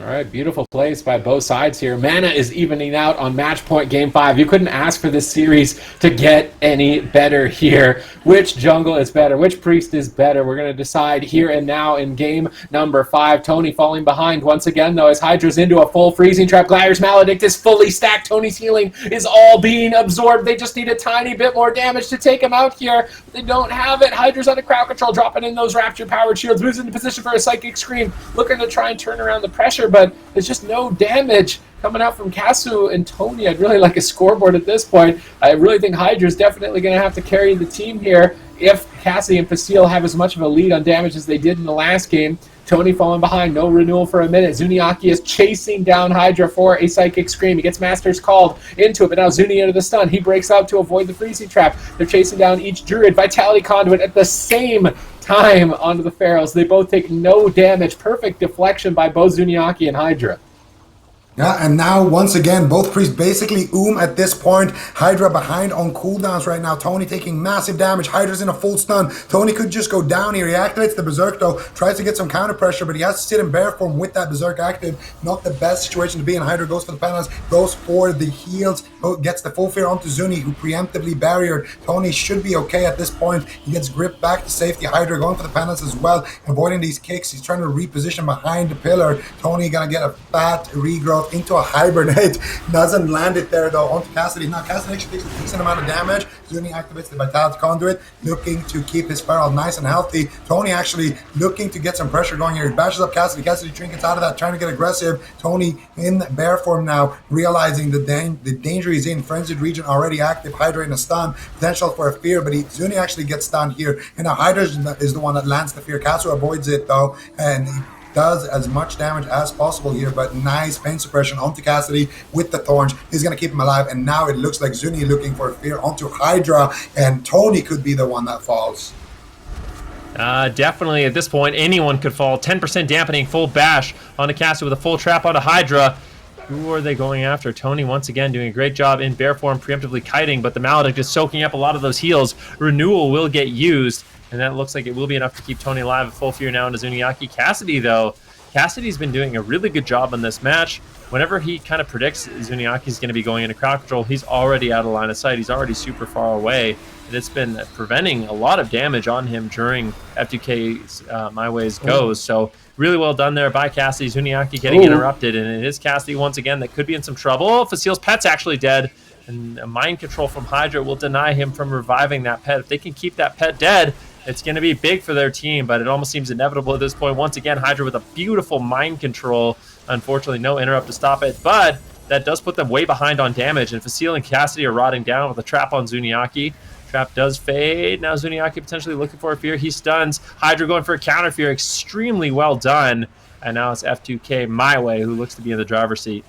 All right, let's see if they can keep it up here. Dampening, ramping up, 17% healing reduction. No mana left in the tank for Hydra. Basically nothing for Zuni, but that tiny bit of an advantage could be enough here on match point. Are they going to close out the series? Tony is so low on health. Gladiator's Maledict absorbing some heals. Conduit activates. Tony is cowering. His healer in a full freezing trap. Cassidy jumps in with the maim. They turn it around with the bash. He retreats in bear form. Facile trying to finish him off. Hydra's barrier comes up in 1 second, but he gets skull bashed. He can't use it for 2 more seconds. Everybody is dying on F2K. nLite and totally dominating in these final seconds. How is Hydra going to carry the situation? Drops down the barrier, moves in himself, goes for the Rapture Archangel, tries to get whatever heals he can here in what could be the final seconds of the last game in this series. Can Hydra pull this off? He stabilized Casu and Tony, at least sort of, at this point. Zuniaki's now completely out of mana. They go for the stun, but he breaks out, lands the Psychic Scream. Hydra can't assist. They go for the Gladiator's Maledict. Tony's on the run, but a freezing trap lands. This has to be it. He gets a double war stomp. He buys a second, but 1 second is not enough. nLite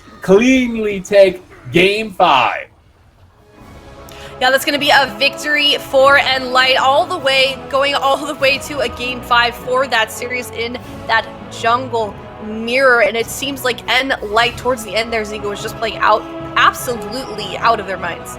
Honestly, this is why yesterday I was kind of hyping up this matchup so much. This is what we want to see. Game 5, the true best jungles going at it, and it just comes down to very, very small, micro plays. And I would say Hydra actually went out of mana that game because Cassidy was using his roots on Hydra's Mindbender. So the second to last Mindbender actually got 0 value because of what Cassidy was doing with those entangling roots. And that's why Zuni had, you can see here right at the end, he just has a little bit of mana to work with. And that little bit is going to be what keeps his team, the high HP one, what keeps them aggressive. Whereas Hydra's team, they're going to be the one on the back foot. And it goes a long way, just small individual plays like that. And I cannot wait to see the scoreboard here. Casu, Facile tied.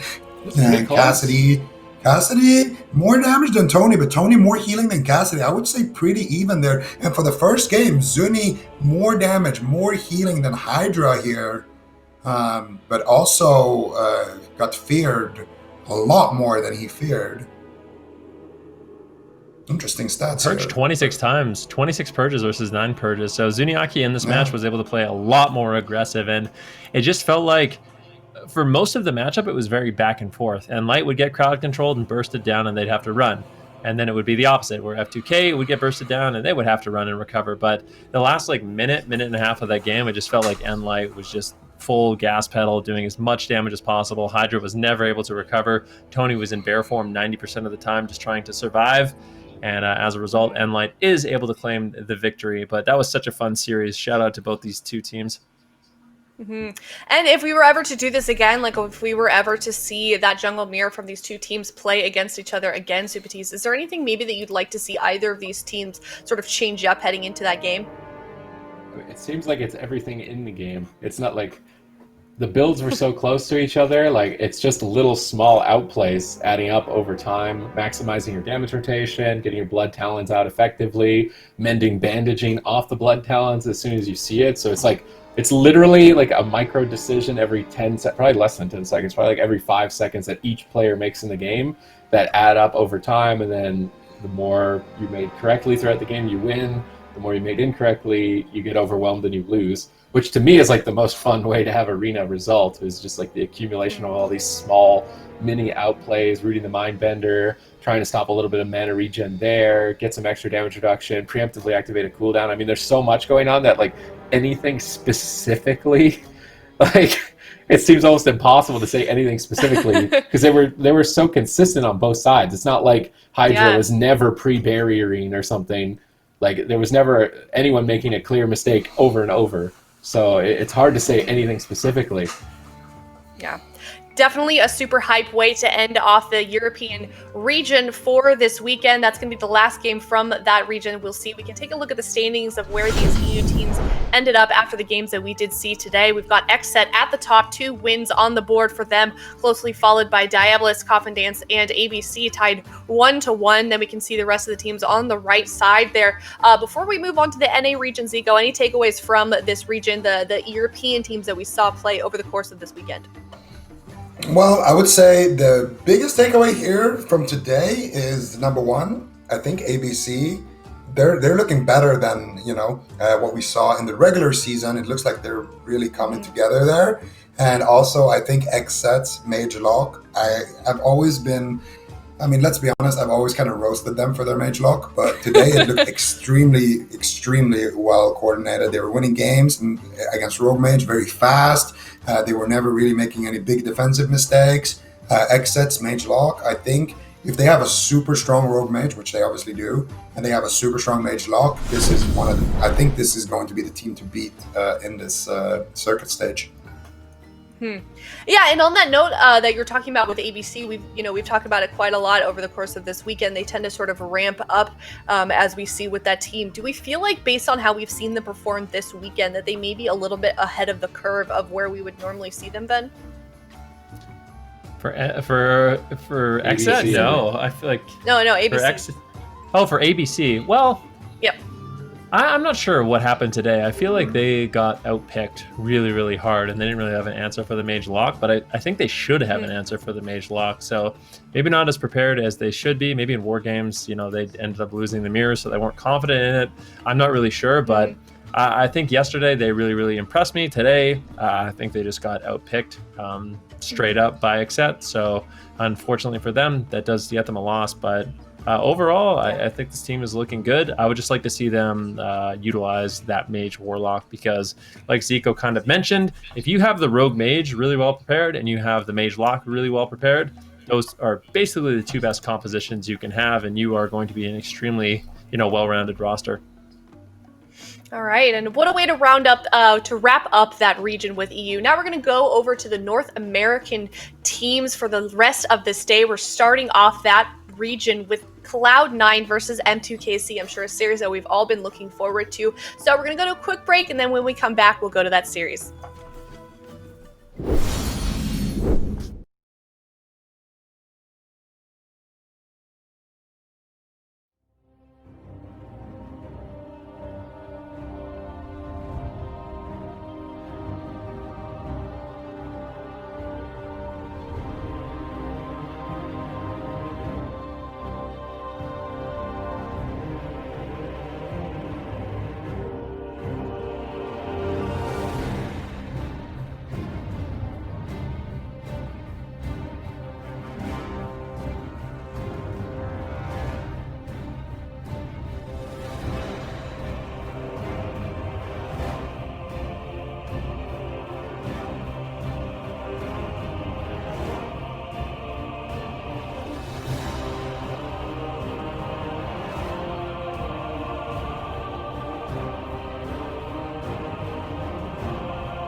from CMD's Ice Block. Can they push for it? Ironbark, when it gets caught on a polymorph, the Ironbark may not matter. 10 seconds away, 8 seconds away for it. Can they gun down for the kill? Cloud9's about to trigger. 4 seconds away, 3 seconds away, 2 seconds, 1 second. Oh my goodness! Oh my god! My heart is still racing from that ice block.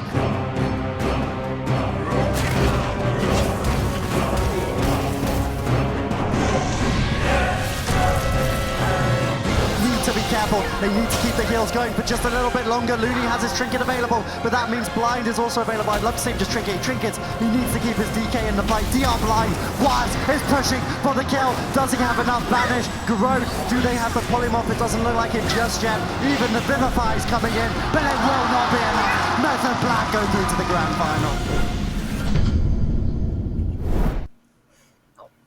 Hello everyone and welcome back. We started off the day in the European region. Now we're moving on to North American. We're going to see those teams play out today for the rest of the day on Sunday. Cloud9 versus M2KC is where we're going to start off. Cloud9, always the team to beat here as Supatis. Mage Lock, of course, is always just a difficult matchup really for anyone in the AWC. And now M2KC is facing off against them. How do you think these guys are going to do? What can we expect from this next series?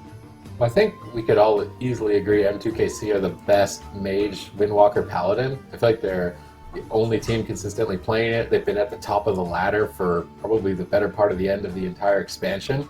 And they're the team that Mystery Org, Siju's team, copied. Mystery Org saw their success and was like, well, maybe we should actually pick up this comp. Nobody was really considering it as a top contender. They were the only team. So it's going to be a bit of a test for Cloud9. How do they deal with that? Because they have experience against the melee cleaves. They've won all of their wizard mirrors. Now this one composition might throw a wrench in their plan, and that's what I like about the round robin is that everybody gets a chance at Cloud9 basically. You don't have to worry about M2KC maybe getting knocked out to some sort of counter comp earlier on. So I like that it's this curveball that Cloud9 need to deal with. Yeah, it's really cool to see that we are in this round robin format. Every team has to play every other team. That's why there is no bracket. And we did, before this break, we saw how the European teams ended up in their points for the first half of the day as a result of that round robin format. Now, of course, we're in the North American region. What about you, Ben? How do you think that we're going to see these two teams face off against each other? Is Cloud9 going to be beatable? Well, the way I see this matchup playing out, if it is going to be Mage Lock versus Windwalker Mage, is I think this is going to be the most dampening series we have seen throughout this entire tournament. I would expect the game's average dampening would be 50 or 60%. M2KC, I think the way they normally play is just sit at the pillar, build up as much damage as possible, try to one-shot the Warlock, and just rinse, repeat that, take no risks, hide out of line of sight whenever you don't have your damage, whenever you don't have your crowd control. And I think that's how it will play out. It might actually be the case where we do see Cloud9 play something besides Mage Warlock, maybe, but I guess only time will tell when we do see what the blind pick is. Yep, gates are going to be opening here shortly. It is Cloud9 versus M2KC. Always the question in this North American region is who is the team to beat Cloud9 with their Mage Lock composition. M2KC, certainly a creative team. We've seen them perform pretty strongly in the past here. It is Cloud9 versus M2KC. Curious to see what compositions come out of the gates, and this is what we were expecting. The Mage Warlock Mistweaver of Cloud9, a composition that's only been beaten in one series, basically this entire tournament year. So let's see if M2KC can challenge Cloud9. Curious to see what build Ceralium's running. Is he running the Lucid Dreams? Is he going to be going for that one-hit wonder? Nope, running the Breath of the Dying for more consistent pressure. Conflict and Strife on Drake, anticipating that he's going to be the target for the Wizards. But early damage here on Wealthy Man. Huge pressure in just to paralyze. Cubsy in the nick of time stabilizes with Life Cocoon. But Cloud9 are probably thinking, that was a pretty heavy hit. And M2KC are just going to do hit and runs. That was their hit. It's now time to run. Yeah, and I think that was Chanimal's Infernal right there is a big reason to why Wealthy Man was able to survive, but Wealthy Man also Trinket Temporal shielded the Dressed hit right there, and now we could potentially expect Surround to just stand here, spam Fireball, and then when he has Combustion ready, we could potentially see them go out. Now he does have it ready. He's going to go out. They're going to build up some damage onto Wealthy Man, and they're going to look to do the same thing here, paralyze, try to get something onto Cubsy, that paralyze, and then combust. Right here, Cubsy getting paralyzed, and big damage to follow up. Fist of Fury, going to get feared there by Chanimal, and it looks like Wealthy Man is going to survive. Dragon's Breath by Ceralium is going to stop that blink. Sheep, Brain does get Sheep though, however, and now Wealthy Man looks healthy, and now they have them once again pinned behind the pillar. Oh, it's the Dark Soul, so Chanimal is a big threat right now. Ring of Peace knocks him in Chanimal's line of sight, but then Chanimal gets Ring of Peace on his cast by Drake. He's only going to get one Chaos Bolt with that Dark Soul. Brain easily just keels himself through it. M2KC need to continue to drag this fight on. They're only going to really be able to win with Paralyze on Cubsy, so whenever they don't have Paralyze, I really feel like it is in their best interest to just retreat to the pillar, avoid damage. They're going for a Combustion pop here, but they instantly get Spell stolen by Wealthy Man and Cancel Aura. Nice play by Wealthy Man. Double leg sweep. Kind of a mistake by Wealthy Man and Chanimal to stand on top of each other against a Windwalker. Unfortunately, not being punished too much there for M2KC to develop any sort of lead. Mana is even between the healers, and I think it's as Venruki was anticipating. We're going to get pretty damp here, I think, in game one. Yeah, I think that is fair to say at this point. I mean, Drake and Ceralium doing a little bit of damage on the Chanimal, but Wealthy Man is playing a very, very high damage build. He's playing Lonely Winter, so he's going to be able to put out a lot of damage if he can free cast Frostbolts and combo it with the Flurry. However, he's going to have a lot less range kind of snares and roots, and I don't know if I necessarily like it. Windwalker Monk can get disrupted quite heavily with, the Pet Nova as well as Ice Nova to deny a lot of his mobility, so I'm not sure I'm the biggest fan of this build, but if they are going after Chanimal, Wealthy Man will be able to do a lot more damage, so a lot more burst damage, I should say, which will definitely be nice. Drake taking a lot of damage right now, just kind of feared into the open, tanking a lot of damage, but the thing is, if he's got his Fortifying Brew, Diffuse, and Touch of Karma, he's going to be feeling very safe, and at any point, he can just Transcendence away, and you can see both M2KC and Cloud9, their mana is looking phenomenal at this point in the game, and I think you're right about that. I think we're just going to see basically a Paralyze on Cubsy and them try to one-shot. And in Dampening, it can be really hard to recover through that one-shot. In the opening stages, we only saw Wealthy Man get completely obliterated, but they haven't been able to replicate that again since. Oh, Chanimal is actually playing Demonic Circle there. So Paralyze came out on Cubsy, Chanimal port behind the pillar, and he's going to be safe now that Paralyze is on cooldown, and he can go out in the open knowing that Cubsy can just give him a life cocoon at any point. Ceralium looking to do some damage here. He gets counterspelled. Big damage here from Wealthy Man. He has a nice Sheep there as well onto Brain. Chaos Bolt sneaks through. There's the Frozen Orb as well. Another Chaos Bolt, another Sheep into a Fear. How are they landing all these CC? Like Brain is literally like on the edge behind that pillar, but they're able to keep that chain going for a really long time. Cloud9 on this Major Warlock, just looking like an unbeatable brick wall. But as this game goes on, they are going to be, risking just getting destroyed later on. So they're not in the worst spot here, M2KC. It's definitely, I got to agree with my fellow casters here. This is going to be an extremely damp game. Ceralium has Combust. He wants to go out and pop it. They want to go and get that Paralyze going here. Chanimal already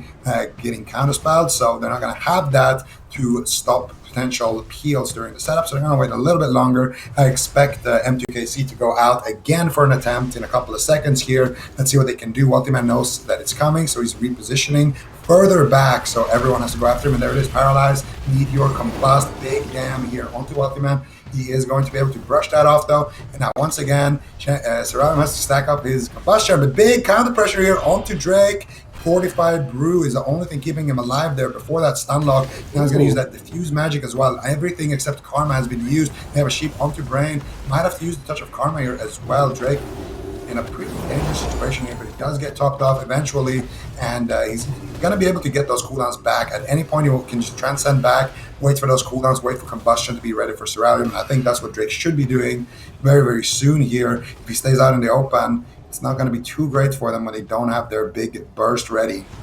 The main problem for M2KC is that Paralyze isn't long enough. I don't think they'll be able to win with only Paralyze. They need Brain Hammer of Justice and Blinding Light. But you see where Brain is at the far backside of your screen? He gets feared. He left the pillar for literally 1 second and he gets feared. So he needs to somehow get on top of Cubsy, who's on the opposite side of the map, without getting feared or polymorphed.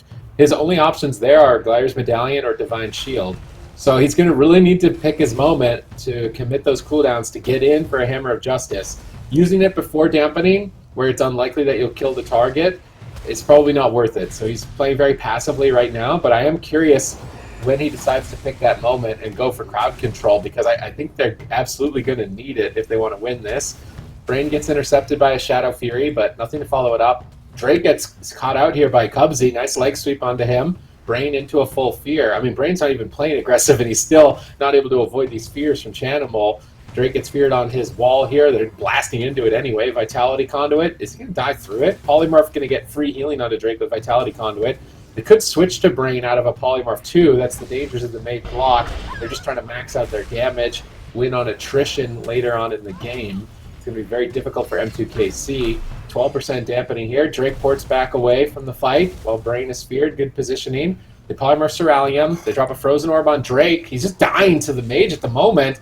Brain gets blasted down by Chanimal. He has to line of sight. They're trying to pick themselves back up, but already at 13% dampening. Brain has to use Avenging Wrath when they're not even engaging to recover.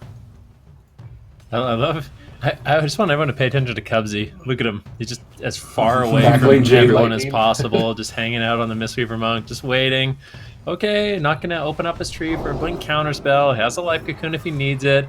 But Chanimal playing Demonic Circle is actually really intelligent. I mean, unless he gets absolutely one-shot, it's going to be so difficult for Cerealium and Brain and Drake to actually chase after Chanimal in this match without really opening themselves up to crowd control. So I think just having that extra mobility is going to be really, really smart. Normally the Windwalker Monk can just sit on the Destro Warlock and he's not really able to move around. Caught in the leg sweep, gets knocked around with the Ring of Peace. Fist of Fury is a huge snare, but with the Demonic Circle, all of a sudden, Drake, he really has to overextend if he wants to continue the pressure, and so far he hasn't been able to do it.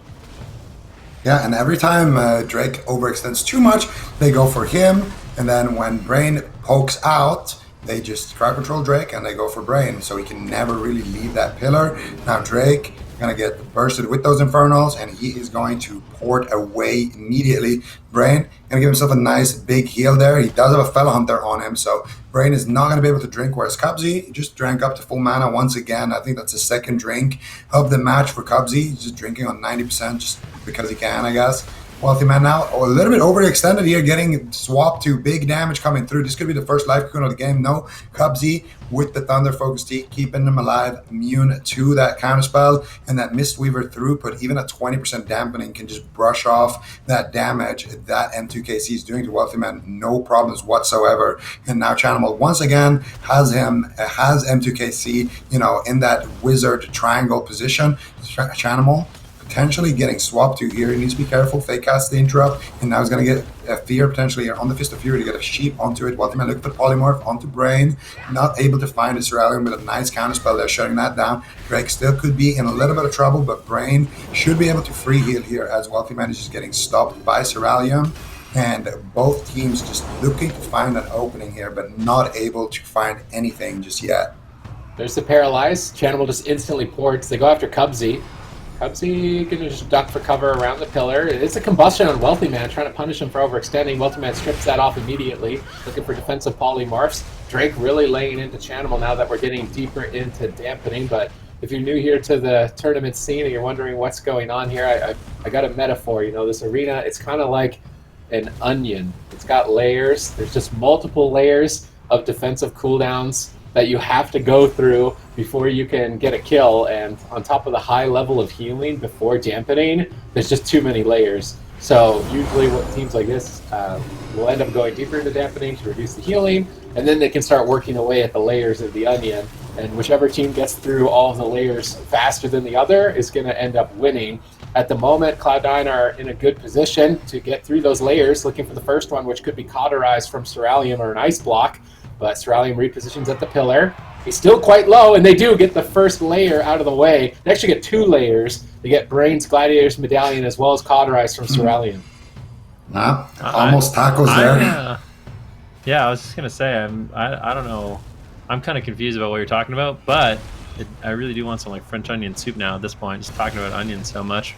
But yeah, Cerealium gonna get blasted away. I'm actually really surprised they were able to. Maybe it was like a claw or something like that forced out his cauterize, because he was behind the pillar for quite some time. He's even trying to conjure some refreshments to get some healing on himself, so that wouldn't proc. But now without that cheat death, he's gonna be feeling very vulnerable. And this is a strategy we're going to see a lot from Cloud9, especially with the Frost Mage. They're just going to take a defensive position. When the enemy team comes into the open, they're going to swat them away back to the pillar.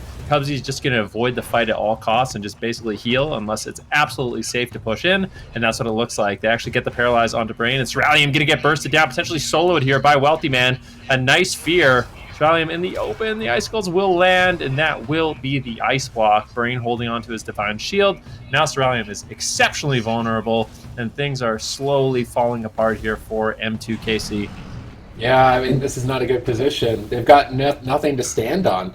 No ground to stand on. If Cerealium can't really immune damage to make a push, I mean, what is he going to do, sit at the pillar for 4 more minutes?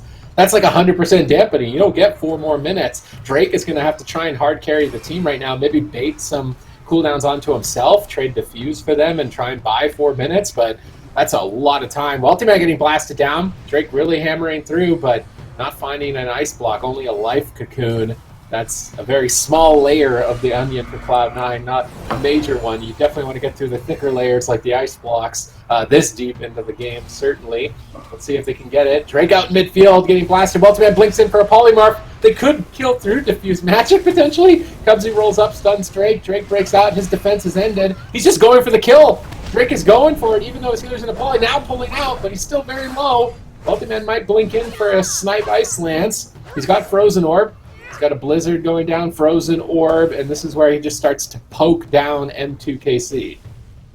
Yeah, and they have them in the chokehold position. Chanimal is looking for a fear. If he can get a fear on Cerealium here when he's by himself, they could potentially isolate him behind the pillar and potentially just take him down here, but looks like Cerealium's going to be fine in the situation, and no Life Cocoon for 15 seconds, so they have a small window here on Chanimal. Chanimal realizes that, porch back behind the pillar, buying his healer enough time to get those cooldowns back, and now it looks like they're going to fear up Brain. If he gets feared out in the open, they could swap to him, but instead it looks like they're just going to keep the chain going. Ray of Frost fully channeled, Hand of Sacrifice finally forced out here by the team of Cloud9, and you can say that the onions, we're getting to the part where you've peeled enough of the onion that, you know, tears are starting to stream down your face here. If you're M2KC, you can definitely tell that this Taco Sunday is not treating them well. It's so sad. Like, I always feel so bad for like the Windwalker monks and the rogues that try to push forward and do something. They're like, okay, I've been behind the pillar long enough. It's time to go. Drake goes in for a paralyze and just forced to run away immediately. And I don't know. At this point, M2KC, they're going to have to try to get something done. They do have a lot of burst damage available with this composition. A full Polymorph does land. Cubsy totally underreacting. This is Touch of Death as well. Chanimal could be in some trouble. Cloud9 might throw away the game. It is Life Cocoon that lands, playing it very patient, a little bit greedy there, but you kind of have to play greedy in this point. And now M2KC, they realize, hey, dampening is high enough. We need to try to make something happen, and they are willing to exchange. The damage is going to start really adding up here on a Chanimal. Yeah, Cerealium a minute away from that cauterize. If they can hold on, maybe they can pull this off here. Cerealium on the ropes, though. Ultimate tearing in. Chaos Bolt by Chanimal. Tag team blasted down. Cloud9 close out game 1. Only 58% damage. Dude, you guys went full Shrek mode with those onion That is metaphors. where the metaphor was coming from, yeah. And no one was like saying anything about that. I guess it's about Shrek. You wanted to? Yeah, I'm way too old. That meme was too old. No one. No, Shrek's old. You got it. You got it. So I did both get old. it. I would have We're tuned both in. I old. didn't know if I was muted or not, though. So I just waited. I waited for my turn. But anyways, Cloud. You made Elliot hungry. Definitely did. Now he wants some. Now he wants some onion soup. I had French some onion nice soup. French toast for breakfast. I'm good. Because at this point of the game, I mean, Cerealium he's trying to get aggressive, but I just feel like at this point of the game, M2KC, they kind of got to the dampening where they can actually win, but they try to be too proactive until dampening. They need to just do nothing because Cerulean with no Cauterize and no Ice Block trying to make offensive plays like that, he got punished. But if he had those immunities, he had that survivability, I could actually see them start getting some pressure developed onto Chanimal. Maybe Brain could actually push forward and get crowd control, use his Gladiator's Medallion, use the Divine Shield to break crowd control. I do think there's hope for M2KC in this match. I just really think that they need to play to their win condition and just sit back and literally do nothing till 50% dampening. I think that's how they win this game. Yeah, now we got Cloud9 up 1-0 against M2KC here in this series. Don't really expect Cloud9 to be changing anything on their side in this draft that we'll see here shortly. Now it's kind of up to M2KC to decide what they want to do here next. Zico, it is their map choice as they did lose that first game. And then Cloud9 will, of course, respond with what composition they want to play. So what do you think M2KC here is thinking? What do they have to do if they want to try and turn this around and turn it into a tie, Zico? Probably play on a smaller map, and I think both teams are going to run the same comps. If you're playing it on a smaller map, however, you don't need to trade every Windwalker cooldown and Divine Shield just to actually cross the map and get on top of Cubsy. So if you're playing on a small map, you have an opportunity to maybe take down Cubsy. You have an opportunity to at least land crowd control chains onto him other than just the Paralyze, and maybe set something up onto Chanimal in late dampening. I think map is going to matter a lot for them. But ultimately, we have seen Cloud9 play that Mage Lock on the smaller maps as well and look unbeatable. So I'm not convinced yet. And, if that win condition is, like you guys were saying, to try for M2K to try and hold off until that 50% dampening mark, what is it that they are really going to be looking to do, Stupides? Paralyze Cubsy and burst down the Warlock, kill him through Unending Resolve. Basically, you need to make it so Unending Resolve is a layer that doesn't matter. And at really high dampening, you can turn it into a layer that doesn't matter because it only provides damage reduction, it's not immunity. Whereas Ice Block stops all damage, Ultimate Sacrifice stops all damage. These are very important at high dampening, much more so than the 40% damage reduction or so of the Unending Resolve or the Absorb of Life Cocoon. So M2KC's main strategy is to get into dampening where Cloud9 has all their layers, but they don't actually matter anymore, and you just go straight to the center. But before dampening, they do matter, and you can't go straight to the center. So they just need to bide their time. So you need a layers graphic tick for every time Sid says it. Sorry, go ahead, Zico. Oh no, I was just gonna say you gotta wait a little bit for the onion soup to the layers to get a little soggy before you can get in there and really dig in. So I'm gonna see if they're able to do that. But the games are about to start here on Hook Point. Cloud9 up 1-0 against M2KC. Both teams playing same comps, but a small map here could be what M2KC needs to put a point on the board. Enrique. Yeah, definitely. We'll see if Drake can actually have more uptime. Cerulean, if they're actually going to try to go for crowd control. But Brain immediately caught into a full fear. Cerulean immediately into a polymorph. And all of a sudden, things are very early on unraveling here for the side of M2KC. Brain still caught in polymorph. And this is not the best opener for M2KC. However, they didn't really commit too much there. So they are fine to just kind of get a little bit of a reset. Although their opener was shut down. They weren't forced to use any cooldown, so it's kind of just like a reset of the game at this point. Both teams are completely recovered, but Chanimal not able to is easily kite in this one. Cerulean able to at least get a little bit of damage out on him. We'll see if they can just survive until dampening really here for M2KC. Drake is playing out in midfield, so he's going to be the only target for Cloud9.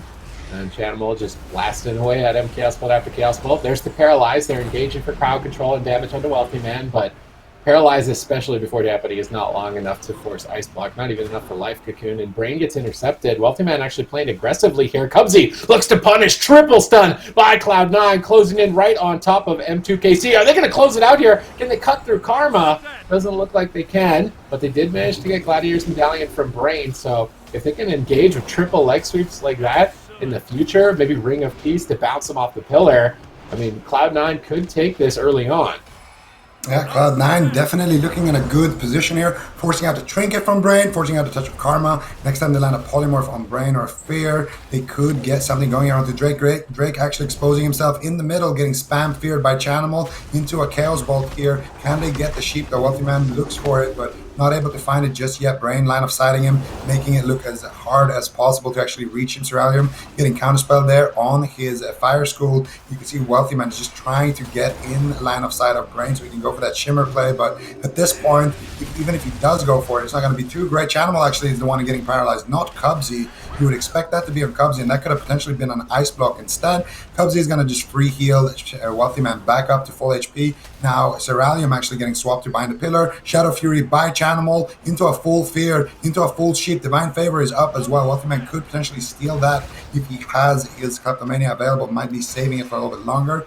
Last Sheep DR is going to come out here, and it looks like everybody on the side of M2KC is actually going to be completely fine, and they actually have an opportunity here to maybe Sheep Cubsy. No, Cerealium going to blink back because of that Dark Soul being activated by Chanimal. Gotta respect that cooldown. Chanimal, we've seen how big his bolts get when he activates that cooldown, so both teams just going to duck for cover. Look at Cubsy trying to set up a drink at 98% mana because, well, there's not much else that he could be doing at this point. And we're back to that standard wizard kind of poking behind the pillar position here, Van. Yeah, we definitely are. I mean, Cerealium, he's playing kind of an interesting build. He's playing Vita Charge Titan Shard, so going for extra haste and haste procs. And I mean, it's likely he just wants to spam out as many fireballs as he can to get the maximum amount of combustions in this game and just have that extra haste to actually get out crowd control, as with low haste, it can be really difficult against a Mage Warlock, multiple interrupts to deal with, and they are going to be primarily focusing those interrupts on him. Wealthy Man getting poked just a little bit, but Cubsy, once again, this is the positioning. I feel like if you want to play Frost Mage Warlock, you need to have the Cubsy positioning, just literally max range the entire game. Big setup now on a Drake. Triple stun does come in, but Diffuse Magic, Vitality Conduit seems to be enough, but Blizzard and Frozen Orb are really ripping in with those Infernals, and Brain is going to have to play catch-up in this position, now into a full Polymorph. Super unfortunate for him. Drake is potentially on the run. Could get caught out here. The Polymorph breaks onto Brain, a follow-up, but the damage has fallen off here a little bit for Cloud9, and it looks like M2KC should be able to recover. They stun up Chanimal, they drop the Meteor, but Cubsy is just chilling back there with Soothing Mist. I don't think Chanimal's even going to get scratched here. I like the essence that we see Cubsy running, the minor. This is just a minor essence, but Artifice of Time. So his healing has a chance to just give a target haste, and Warlocks already get insane haste, and Chanimal is running some Expedient Corruption, so that extra little bit of haste basically makes his Fear almost instant cast. You can see him pressing it. So I like Cubsy picking up that extra haste utility as a minor essence. It's going to allow Chanimal to slip in a Chaos Bolt that he otherwise wouldn't be able to, or a Fear. Definitely is going to be important for their victory. We're about to hit dampening. 2 more seconds to the mark. I think around the 5 to 6, maybe 7 minute mark is where they want to go Cerealium and start getting the Cauterize and Ice Block out of the way. But until then, attacking Drake is just more likely that he will die. Whereas if you got your Cerealium, his Cauterize probably comes back up off cooldown if you get it this early. So going after the Windwalker is probably a higher kill percentage. But I would imagine they're going to switch targeting to Cerealium in the near future. Rick's trying to reconnect over onto Chanimal and making it difficult with those Conflagrate roots. Chaos Bolt blast over onto Drake. Brain split up from Cerealium at the moment. They don't want to stack up for Frozen Orb Cleave, so I do like the positioning from Brain and Cerealium in this position, trying to just avoid as much damage as possible. But now Cerealium gets polymorphed out of Brain's line of sight, so he's stuck in that polymorph for quite a long time. Won't be able to get too much set up. Now he's throwing polymorphs onto Wealthy Man. Chanimal and Drake continue to go at each other. There's the leg sweep, Meteor. No paralyze on Cubsy, though. They're just going for pure damage. Maybe they can win with just damage and dampening. I mean, eventually healing is reduced by 80 or 90%, so if they just get out instant cast damage on the Chanimal deep and dampening, they might be able to win even without crowd control, and that seems to be what they're going for at the moment. They're stacked up, though, so Blizzard is going to connect on the 3 players. Wealthy Man connecting that over and over. Triple Shadow Fury, Chaos Bolt sniped in onto the left here onto Cerealium, and now they are starting to attack the Mage a bit more around this timer. Very important to get the Cauterize and Ice Block so that Cerealium is afraid of death should he try to make a push. Nice spell lock by Chanimal onto Brain, putting Cerealium even further behind. Ooh, this could... No, he activates the Vitality Conduit because it is on a different school than Holy. So even if you do get kicked and you're playing a Paladin, you actually can activate that and still save your teammates. Some healers, they can't do anything when they get locked. but some healers have that Vitality Conduit in a different school. Same thing goes for Priest, for example. You can see Wealthy Man getting kicked here. Combustion activated. Chanimal preemptive fork here. There is the sheep into the paralyzed into sheep, into Hammer of Justice, touch of death rolling onto Chanimal. No port available. What is he going to do here to survive? Wealthy Man peeling the situation with the spam sheeps, and now they get a fear onto Brain. Now this is Cloud9 at their best, looking to counter pressure when these setups are happening. They're CCing Drake and they're going after Brain. One Chaos Bolt connects. The Frozen Orb is already in place. Now they get the leg sweep and they're just going to go after Drake here. He ports into the Frozen Orb. Wealthy Man is in position to just do devastation here. If he can get a Blizzard out as well, he's going to have that Frozen Orb ticking up extremely fast. He's going for it, and you can see the Frozen Orb cooldown there under Wealthy Man's character at the bottom right, going to be ticking back up a little bit faster there. And Chanimal now once again could be in trouble. No life cocoon for the next assault. Ceralium has his combustion ready, but nice sheep here by Wealthy Man is going to actually allow Cloud9 to be more aggressive, because the fact that Ceralium can't go offensive here, and now they're going to get a fear out of that as well. Do they have anything more? Sheep comes out, but Brain does get the Vitality Conduit,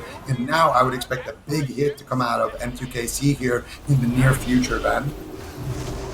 Definitely. They have a lot of damage available. Who's he going to go after, though? The thing is, Ceralium is just kind of pinned at the pillar.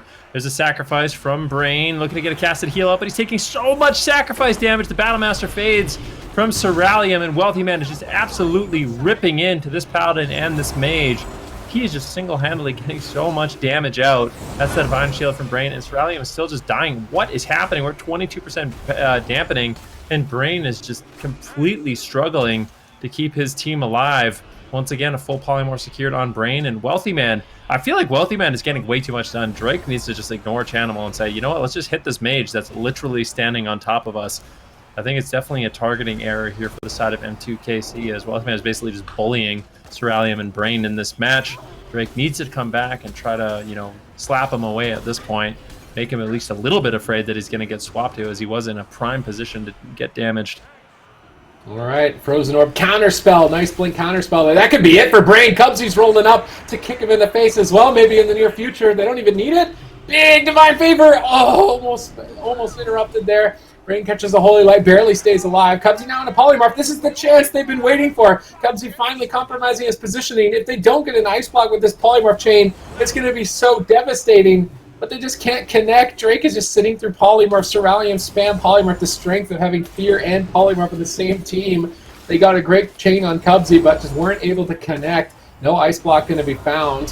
Fortunately, Brain has Ineffable Truth, so his Divine Shield's actually coming back pretty quickly. Ceralium gets spell locked, though. With this polymorph, they're pushing for Cauterize and Ice Block. If they get it, I don't know how M2KC is going to be able to win this game. 1 more second left on the polymorph. Brain uses Vitality Conduit with Temporal Shield. Should be more than enough to stabilize, but now caught into a fear. Chasing Ceralium actually blinked out into midfield to get a polymorph. He's compromising his positioning to try and get some work done, but he's going to take a ton of damage in return. Brain pops Avenging Wrath. Line of Sights goes for a Divine Favor heal on himself with the sacrifice on Ceralium, trying to just maximize his output as much as possible here. I do like that Brain is using his personal cooldowns with Ineffable Truth as opposed to the Cauterize and Ice Block of Ceralium that would be so long.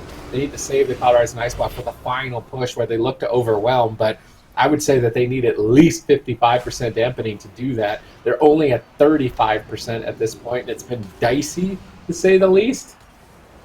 It's actually not looking too bad for M2KC. If they can hold on for another minute and a half, they're going to have Divine Shield and Sack, basically full mana pool, and they actually are going to be deep enough in dampening where they could be making some big plays. So I think if you're M2KC right now, focus on not trading out too much defense. And as I say that, Touch of Karma comes out from Drake. Ooh, big damage here with the Chanimal. Cubsy's in a sheep. Chanimal could just go down here. Cubsy Trinket, Life from Chanimal Trinkets as well. Rare mistake from Cloud9, overlapping their trinkets here. And they do have the Unending Resolve here. So that's going to be the last line of defense. Very nice trade there for M2KC, but now it's all about not falling too far behind. You cannot tank a single Chaos Bolt here from Chanimal, and they just need to hit Wealthy Man. Line of sight Chanimal, make sure that they don't fall behind here. Brain now getting fully sheep. Wealthy Man looking to do a little 1 versus 3 action. Counterspell secured by Chanimal. Can they get the read though? Nice Ring of Peace. Gonna keep Wealthy Man from continuing to chain Brain with the Vitality Conduit. Is gonna keep his team completely fine, and now they're going for the sheep. They get it. Cubsy is in the sheep. Chanimal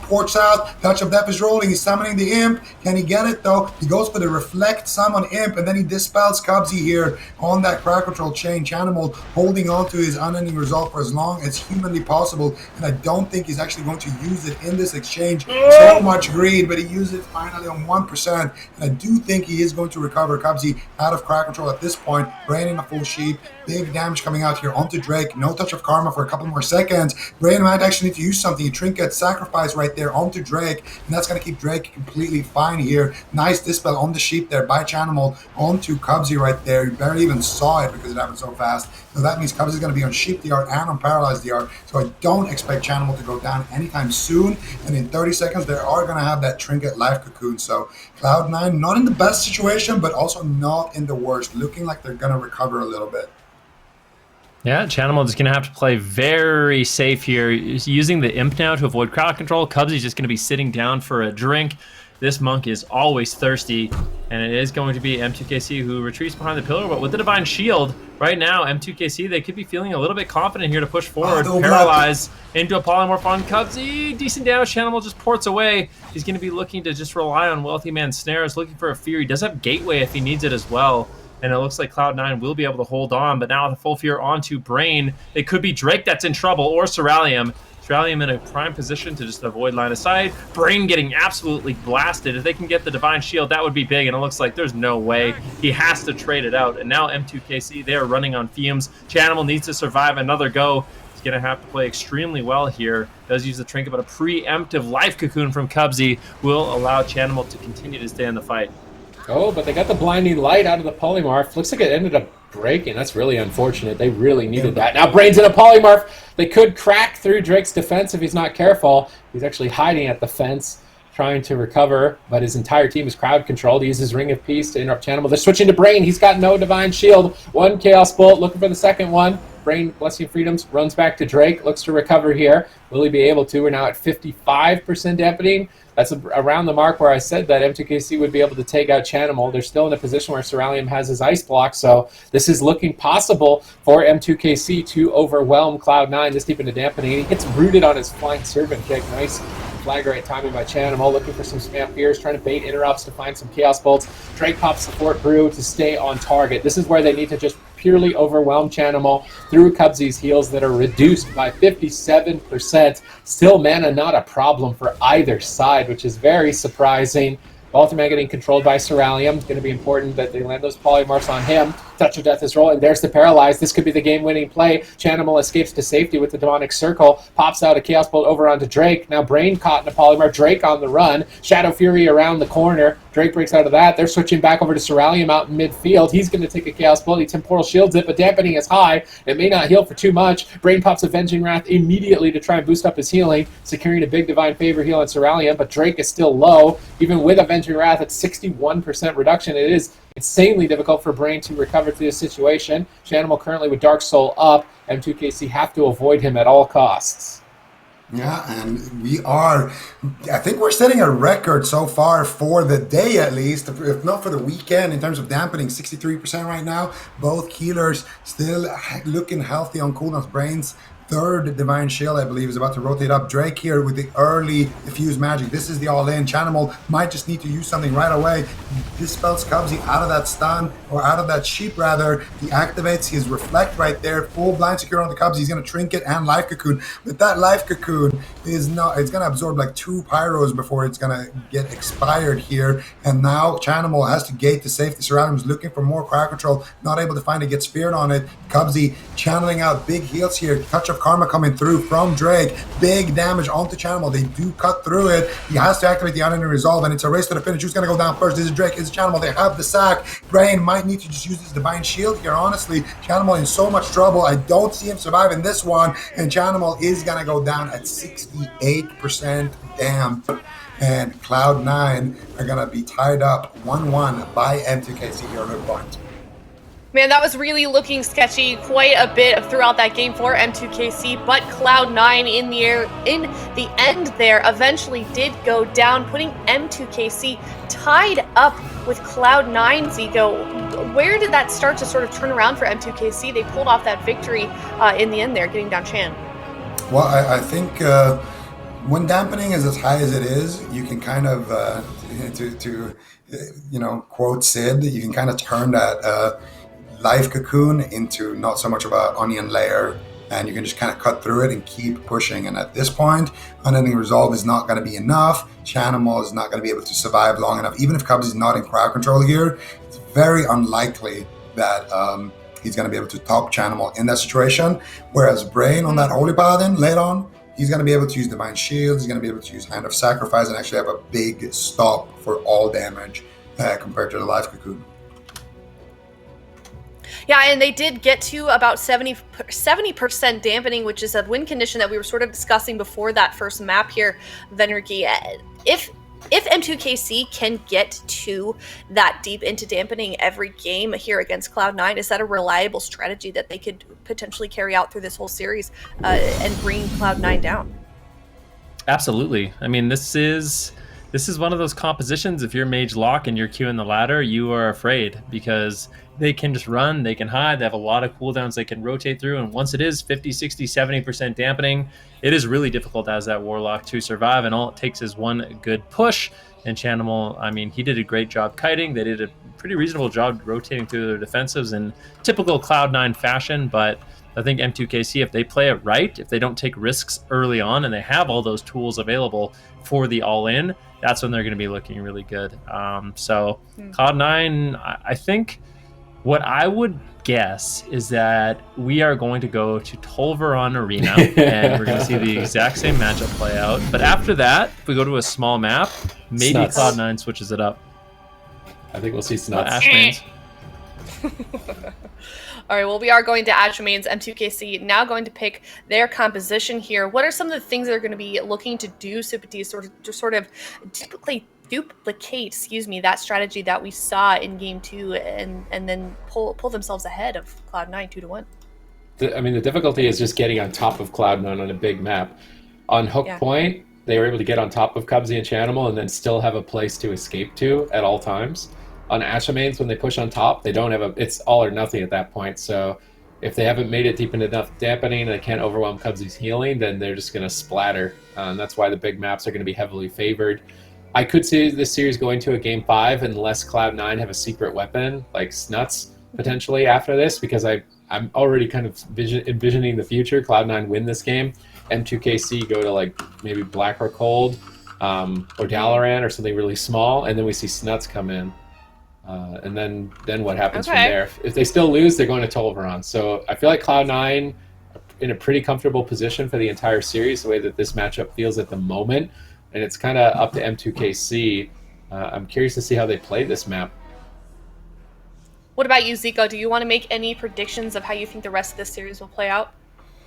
I would say big maps Cloud9, and even the next game, honestly, on a small map, I think Cloud9. I think it's a 3-1 for C9.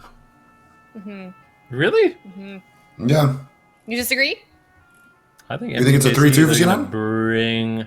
I think they're going to bring the damp. They're going to grab Cloud9 by the ankles and drag them to the deepest, darkest part of the ocean where Chanimal can no longer survive. I think the game is kind of going to be up to M2KC. I think if they play it safe enough, obviously they have to swat Cloud9 away a little bit. Cloud9 can't just have free reign of them, but I don't know. I think M2KC, they're one of those teams with this composition that can actually beat Cloud9 and really make it difficult for them in a matchup like this. And it's something we don't often see Cloud9. The Move has been the only team we've seen successfully pull it off. Besides here and there, we've seen a couple of games ticked off from Cloud9. I believe Spacestation Gaming has done it as well. But this is just certainly going to be a difficult series for M2KC if they want to pull this off in a victory here up against Cloud9. These teams are sort of grouping up. They're going to start soon here. But let's talk about how if we feel like the win condition for M2KC is for them to get into that deep dampening Supties, what is Cloud9 going to be looking to do to shut that down early so that they can get the victory here going into this next game? Anytime Brain wants to do something, he needs to get feared and polymorphed 3 times. And then if they can utilize the crowd control so much more effectively because they have more time that it takes for M2KC to get from point A to point B, and in the time it takes for them to get there, they're going to get feared and polymorphed. That's the main advantage for the Frost Mage and the Destruction Warlock, is that they get more time to react and then get control of it. And as soon as they have control, they can turn it around. So this is going to be a difficult map for M2KC. It's still not even the hardest one. We still haven't even gone to Tolvaron. This is like the little brother map for Cloud9. The big brother map is coming out in Game 5 if they need it. Actually, I think Cloud9 has 100. They have a 99% win rate on Tolvaron. The only one that could ever beat them on Tolvaron was Colo on his Rogue, surprisingly enough. That's crazy. By the way, the game has started here. We got Cubsy in a Hammer of Justice, Chanimal, and Wealthy Man in double leg sweep. Let's see, can they get the Ring of Frost? They get the Blinding Light, Ring of Frost to follow that up as well. They have no Imp here, but Wealthy Man with that beautiful Healthstone and that Temporal Shield is going to be completely fine in that situation. Chanimal now looking to counter pressure onto Drake. Not too crazy here. He's going to activate that Fort Brew, go back to safety. Brain still in a sheep. Chanimal looking to summon a Fellhunter. They break off the Shane by CCing Chanimal and Ring of Feasting Wealthy Man. And now, you guessed it, M2KC are going to hide behind the pillar, wait for Combust, then do the same thing again a little bit later. I think to be fair, I feel like we'll have to see if they actually get it done. I mean, Wealthy Man right now is positioning very far forward, but Cerulean and Brain, they're just going to be sitting at the pillar. And I actually wonder if Chanimal, is he not playing Demonic Circle anymore? I don't think he is. He's realized Cerulean, Drake, and Brain, they're not going to be playing Spites. I'm actually curious. I'm going to take a look at their gear right now to see if they maybe did switch to the Spite. That would be an unbelievable read, but no, they did not. Can you imagine? Chanimal specs out of port, and then it's just triple Spite ready to go. Because we've seen that be a big win condition for M2KC before. But they're not going to be using it in this game. Cerulean pops a Combustion, doing a little bit of damage here to Wealthy Man. But the thing is, if Cubsy can just sit back and channel heals, there is absolutely no way Chanimal and Wealthy Man are going to die at this point of the game. It's just not possible. Drake, Storm, Earth, and Fire, Frost Nova, Polymorph, Fear, no damage. It's so difficult, especially when Drake's the only melee DPS. He just runs out in midfield. He's susceptible to both Fear and Polymorph. Cerulean's trying to just get fireballs up, and even Cerulean's getting crowd controlled endlessly at the box, and Brain is just sitting there like, I only got one dispel, I'm trying. It's going to be such an uphill battle for M2KC here on Tolvaron Arena. Can they break the 100% win rate of Cloud9 here? Ashamane's fall, sorry, is going to be the question. Cerulean gets a huge hit by Wealthy Man, but Brain recovers equally as quick. Chanimal just lobbing out Chaos Bolts, Flurry combos. Chanimal trying to sneak into Fear maybe. Fear on Drake, they need a Dispel maybe to switch the Fear over. Frozen Orb is down on the pillar, they need to reposition out of it. Cubsy's rolling up for a stun, he gets intercepted with that Hammer of Justice. Nice intercept here. Cerulean tries to go for a Polymorph, doesn't land it, gets a Ring of Frost instead. Chanimal is playing the Demonic Circle, it just blends in with the grass on the corner there. No, so he didn't have it down there yet. Oh, okay. He's just taking his time. He just wanted to make sure it was in the right spot. Everything was going good. But he is still running the Demonic Circle, so no Mortal Coils. He will have that to avoid damage. Also, the Demonic Circle gets way more value on this map. Oh, triple leg sweep here. Nice play by Cubsy. They're really tearing in a Fear to combo it out. Temporal Shield takes a Chaos Bolt, bounces him back for a moment, but Fear's still on Brain into a full Polymorph. This could be scary. Drake and Cerulean, both at half health. Spell lock on Cerulean, another Polymorph onto Brain. Drake line of sighting, Cerulean trying to follow him, but having a tough time. Double Shadow Fury, Chaos Ball Blizzard around the corner. Is it going to get cauterized? The tiniest bit of damage here. Cerulean actually blinks out of Blizzard to try and reduce damage on himself, and Brain trades Sacrifice. I like that Brain uses his cooldowns first because he has the Ineffable Truth to get them back faster. Cauterize is way more value than his Sacrifice because Sacrifice is going to be such a short cooldown. So as long as Brain keeps up that cooldown rotation like that, I think he's going to create potential for his team. Yeah, and we're going to see if they can do that. They're going to need to really take this to a long, deep damp here, guys. This game is just starting, to be perfectly honest with you guys. Drake getting sheeped up here, looking to build up a little bit of momentum here. He gets the Paralyze onto Cubsy. Actually, he might actually go for Cubsy here. Cubsy got auto-attacked one time, instant Fort Brew from Cubsy. They get a full sheep here onto Brain, big damage onto Cerulean behind the pillar here. Drake looking to back everybody up. He Flying Serpent kicks into the port to try to help Cerulean out, but they do net themselves the ice block here on the side of C9. And now I would expect them to actually maybe go after Drake or potentially Brain here. Brain is going to use that freedom, duck behind the pillar. The entire team is going to recover here, but C9 did come out ahead there. banking out that big cooldown from the mage.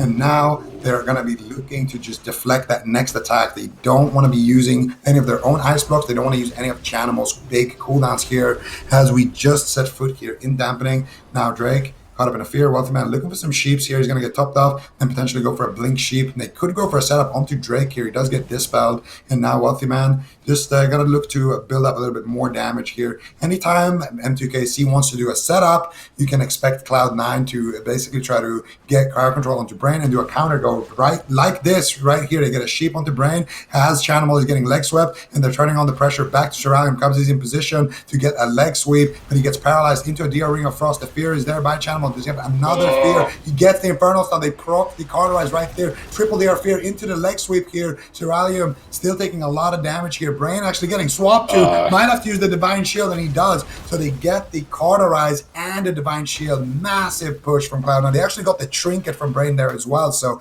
Brain has 0 cooldowns here for a little bit, and Suralium as well. So checkmate position right now for Cloud9. Only 9% dampening into the game. Yeah, and I think what's going on right now is Cloud9 kind of realizes early on in the game they're not going to lose. Like, I feel like they were a lot more afraid in game number 1, in game number 2, really not taking any risks, and now they're just saying, whatever, we're running in, they're not going to kill us anyways. Cubsy always has Life Cocoon, he has full mana, we can afford to take some chances in the match, because it seems like Cloud9, although they bring a lot of games to dampening, the only teams that beat them are the ones that bring it past 50-60% dampening. So I think at this point they have a lot more freedom in the game, and they might just close it out right now. Beautiful Temporal Shield, but Suralium gets locked out. Brain going to be put into the Polymorph. That's going to break. Unfortunately, Chanimal wasn't there to get off any additional damage, but that was a good push there by Wealthy Man. And I think Cloud9, we're likely just going to see them continue to play more and more aggressive in this match. Cubsy and a Polymorph at the moment. Could be an opportunity. Fist of Fury on Wealthy Man. Not even tickling Wealthy Man there. And now Cubsy's rolling up. He gets intercepted by a Ring of Peace, but Cubsy wants that leg sweep. Brain has no Divine Shield. He gets snared up on his charger, caught into the stun. He bops it off immediately, trying to get back to the pillar in line of sight. But Chanimal's on one side, Wealthy Man's on the other. It's very difficult for Brain to even find an escape path. They've got that pincer triangle position, the notorious Cloud9 triangle. Airplanes disappear when they fly into this. Suralium in a lot of trouble.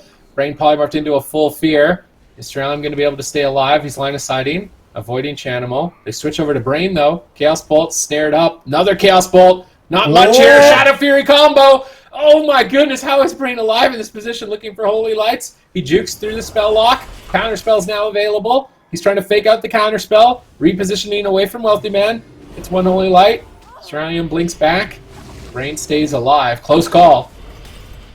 Yeah, really, really close. I don't know how he actually survived that last Chaos Bolt there, but Brain does have his Trinket back up, and he does have his bubble rotating back up, so that kill window onto Brain is slowly fading away, and Suralium getting his Ice Block back. He doesn't have his Cauterize for a while, though. Chanimal getting potentially set up on here. Brain actually getting set up on. Wealthy Man, though, does get his Icy Veins stolen there by Suralium, but it might not be enough. Brain should have used his Trinket there. I think he used it every man for himself. It might just be on cooldown here. Chaos Bolt sneaks through. Big damn, but that Vitality Conduit is going to keep Brain alive there. That was definitely the final push there for Cloud9 onto Brain before he's going to have his Divine Shield, and now they're going to need to look for other opportunities. Suralium has his Ice Block, and honestly, M2KC, their mana is looking good. Their cooldown is starting to rotate back up. They're not looking like they're in the worst position here. If they can force the Ice Block of Suralium, though, it could be big for Cloud9. Let's see if they have any more crowd control. Doesn't look like it. Suralium there, backed up by Drake with that nice leg sweep.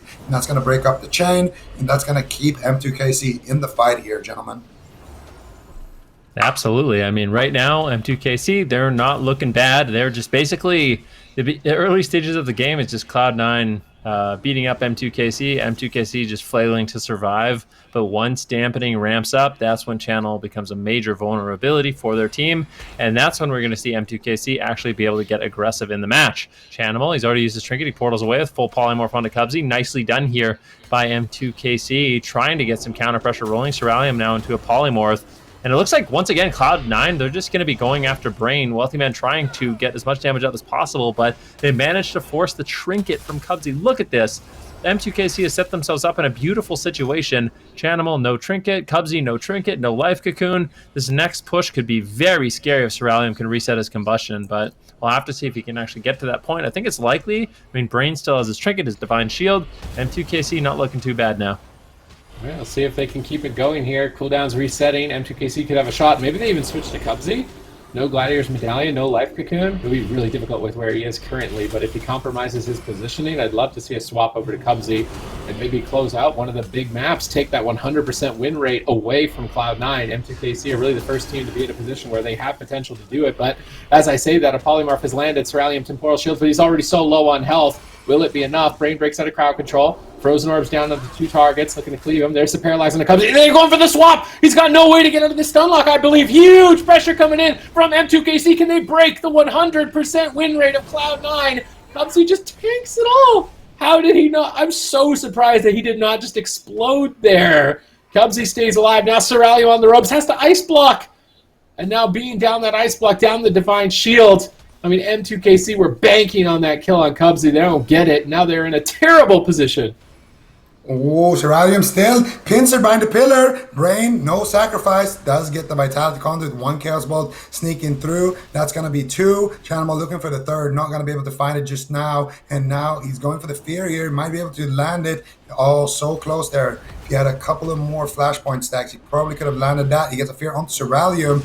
Brain's Sheep. I don't know what broke that. Maybe it was the Yard. It does have a Fell Hunter on him. I'm not sure. But we get a Fear here onto Drake. Full Sheep secured onto Cubsy. Chanimal could be in trouble. Actually, could be Wealthy Man as well. But it looks like they're going to run with this crowd control chain onto Cubsy. I'm not sure if that's the right call. Cubsy's going to have his Trinket and his Life Cocoon available now. Chanimal is going to be completely fine as well with all of his cooldowns. Dark Soul was just popped right there during that setup. Cubsy rolls in for a leg sweep, but he gets hammered right here. Chanimal with the triple Shadow Fury into a potential triple leg sweep here. They get it. Where's the Frozen Orb? Wealthy Man doesn't have it for a couple more seconds, but they still have good pressure here onto Ceralium. Could be potential cauterize here triggered, but Brain once again deflecting, and now Chanimal actually in a lot of trouble here. Full Sheep onto Cubsy secured. Chanimal gonna port to safety. You get the Blinding Light onto Wealthy Man and Cubsy. Chanimal actually gonna Fear Drake, summon an Imp, dispel Cubsy, summon a Fell Hunter, root Drake, and then Fear Drake again, and now look to turn the pressure back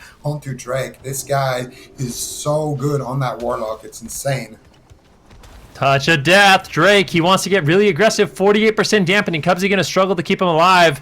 Potentially paralyzed now onto Cubsy. The Touch of Death should explode, and Chanimal is going to be in a bit of trouble. Cubsy, of course, has his Trinket. He has Revival. He has the Life Cocoon, so lots of tools to work with. Chanimal as well has that Unending Resolve. Just not the damage we would expect. That was not the combustion, so choosing to split up the Touch of Death and the combustion. But Ceralium still just playing extremely defensive here. Likely wants to wait until that ice blocks back up for them to make a really big offensive push. 50% dampening, not enough. Let's go to 60, almost 70%. And that's when M2KC, they're going to be laughing, and that's when they're going to have their edge in this matchup. But I don't think Cloud9 wants to let them get them there. And it looks like the double leg sweep does come in from Drake, but unfortunately not really too much of a setup. M2KC, they managed to hold on. All right, let's see if they can keep it going here. Full Blinding Light into a Polymorph. No Imp Dispel here. Chanimal ports. Ceralium, no Ice Block. Sacrifice available. What are they going to trade here in this position? It's dicey at 54% dampening. Wealthy Man getting hit hard, though, by Drake, blinking into midfield. Chaos Bolt lobbed over onto Ceralium. Brain trying to recover the entire roster here. He fortunately has Avenging Wrath, so his healing is going to be quite high. Drake rolls back to the pillar in line of sights here on the Dark Soul. Very important they avoid Chanimal during this time, but Rain of Fire and Blizzard are down, and I mean, Cloud9 make M2KC look like a classic dungeon trash pull when this situation happens. Are they going to be able to stay alive through the poke damage this deep in the dampening? They knock Chanimal back into their clutches. They interrupt him on Fear, but now Chaos Bolts are going to be freely raining down. Drake's already below half health. No Avenging Wrath for 20 seconds. Drake is just trading out here and not getting ahead. Porting back on 10%. Triple Shadow Fury. Triple Blizzard. Wealthy Man blinks in. Is Cubsy going to roll up as well? Leg sweep available. This could be a triple kill. Brain has to Divine Shield. Just AoE around the corner. Drake's charging out. They've got to get something going here if they want to win the game, but is 60% dampening enough to overwhelm Chanimal in this position? Wealthy Man's just spamming Polymorphs, denying any of the connect on Chanimal while Cubsy sits through crowd control. Perfect control by Cloud9. Now Cubsy rolling out, catching Drake at midfield in a leg sweep. Devastating damage. 1 Chaos Bolt, 2 Chaos Bolts. Vitality Conduit. It might be enough. Drake wraps around the pillar, catches a Vivify. Cerulean's trying to retreat. They fear up Brain on his Avenging Wrath. Triple Cataclysm. Wealthy Man in position. Getting ready for that Frozen Orb, using Blizzard to reset the cooldown. Blizzard is reset it. He's got Frozen Orb. Drake rolls out into midfield, drops the Dressagat, drops the Touch of Death. Chanimal Gates away from him. Spam Fears him, spam Polly. Just avoid damage during the Touch of Death at all costs. Brain's moving up. He's actually got 0 mana. Basically no cooldowns. If he's caught in a stun, he's easily just going to get 100 0'd. We're at 65% dampening. Can M2KC pull this off? Brain has no mana, no cooldowns. Can they break the 100% win rate of Cloud9 on Ashamane's Fall?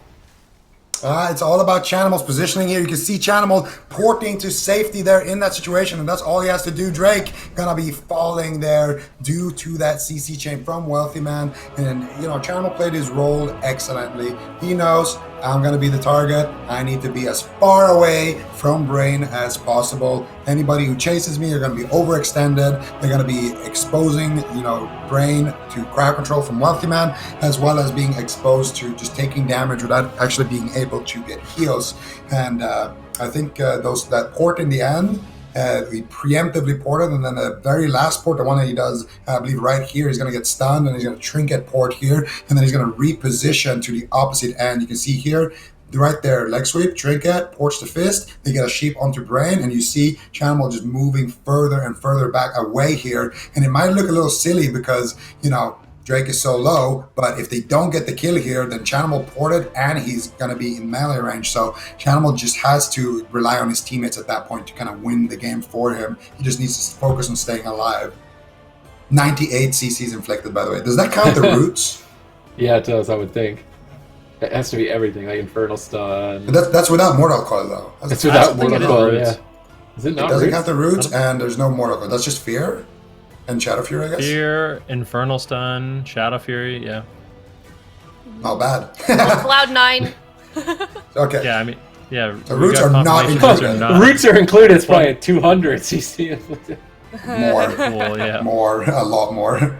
Like 300. Cloud9 able to keep their winning streak on Ashmane's Fall, still at 100% win rate for that map. Now they're 2-1 here against F2 M2KC. And, their strategy, M2KC, is like they needed to get to deep dampening and able to win that game there. They still got to about only like 3 to 4% under the dampening that we saw in that previous game there, Zico. Now what's their move? I mean, that was their strategy for the last game, and that didn't work this time around. How are they going to be able to win this second game if they want to be able to tie it up here against Cloud9? They're probably going to go to Dalaran and try to do exactly what they did here. But the biggest difference is that if Chanimal ports, he's not going to get very far on Dalaran compared to, on Ashamane's. And I think if M2KC were to win that match, then probably going to be going to Sandland over to Calderon, if I had to guess. Oh. Tiger's Peak. I don't like Tiger's Peak at all. No, this is why I predicted the 3-1. M2KC, Thought they were going to just pick Tiger's Peak and throw it away. No, M2KC, they heard my prediction. They're like, all right, you know what, Zico, we got you, bro. I really don't like this map. What don't you like about it, Ben?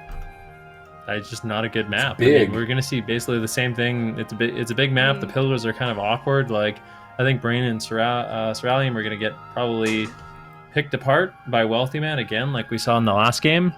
There's just a lot of space for Chanimal to kite as well. It's just, not as good as something a little bit smaller. I think Black Rock Cold Arena, or maybe not Dalaran 2. I think I like Black Rock Cold Arena a lot more, but yeah. I don't know. M2KC, they picked... Oh, go ahead. I was going to say M2KC, they must have picked this map for a reason. I just don't know what that reason is. Yeah, I was going to say, like, M2KC must have... We weren't able to see how quickly they locked in that map, but, I mean, by the time we were on this screen, they'd already picked the map. Cloud9 had already picked their composition, and M2KC almost, like, very, very quickly locked in that composition. So I wonder if there's something up their sleeves, Supatis, that we don't know about. Because I feel like that maybe sometimes when teams, they lock in so quickly, it kind of shows their confidence going into this next game. I mean, I'm trying to think, like, is Demonic Circle not as good as it would be on Dalaran or something, maybe? No. Not really. I mean, you could just put it behind a tiger statue, move 40 yards away. It's max value, so they're not limiting Demonic Circle at all by picking this. Are they gonna like split up and have what? The mage at a balcony where you can't really line of sight, and the paladin at a tiger statue try to avoid getting cleaved down? Are they just gonna run laps out in the open around the outside of the map? I feel like they could have done that on Dalaran and still had the option to pillar as well. I don't like it. I don't like the pick either. I can't think of anything that's a positive for them with this pick.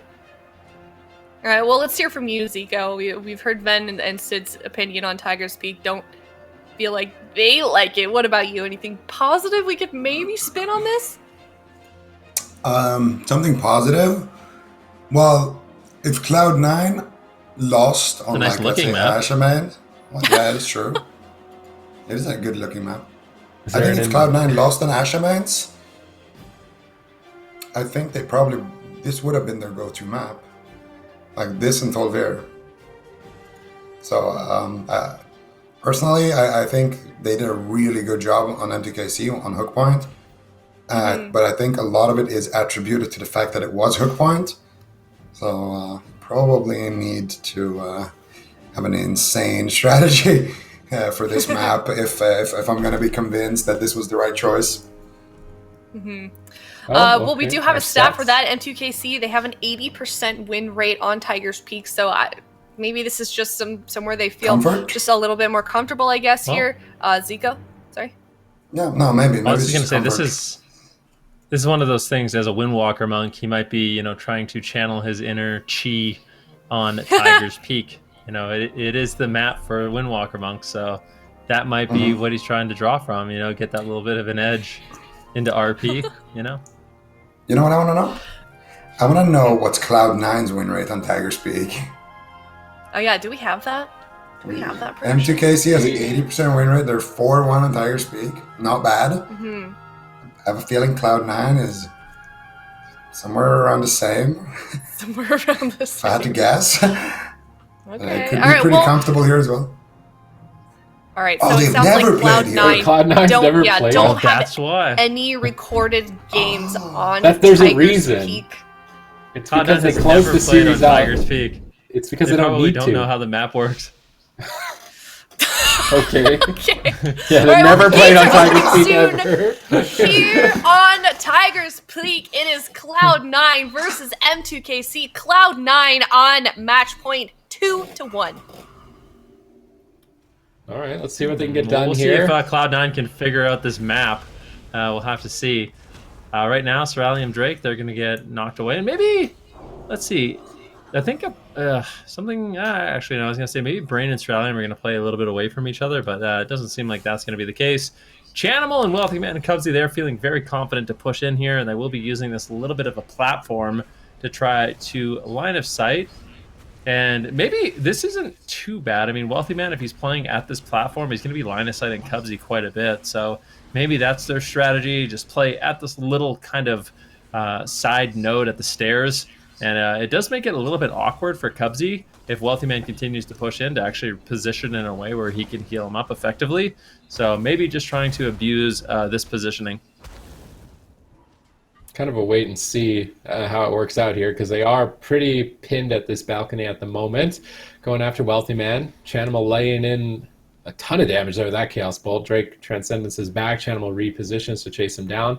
Wealthy Man on the right, Chanimal on the left. This is a pincer maneuver that nobody wants to get stuck between. It's been devastating for many, many, many a team, and it could just be what closes out the series here against M2KC. A Polymorph slips through. That could be devastating. 2 Chaos Bolts onto Drake. He Fort Bruise, reducing a lot of those Chaos Bolts damage. Stuns up Wealthy Man, really pushing for it here, but Cubsy is so far away, he's off the screen healing Wealthy Man and Chanimal. So unless he's crowd controlled as a Mistweaver before dampening, it's really hard to even make anyone's health dent. So as long as Cloud9 keep this positioning before dampening, I think it is unlikely we see M2KC really be able to get anything done. It's more that Drake is the one that's going to be a liability. Any crowd control slips through on Brain at a moment's notice, and then Drake is suddenly having to trade Diffuse, Karma, maybe just outright dead. It's going to be a scary game for M2KC to say the least. They pin Chanimal at the pillar here with Ring of Peace. Cheeky little play by Drake. They paralyze Cubsy. Brain's moving in. This is looking like a good attempt if he gets the Hammer of Justice, but Drake is just stuck in a polymorph. If he gets dispelled, he goes in another polymorph, and then he goes into a fear. If Drake can't connect on the target, I mean, Weltman's not going to take any damage. They pop the Storm Earth and Fire. Do they have Fists of Fury available? Oh, Weltman just blinks out of the Fists of Fury and even gets a polymorph on Brain. Drake is now stunned up, totally shut down on their push here, and potentially having to trade a cooldown. Drake rolls next to Brain, tries to catch himself on a Vivify. Ceruleum's trying to support. Dragons with Chanimal, polymorph Weltman. He buys time, looking for a polymorph on Cubsy, finds it. Drake is connecting on the leg sweep. Beautiful timing here between Ceruleum and Drake. Weltman standing on top of Cubsy, so if Drake uses Fists of Fury, he breaks polymorph. Nice positioning by Weltman. Cubsy escapes the chain, and both teams are looking stable. Well, that was a pretty decent attempt there, though. Ceruleum did use his combustion. He committed the dress there as well, and only got Wealthy Man's trinket, but a small victory nonetheless. Sheep onto Drake, into a big burst here on Ceruleum. Ooh, this could be dangerous here if they can get some crowd control onto Brain. They do find the Sheep. Ceruleum's already low. No Vitality Conduit. Actually, he does get the Vitality Conduit there a little bit preemptively. And that's the only reason why Ceruleum doesn't have to use his Ice Block there. So Ceruleum ducking into Brain's line of sight before he tanks that crowd control and allow him to survive. But now it's M2KC's turn to get aggressive here. Let's see what they can do. Cubsy repositioning defensively here, very far away from the enemy mage. Doesn't want to get Sheep, and they're just trying to drag Drake out. You can see Brain and Ceruleum is on one side. That means Cubsy's going to be on the opposite side, and anytime Brain and Ceruleum moves towards him, he's going to try to reposition and escape without getting crowd controlled. Cubsy is doing a great job with that throughout the series, but so far, as long as he can keep doing that, they're not really going to have any like really good setups coming out of M2KC, which isn't the worst thing. If you're M2KC, you kind of want to drag the game on anyway, because you don't like, you might be able to force like a couple, like an ice block, maybe 2 ice blocks even from Wealthy Man before, you know, dampening starts to ramp up. But I think if your strategy is to kill Chanimal, you're completely happy with just sitting back, knowing that you have all your cooldowns and you have full mana on the side of M2KC here, then. Yeah, I mean, right now they're definitely in a really comfortable position. Good control going out onto Drake and Ceruleum. But M2KC, I feel like they're actually getting a little bit of damage rolling this game, playing a little bit more aggressive, not just sitting behind the pillar. And I think it's actually really important. Although their main win condition is getting it really, really late and trying to bring it deep into dampening, you still need a little bit of offensive pressure just to kind of force Cloud9 into a position where they can't just freely push in. Big burst damage out of Drake right now. Ceruleum got interrupted on Arcane, but without any crowd control onto Brain, he's going to be completely fine to stabilize his team. And we are about 5 minutes into the game now. This dampening has just elapsed, and as I kind of predicted, this is going to be the most damp series of the entire weekend. I mean, for Cloud9, they're just 1 away from closing it out and being up 2-0 in this round robin. For M2KC, obviously they would love to get that win as well, as I feel like picking up a point against Cloud9, if you can be the team that beat Cloud9 in a series, that point going towards your round robin victory or record is just going to be really, really important, because most teams won't be able to get that victory. All right, let's see if they can pull it off here. Mana's even, dampening 5%. No ice blocks or cauterized force. This would be around the time that Cloud9 wants to look for those, so that M2KC are hesitant on their push. Let's see if this balcony strategy ends up working out for Cloud9. Gives them a lot of space to try and drag Cubsy in, but Cubsy's just not falling for the bait anytime here. Still just getting ready, healing up Wealthy Man. Chanimal just getting out immolates, maxing out his flashpoint, getting ready to attack or counter-engage. Ceruleum gets counterspelled for a moment there, just maybe trying to annoy him. Drake, Flying Serpent kicks over, but I swear Chanimal has like a 100% conflagrate rate on Flying Serpent kick. He always roots it mid-animation and just totally cuts off Drake's little maneuver. Brain caught in a polymorph, Chanimal getting cheeky. Drake has to trade.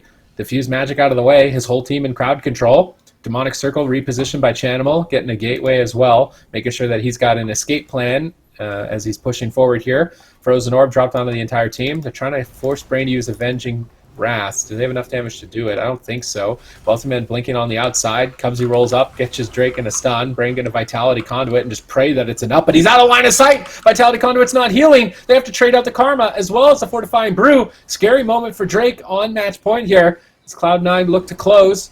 Brain still in crowd control. Drake recovering himself there with the Vivifies.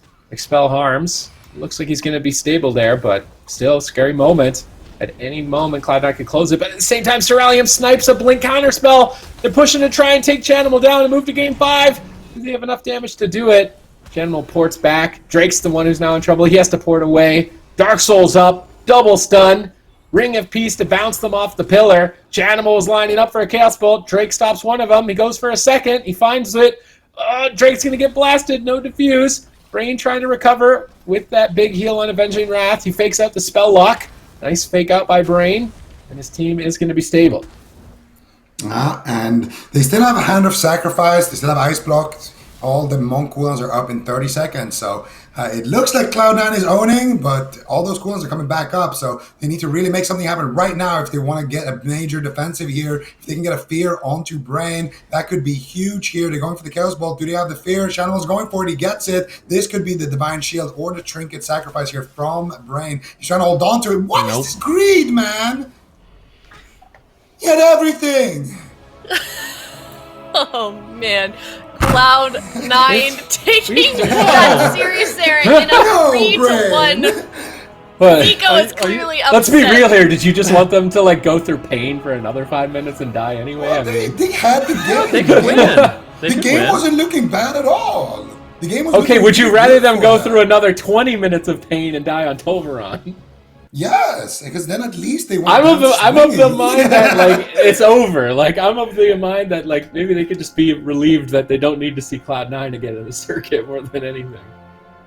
You don't want to know though. I feel like the one thing we never really talk about, and I think it's the most difficult thing about fighting against a good mage warlock, is mental fatigue. Like you were just interrupting Fear and Polymorph and avoiding crowd control and avoiding damage the entire game, and after 15 minutes, 30 minutes, 45 minutes, it's really difficult to stay concentrated in the matchup. I mean, I've experienced it. I'm sure we all have, and it might have just come down to that. I mean, that's really unfortunate though. I mean, Brain really did have all his defensive cooldowns, a little bit of a death slam, maybe cosplaying Drake a little bit in that situation. Just got to be frustrating experience playing up against Cloud9, and we can see it here in the replay. Yeah, we did predict a 3-1, so you could say it was God's plan here. But yeah, there it is. Brain getting leg swept into the Fear. He has his Trinket, he has his Sacrifice. Look at Drake's cooldowns. He has Diffuse Magic, so that's probably why he was greeting it a little bit. But that Diffuse Magic runs out. Brain Trinket's a little, like a split second too slow there. And he's not able to keep his Windwalker alive. But I gotta say, M2KC, they're just one of those teams that consistently play super well. Like, if I was M2KC, I wouldn't be too mad about losing to Cloud9. You know, everyone is losing to Cloud9, and you still had a pretty good series. You were able to take games. You were able to make it close at least. Yeah, definitely. They were able to take a game off of Cloud9. Not something that everybody is able to do. So well played by those guys. Cloud9 ended up winning, though, that series 3-1. But let's talk about that next series that we're going to be seeing. Go to a break, and we can just discuss it a little bit before we do that, though. Spacestation Gaming versus Golden Guardian. Spacestation Gaming, not a team that we saw play yesterday. It's been a while since we've seen them play in live tournament setting. Ben Ruki, talk about that team just a little bit. Catch everyone up to speed. Well, Spacestation Gaming, they have been a very strong team in North America for quite some time. Utilizing Chun-Li on the Windwalker Monk, I think there's a strong argument to be made that Chun-Li is potentially the best Windwalker Monk in all of North America, and then you do have Thugonomics on that Destruction Warlock, a true veteran backed up by Smexen, a phenomenal multi-classer, on the Elemental Shaman, the Warrior, and Gorecki playing all different kinds of healers. This team is really strong. They were actually the only team that beat Cloud9 in a series. Unfortunately, they did end up losing later on in that tournament in the finals, but still, that just kind of speaks to the strength of this team, and I'm really excited to see them get underway.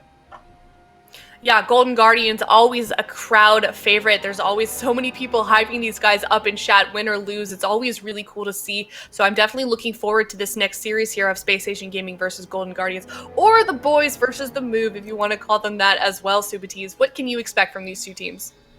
I'm actually a bit curious about what compositions. I feel like Spacestation Gaming are just going to stick to the tested Destro Windwalker. I feel like Chun-Li and Thuganomics have just been a duo for too long.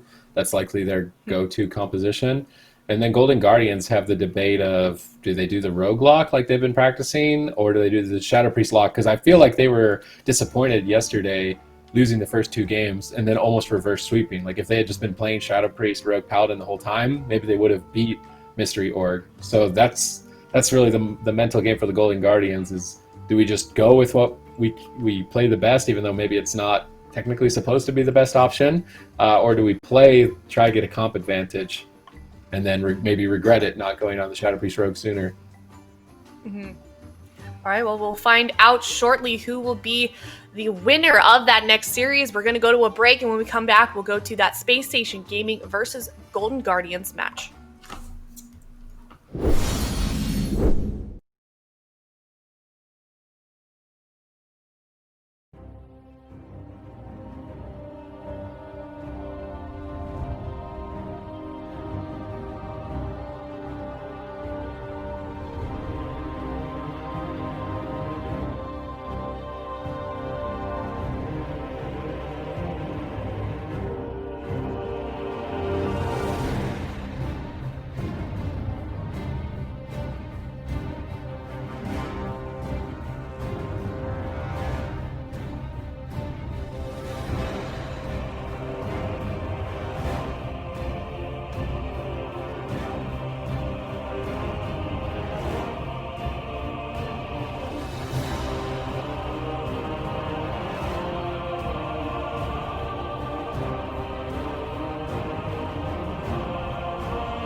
I think the quality of competition has been the highest it's ever been the entire year. This tournament is probably one of the hardest tournaments to win that has ever been played in WoW. We know that those players are the best at their respective classes, and it's always a challenge to face them. His Avenging Crusader just becomes available. They dismantle it. They completely dismantle in game 2. Chance falls and the Gosu through are 1 game away. Blizzo 10% out. What is going on? They actually hit it. Mid-range. Temporal shield knocking it. Wildcard gaming. Blizzo is undoubtedly the best warrior in World of Warcraft. Blizzo is an unstoppable force. Literally nothing can stop his roots. Nothing. Master's gonna fall. Bomb drops. Candy shot on Blizzo. Massive damage. A big takedown. Wildcard gaming and Arcturus 2019 BlizzCon champions. Sam sets up for the kill. 1-star surge, 2-star surge. Let's go. Now another counter spell comes in though. That's a beautiful counter spell. Is there an execute? There is. And Wildcard Gaming upset the stock and go 1-up, 1 game away from the grand final. Watson Raikou, they just need a little bit more damage. He saps it, but Looney just can't make it there. Is he gonna stay alive? No! Black tie it up. Greggy can't do anything. He has no cooldowns left. If Snuts is able to connect one more kidney shot, well do it. The shadow. No way. Snuts is in the top 3. Don't you ever put Snuts on the bench again!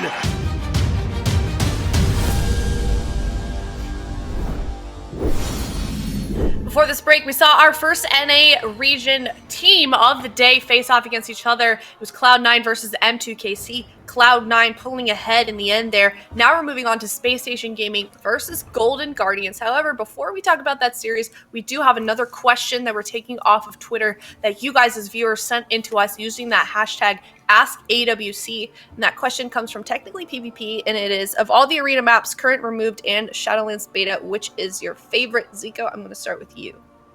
You always start with me. Because you're top I do it in the order of the cameras. I don't know. Well, what about counterclockwise every now and then? You know. All right, Super Tees, go first this time. That's not We'll do it the counterclockwise. opposite Wait, I way. wasn't ready. You said he was going. I'm kidding. It's Nagrand. Nagrand, if it was up to me, I would have Nagrand. You're boring. That's boring. 5 different answer. colors. Well, That's a boring I am answer. boring, okay? I personally, I don't like that certain maps have massive outcome on certain matchups. I think some matchups, they're kind of fine, but then when you take them to 12-year-old, they're not that fine anymore. So I like Nagrand. It's well-rounded map, it's well-balanced, and it's my favorite questing zone in Outland. So Okay, all right. Ben, Okay, what about you got that one. That's right. I It is the like- best thing. I like the Ring of Valor. Unfortunately, it was removed, but I like Ring of Valor when you used to The come up elevators. really, really slowly with the And elevators. it was Beast then Cleave? things got lit on fire, and that was a very chaotic map. The pillars go up and down, so you can run, but you cannot hide after time. Right. I think that's a very exciting map, but I would have to agree with you. I think like overall, my favorite maps to play on are probably Nagrand and Ashmane's Fall. Okay. Sid, what about you? See, I have too many like bad memories of Ring of Valor getting death gripped into the fire, and then having the elevators. You sometimes fall through the elevator. Like I have too many bad memories of that map for me to say that I liked it. I like the concept of it. I think it would be like a fun map outside of competitive play, like ideas like that. But competitively, I mean, I always had fun on the old Blades Edge Arena before they added ramps everywhere. When you had the tiny rope. And you had to try and jump across this tiny little rope. It was like you're a trapeze artist. There used to be no rope. Was there? Well, I like the rope version more than no rope, just because you felt like a little trapeze artist trying to cross the rope without falling down. That was I like that map the most. All right. All good answers all around. Thank you to you guys for submitting those questions. Again, you can use that hashtag AskAWC or follow WoW Esports on Twitter if you want to be involved in future questions. You guys can answer. You can ask us any questions that you'd like. So let's talk about that next series now. We are going to Spacestation Gaming versus Golden Guardians.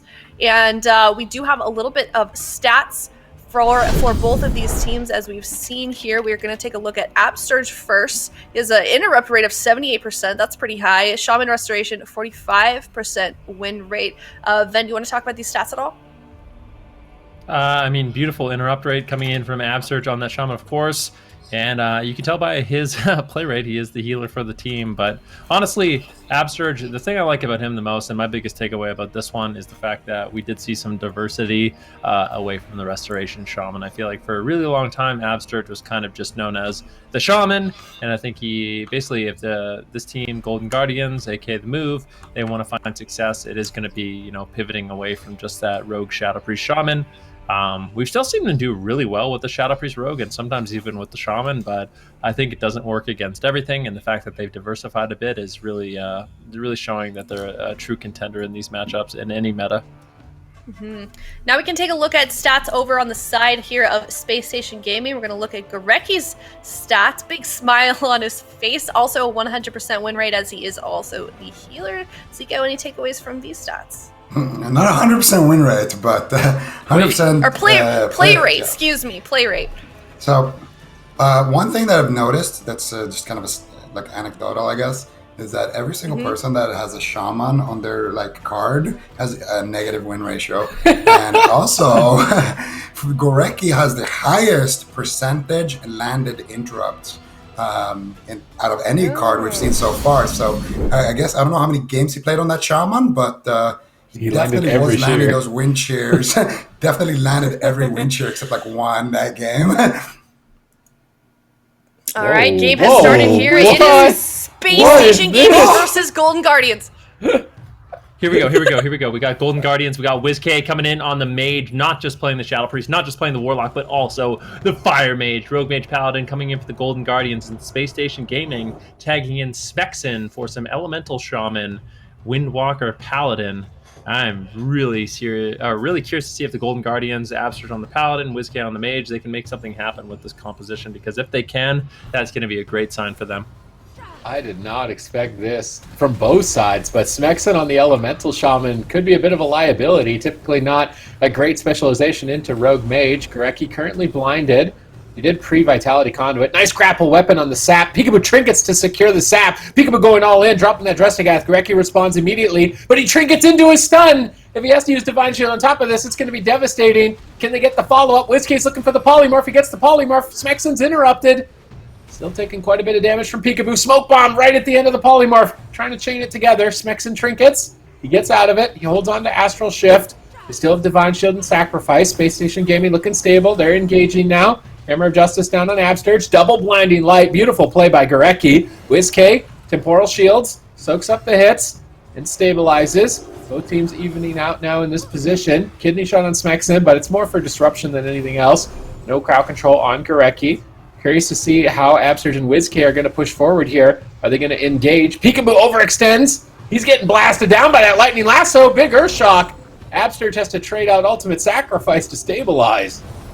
All right, so in this situation now, they have forced out the trinket of Goreki, they have forced out the trinket of Smexon, so not the worst case, not the worst situation here for the Golden Guardians, but they need to find more crowd control. WizK needs to try to push in and land something. Yeah, they get a Shadow Step kick. Absturge has his Hammer of Justice off cooldown, so he could go for that. And on the opposite end, Space Station Gaming, they want to 100-0 Peekaboo here. They want to potentially paralyze him and then one-shot him. Lightning Lasso comes out, gets counterspelled here. Excellently done there by WizK. Fist of Fury onto Peekaboo. Chun-Li getting Kidney Shot right now. And WizK has his Combust ready, so anytime WizK wants to get offensive on that mage, he has every tool in his arsenal to do so, but only a 25-second window on Goreki's trinket. If Goreki preemptively sacrifices the next setup, it could be big for Space Station Gaming. They're going to basically get all of their cooldowns back. And if I had to give somebody a lead right now, I would give a slight lead to Space Station Gaming. They're getting a Kidney Shot here onto Chun-Li. Big damage activated here by WizK with that combustion. Smexon trying to purge it right now, and he is purging the hot streaks at least. Now Peekaboo in the leg sweep, big Fist of Fury damage. Nice Dragon's Breath there by WizK, keeping him alive, keeping him safe. Now WizK gonna probably get hexed here, so he's gonna be out of the fight for a while. And now all cooldowns are back here for Space Station Gaming. All cooldowns are rotating back up for Golden Guardians, and they're just trying to find some kind of opening. They got a blind on to Goreki, trinkets out of that one, and yeah, that's basically the only thing they've gotten so far. Peekaboo overextended, might just get deleted here. Trinkets into Hammer of Justice, gets dispelled and activates the feint. Holding on to the Cloak of Shadows there. Peekaboo, super risky moves there, but he does stay alive with his trinket. There's a sneaky dress there by Chun-Li, letting Peekaboo get super low and then almost is completely blowing him off the face of the map. But Peekaboo responds, gets the feint off with his trinket, and that's a fair trade. I mean, Peekaboo, the most afraid he's going to be is no trinket with Chun-Li's Drestigath available. At least he lined those two up. So he knows when his trinket's back up, that's when Drestigath will be back up, and that's when he's going to have to play a little bit safe. And it seems like, I'm not sure the play that Golden Guardians are going for here. I mean, it appears to me that they're just sitting back, just attacking whatever's in the open, and maybe they'll try to win the game on mana, but we've seen with these swaps to Peekaboo that's going to be risky. I mean, if you put Peekaboo too deep into enemy territory and he's getting caught into, a lightning lasso, into a leg sweep, he can get taken down very quickly. So Golden Guardians are going to have to be very careful of that. We'll see if they can set this up here. Leg sweep on Peekaboo. Absurge is rolling up. He's got that sacrifice if he needs it. He's holding on to it for now, feeling comfortable with the Vitality Conduit. Peekaboo stabilizes. WizK takes control of Smexen. Good defense by WizK. Gorecki, no Glaire's Medallion. They stun up Chun-Li, but now WizK caught in a lasso. Nobody really able to help him. WizK breaks out with every man for himself. Looking to get on top of Gorecki, maybe find a polymorph. Gorecki repositions. Peekaboo's looking for a re-stealth. Earthbind Totem snipes him, keeps him in combat. Nice play by Smexen. The Elemental Windwalker is looking good. I was actually expecting him to kind of get run over, but it's looking solid here into the Rogue Mage Paladin. I feel like the Golden Guardians are the ones who need to get something going here. And finally, damage onto Smexen. Gorecki responds, though, immediately with Avenging Wrath. His healing is going to be boosted up quite heavily. Mana about even between each side. No real advantage there as we move into dampening. Full blind secured. Chun-Li already running away. Peekaboo ready to meet him. Looking for a sap. He's trying to line of sight the grapple weapon. Gets the sap. Gorecki trinkets sap. Is he going to get cheap shot on his trinket? No, Peekaboo's more than happy with just getting the Gliders Medallion out of the way. Switching to the Elemental Shaman. Stunning him up. Pulling away from the fight. Waiting for crowd control. I feel like it's just been so long since we've seen Gorecki in a polymorph. WizK's playing the game really passively. Maybe they're just banking on a dampening kill? It looks like that is going to be the case, but I think the actual burst of Spacestation Gaming is a little bit deadlier. If they can get like a big Earthshock dressed hit, maybe a Lightning Lasso Earthshock dressed, they could definitely just erase somebody. Whereas on the side of Golden Guardians, I don't think, if they're not getting polys on Gorecki, I don't see how they're just going to overwhelm them with damage like this. But maybe they have played the matchup and they have experience, and this is what works for them. WizK getting fisted by Chun-Li right now. Smokebomb gets dropped, kidney shots, Smexen gonna trinket out, and there's the combust, there's the meteor, big hit. You see WizK looking to get a couple of more extra pyros out here, but Smexen just trades his trinket for the Smokebomb. Didn't even have to use Astral Shift. Now kind of going to Peekaboo. Gets counterspelled on the Lightning Lasso. Peekaboo looking healthy, has every cooldown, so does Smexen outside of his trinket, but he traded that for a smoke bomb, so it's going to be completely fine. And this is the type of situation where the next kidney, you want to see it paired up with a Hammer of Justice, with Dragon's Breath or something. WizK is literally super free right now. He could just sheep Chun-Li, force out the Dispel, sheep him again, and then move in, look for a Dragon's Breath poly maybe onto the enemy healer, but he just wants to play passive, reset his combustion, and just wait for another opportunity maybe later on into the game here. I don't know. I think it's a risky game, though, when you're playing as an Ellie. At any point, you could just get one-shotted. It's so scary, that burst that Ellies have. I mean, it definitely is. The consistent damage, too. I'm trying to check and see what Smexen is running for Corruptions, and it looks like he's actually going for Versatile, so lots of versatility. All three of them are playing Dark Iron Dwarf, and as a result, I mean, WizK, he's not even using a Claw, which is really unstandard, but he realizes they're going to always have an answer for that. Big damage now into Chun-Li as Gorecki is forced to trinket at around 15% dampening, so Golden Guardians trying to make some plays, and I'm curious to see, I mean, for the Golden Guardians, is this passive playstyle going to end up paying off? We've said that Rogue Mage, similarly to Mage Lock, I mean, they can win early, they can win in the mid game, and they can also win in the late game. A lot of the time we see Rogue Mage Paladin win, it's off the back of just, you know, an instant Hammer of Justice, a Blinding Light, and big one-shot burst damage. So definitely scary moments here for Spacestation Gaming, but so far they've been able to hold on. Gorecki's been able to maintain his mana, and Spacestation Gaming is looking very durable. All right, let's see if they can keep it up here. Peekaboo, oh my goodness, again, the Drestigath drop combo. Absturge responds, though. saving the day with that Blessing of Sacrifice. Now trying to turn it around onto Chun. Absurge is rolling up. There's the Hammer of Justice. We need to see a Polymorph or a Blinding Light. Chun on the run. There's the Blinding Light. Can they chase him down? They're switching to Smexen instead. They don't want to go after Chun-Li, the Live Lord, switching to Smexen instead. I think it's a good decision. Full Polymorph. They could get Divine Shield, but they make a mistake of stacking up on a double leg sweep. Chun-Li looks to turn around the pressure, chasing down WizK. No sacrifice available. Good follow-up by Peekaboo with the Garou, but now he's grapple weapons. He could have almost closed it out there. That grapple weapon from Chun-Li was clutch. Abster's still locked down in the Blinding Light, but Smexen also in the kidney shot. Greki trades out the sacrifice. Back and forth between the Golden Guardians, Space Station Gaming, 9 minutes in. Big push there, and this is exactly what they need to do. They got the Polymorph, they got the Blinding Light, and they got the CC chain that they needed. Peekaboo has everything right now in his arsenal. They forced out Goreki's sacrifice there, forced out the Avenging Wrath as well, but Goreki's going to have a trinket in 20 seconds. Peekaboo's going to have blind. You need to blind, force out Goreki's trinket, and then look to set something.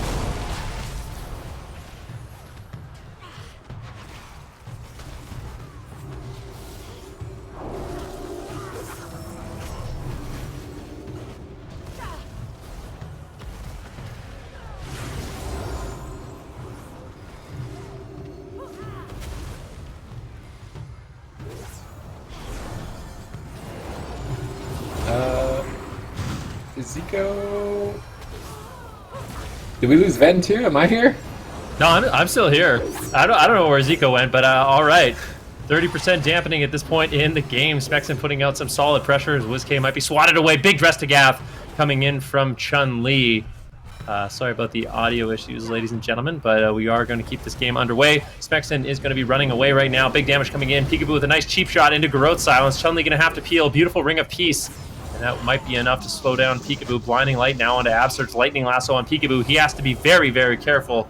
But with this Trinket, Cloak of Shadows, and Evasion, as long as he doesn't under-respond to the situation, he should be okay to survive. Big kidney shot now onto Smexen as the Golden Guardians are looking to continue this assault. Goreki, no Divine Shield, no Trinket into a full Polymorph. Is there any more crowd control? Hammer of Justice.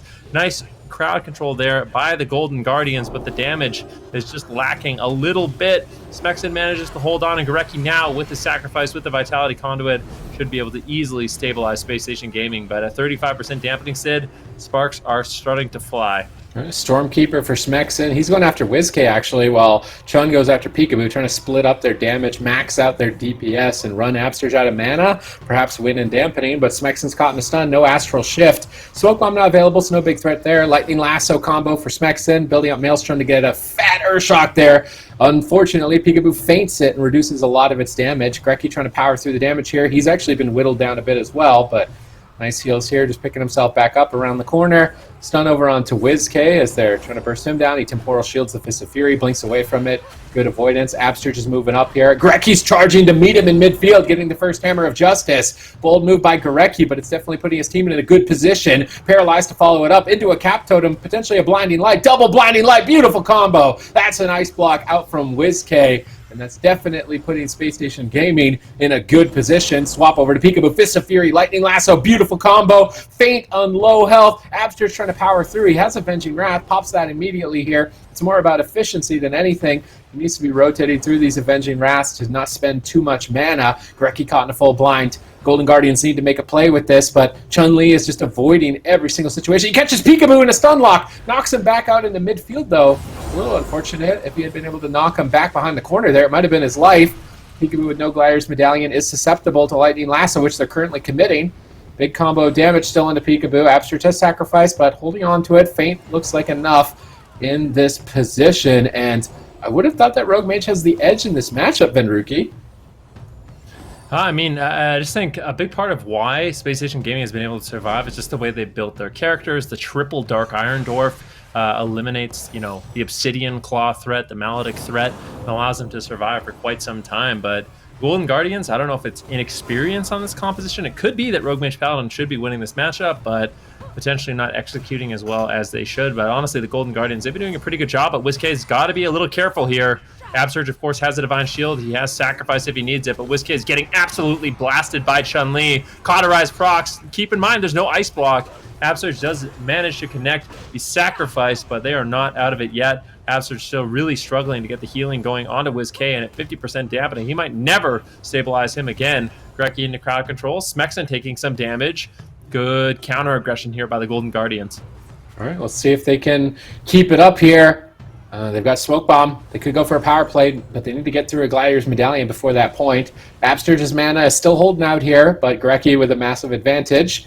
Smexon repositioning, trying to drag Peekaboo into a bad position. Chun-Li charges in onto WizK. He knows he's got a window here. Touch of Death coming up in 16. Absterge's in a paralyze. He Divine Shields it. He knows Peekaboo's in trouble. Caught in the Lightning Lasso. So Absterge's going to break out of crowd control with the Divine Shield. Use it to save his partners here in this position. Things are starting to unravel. Dampening is quite high at 53% between these teams. I'm not sure if Absterge can keep this up. His entire team being whittled down. Peekaboo has to use evasion, but Smexon can chop right through that with Lava Burst after Lava Burst, Earthshock after Earthshock. Endless amounts of damage. They're stacked up on a Windwalker. Not what you want to see here for the Golden Guardians. They're pushing in. Grecky going after Chun-Li. Trinkets out of the blind. They need to keep Chun aggressive. He pre-touch a Karma's the Smoke Bomb. Clutch play here by Chun. Absterge doesn't go for the bop. He's holding on to it, but really, what is he holding on to it for? Touch of Death was already committed. They might have been able to actually crunch Chun-Li. They're still crunching him. Sacrifice has to trade out. Peekaboo stuns up Grecky. Sets up Absterge for a double blinding light. They're chasing down Chun-Li. Peekaboo looks to connect and close this out. Can Peekaboo take him out? Pop in the Battle Masters. Flying Serpent Kick back to midfield. Drops the Dressing Hat. Looks to KO WizK. Such a close call here in what could be the final moments. Grecky Divine Shields, but even with Divine Shield, it may not be enough. Chun-Li holds on by a thread. Absterge getting that big damage judgment in, trying to push Chun-Li down. Can he get enough damage to do it? Big damage from WizK off to the side. They pop Chun on such low health. They rob Absterge away, and now WizK on the back foot. If Chun recovers here, I am terrified for the Golden Guardians. Yeah, buddy. Oh, well, welcome back. Oh, big damage on Peekaboo. He does have the trinket. He does have the evasion if he needs it. Focus Shadows, or doesn't have the evasion, but he does trinket, and this means Peekaboo is going to be exceptionally vulnerable. Goes for the kick onto Gorecki. Playing very offensive here is Peekaboo. Full stun on Gorecki. Still no trinket available. If we see any crowd control, he gets denied. Good shutdown there by Smexon, denying the Ring of Frost, denying the Polymorph, and Chun-Li is still on the run. He's got 10 seconds left on that Touch of Karma, and it looks like Space Station Gaming, they're going to manage to get out of this one. And now I am so afraid for Peekaboo. With no trinket, that next leg sweep coming up in about 20 seconds for Chun-Li could easily be the game.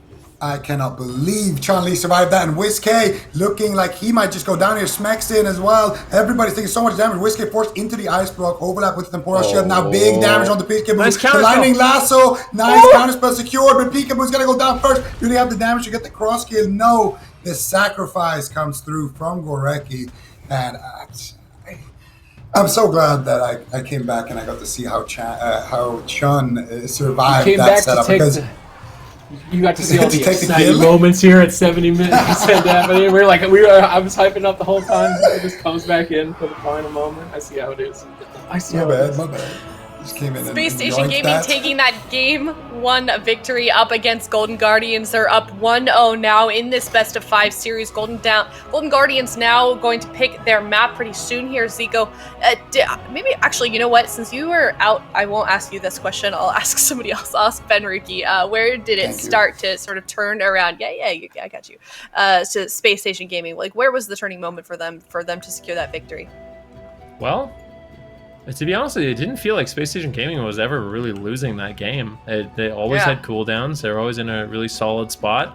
And the Golden Guardians, they tried to play a very passive game. They almost were able to take down Smexon, but it just didn't seem like they were going for those big crowd control chains often enough. They were happy to just kind of sit back, and maybe they were kind of waiting to see. Maybe we can just do damage. Maybe that's going to be enough to like push them over in dampening. And sometimes as Rogue Mage Paladin, that's what you want to do. You just literally put out as much damage as possible, just do as much burst and kidney shots, and you'll eventually secure a victory. But we're so close on Chun-Li. I mean, that's got to be a little bit disappointing for the Golden Guardians. Chun-Li, any other Windwalker monk, I swear, would have died in that situation. He had a moment where Peekaboo was there to finish him off, and Chun-Li switches from using his Vivify to crackling Jade Lightning to knock Peekaboo away.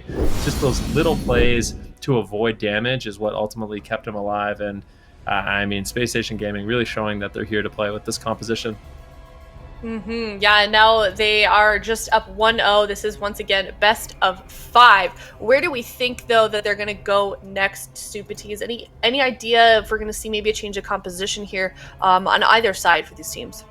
I think if WizK is going to stay on Mage, they should go to small maps like Hook Point, get on top of the Paladin. They have more control. Like, they should win on control. Trying to drag it out into dampening and play it slow, I feel like it doesn't do them any favors. But that, or they need to switch comp entirely. How do you feel about Shadow Priest Rogue into this? Do you think it would stand? I think it would be tough. It would be really tough. Mage Rogue is probably better on paper, but I'm not sure if Golden Guardians Rogue Mage is going to be able to take out Space Station Gaming. This is very interesting to me. This is one of the first times we've seen a Rogue use versatility. So Peekaboo opting to drop a lot of that offense via Gushing Wounds and put on just more versatility and Surging Vitality. So kind of wanting to survive in those stun lock combos, I suppose.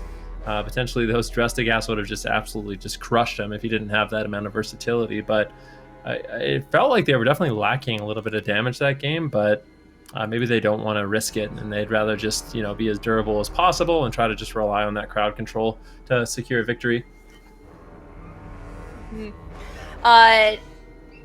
Yeah, do we feel like, this is kind of, these two teams also seem to be sort of neck and neck.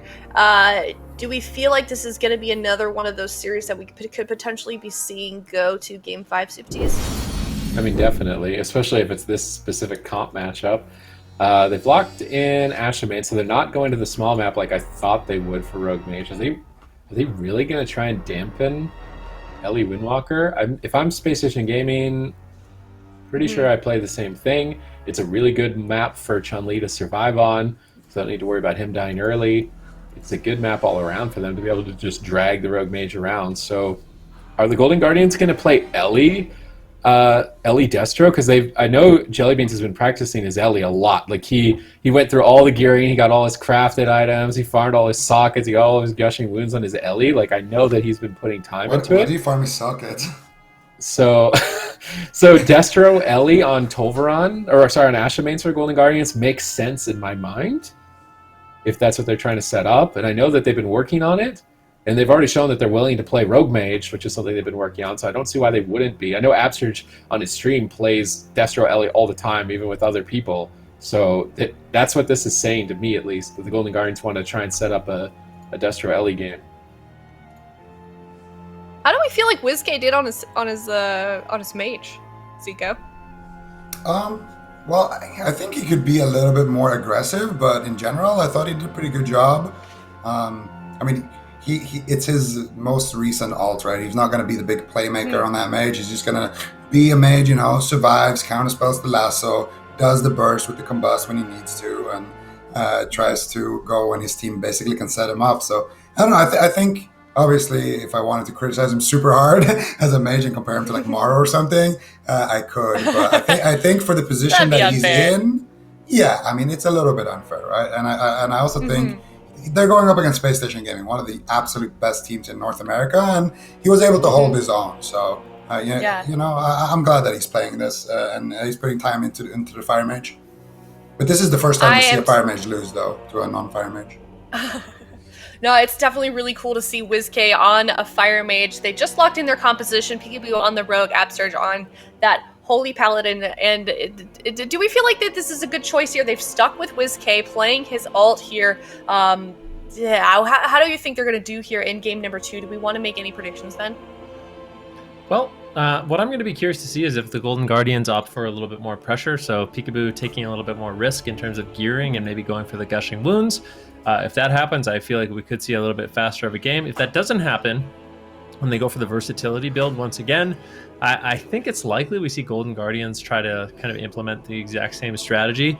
What makes it difficult and makes it seem like they don't have that much damage in their goes is the Dark Iron Dwarf. Dark Iron Dwarf is really strong, In the current meta, Obsidian Claw and stacking Obsidian Claws and Maledicts is a really great way to push an enemy over the edge. So if you get crowd control on Gareki and you use 2 Obsidian Claws on Smexen, that damage becomes very overwhelming. But on the tournament realm, a lot of these players are opting to go Dark Iron Dwarf against Rogue Mage, and that way when their healer goes into crowd control and Obsidian Claw lands, they just use Dark Iron Dwarf, remove that burst entirely. And on the live ladder, those trinkets, Maledict, Obsidian Claw, Drestigath, those are major win conditions. Like, a lot of games will end because of that trinket, and that is kind of taken away. So the game gets slowed down just a little bit, and this composition Space Station Gaming has could work out a lot better in a tournament realm environment, as opposed to if they were playing, Horde on the live realm. Smexen all of a sudden doesn't have that, and he just gets completely ran over by those trinkets every 2 minutes.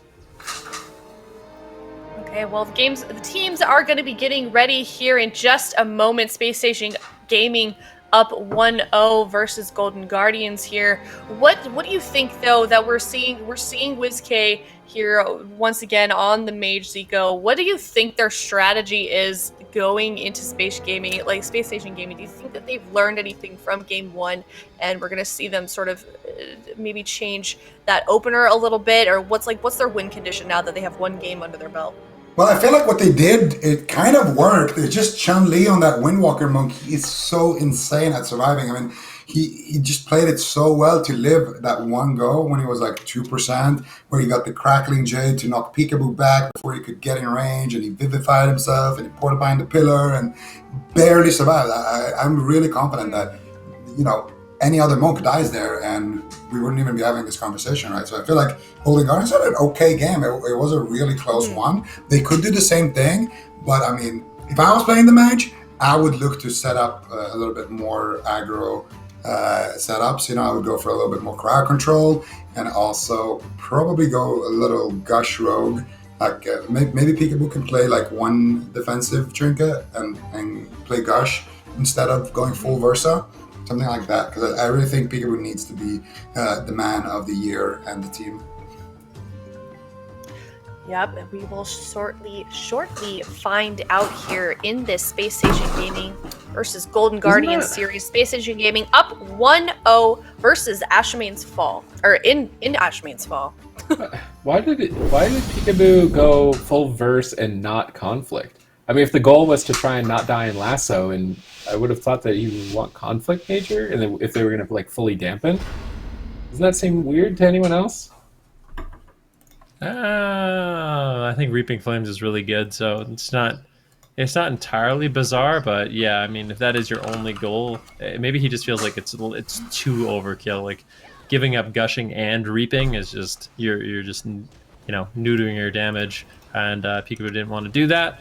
But I mean, you can't really blame him. You can't really expect to survive much longer than 70% dampening. So it went okay. Full blind now to go Reki. Will trinket out of that. It's a fair trade. And Chun-Li looking to be pressured early on. And Chun-Li actually opted to switch out of the Dark Iron Dwarf, but he's actually playing human now. And I'm kind of wondering if we see WizK adapt with his trinket. No, he's just playing the Psych Shredder as well as the emblem. So just not using those big, powerful on-use trinkets, just going for the consistency of that Psych Shredder. Okay, Lightning Lasso on Peekaboo. This is the big combo. Are they going to drop a Drestigath here? They're holding on to it. They're trying to bait some other cooldowns. Peekaboo's Feint is going to deflect the assault. Chun-Li switches to WizK. WizK baits Chun-Li out into the open.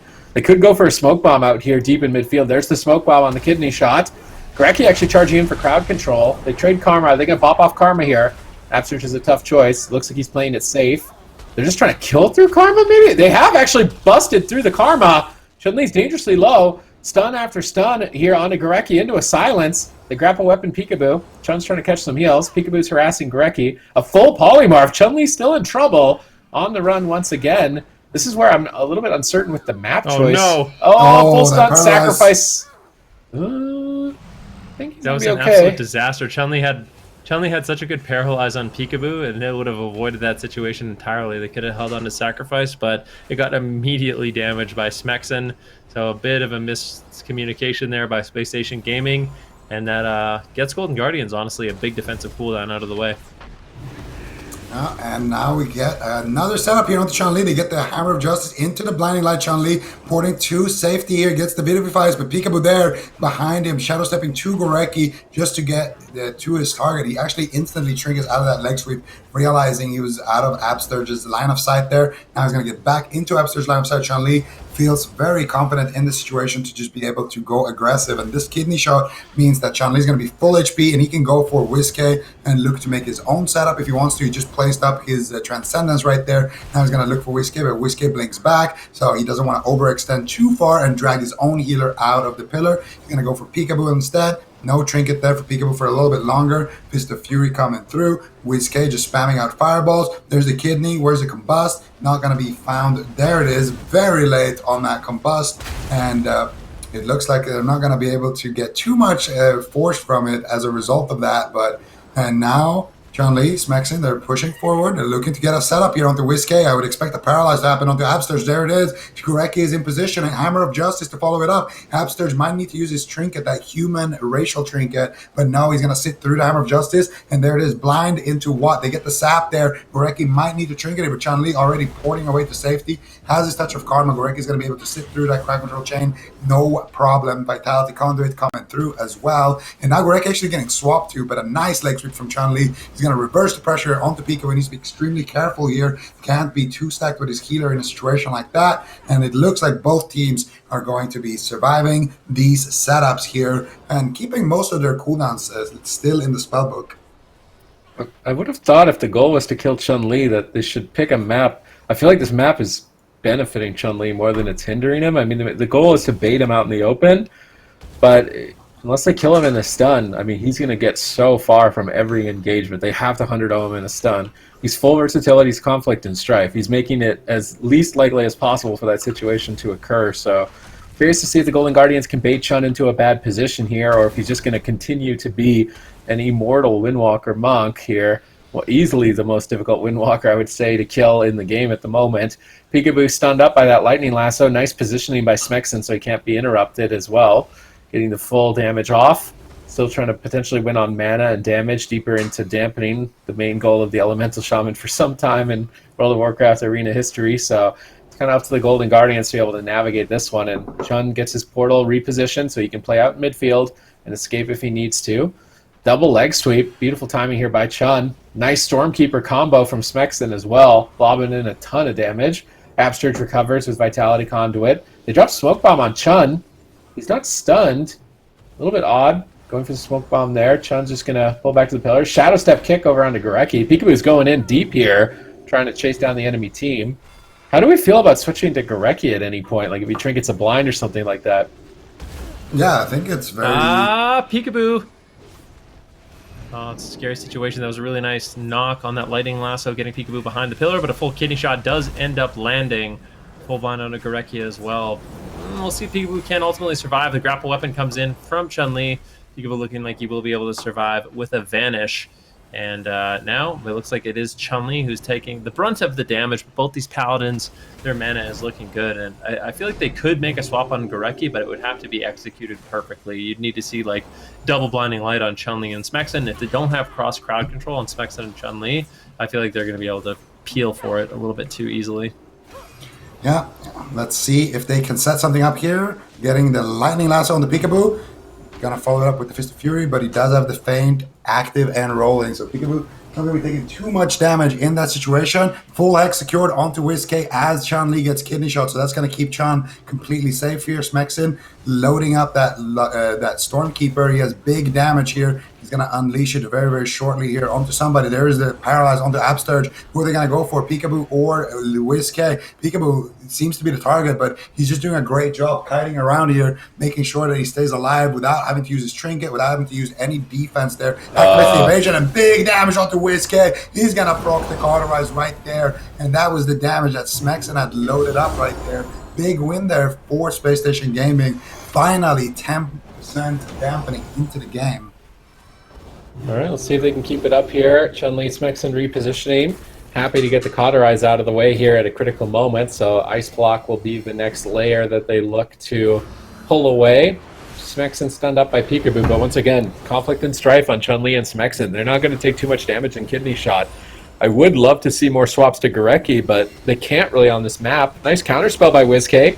Going for the combustion. Smexon not able to purge it off, but he does use grounding totem, so that bought him time to purge it later on. Combustion's not really getting a lot of value so far. WizK blinking back behind the pillar, trying to line of sight, but gets pinned with Chun-Li. Not exactly who you want to be pinned next to. Blinding light onto Absurge. Lightning last one to Peekaboo. 2 targets low on health. Absurge pops Avenging Wrath, looking to try and recover here in a quick fashion. Stabilizing Peekaboo, and then pulling up WizK. WizK with good defensive positioning here, dragging the fight out into the open. But I still can't help but feel that this map pick isn't really doing Golden Guardians any favors. I mean, it definitely isn't. WizK is just positioned so far away. I'm kind of surprised. I feel like with the amount of damage we saw in Chun-Li early on, I feel like Golden Guardians could afford to play this matchup a lot more aggressive. Stun on to Gorecki. Peekaboo literally just setting up his team entirely.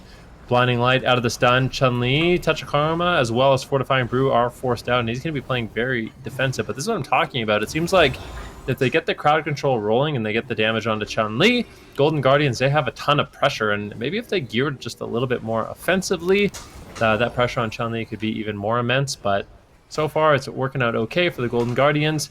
If they can kind of continue these rinse-repeat setups, and Peekaboo can set up the team, then I think this could be a win for the Golden Guardians. But WizK is playing extremely passive right now. He does have that combustion, and it looks like he might even go for it. He does, and Smexon's looking for the purge, and it is immediately purged off. I just feel like the Golden Guardians on the Rogue Mage Paladin, it's just a little bit uncoordinated. Like, I think they could do a little bit better job with their offense when they do manage to go for those all-in pushes. It just feels like they're not on the same page.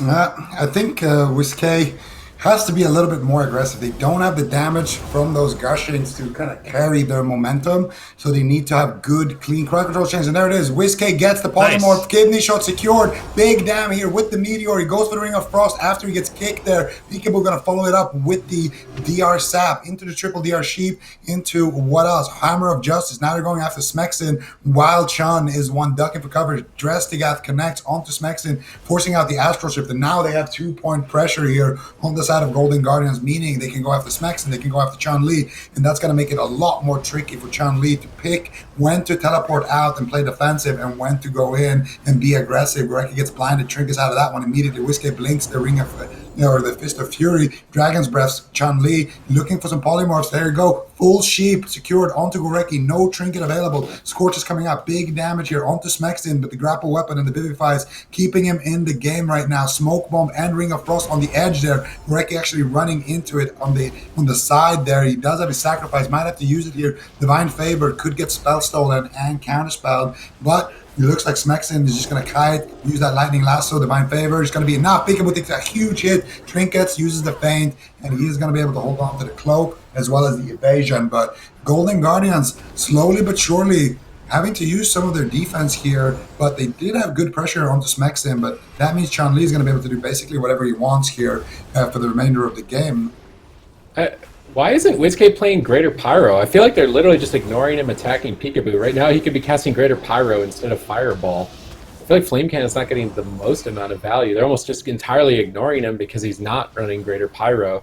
I feel like maybe that could have made Ashamane's work better for them, but right now they can just bully Peekaboo. And if they're able to just focus Peekaboo and not let him get anything going, and he's the one that's kind of just calling the shots for the team, it's going to be really hard to win this. They've managed to at least stay alive here to 36% dampening. They're still trying to push through.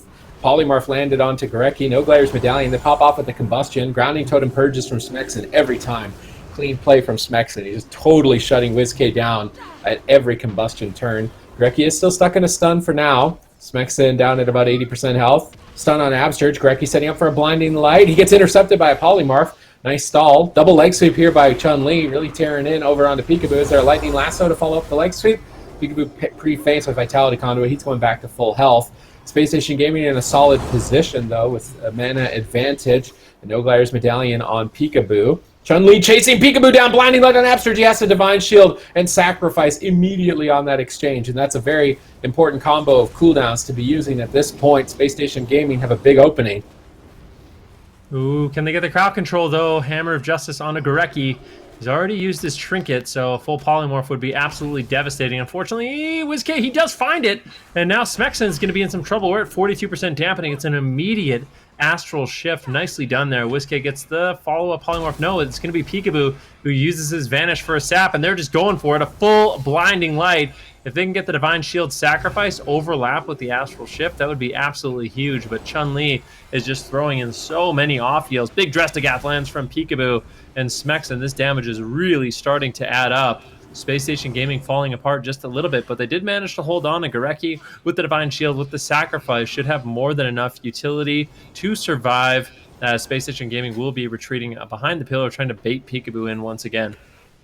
And it looks like Smexen has a lot of damage here. He's actually just going to use that Stormkeeper on to Whiskey. He's not going to be able to do too much. I think he just wants to keep his pressure going so Absturge can't sneak away and drink. In a situation like this, Peekaboo once again has his trinket for that next stun. Presumably, he's going to have to use it very, very shortly. Chun-Li's looking for the leg sweep. This is where I would anticipate Peekaboo using it, but Absturge is not crowd controlled, so he's going to sit through it. And I don't know if that's a mistake, Peekaboo, because now he is getting blasted right now, and he's going to Shadow Step on 1%, get the Cloak of Shadow off. Can they get the HP back up, though? Absturge has a lot of work to do here. He gets a Smoke Bomb dropped there onto the Vitality Conduit. It doesn't work in Smoke Bomb, actually. Peekaboo going to use that feint as well here for the Fist of Fury, and he is going to recover there, holding on to his trinket, but that was such a greedy play there. I cannot believe he actually survived with that. And now it looks like Gorecki has all the mana in the world to top off Smexen, and they're going for the double blind. Can they get any follow-up, though? Chan in a kidney, he's going to trinket out of that with his human racial,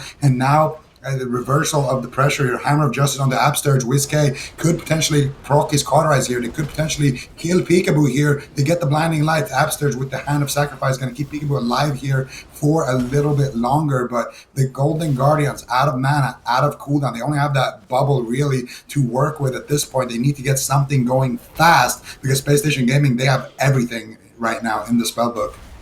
Oh, they've got them all stacked up at the moment. Golden Guardians just continuing to push Chun-Li back, trying to take him out here. Will he be able to survive? Very low on health. Double Dragon's Breath by Whiskey, setting up for double Ring of Frost. Whiskey shuts him down with a Thunderstorm into a Hex, but the Polymorph slipped through prior to it. Gorecki has a Divine Shield, goes for a Divine Favor, stuns up Absturge. Absturge has a Divine Shield as well. This is coming down to the absolute wire at almost 60% dampening. I would say that Chun-Li is slightly ahead on cooldowns if they continue to trade evenly. Whiskey with no Ice Block. Absturge basically no mana left. Smexen and Chun-Li. Gorecki desperately recovering at the pillar with the Avenging Wrath. If they get back to full health, they can make a massive push and overwhelm the Golden Guardians, and they are slowly but surely restoring themselves back to full health. Chun-Li rolls up, tries to engage. Peekaboo cheap shots him, likely switching to Smexen. Shadow Step over for the kidney shot.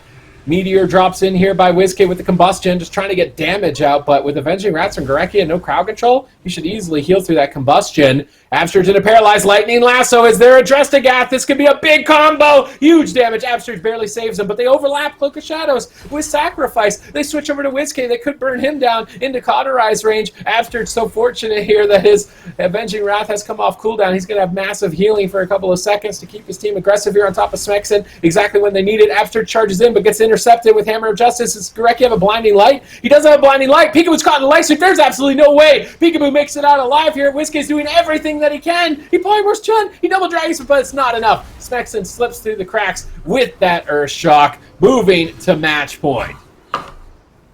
That's going to be a 2-0 for this series. Spacestation Gaming up 2-0, and they only need one more game to send Golden Guardians, I guess not out of the bracket, but you know what I mean.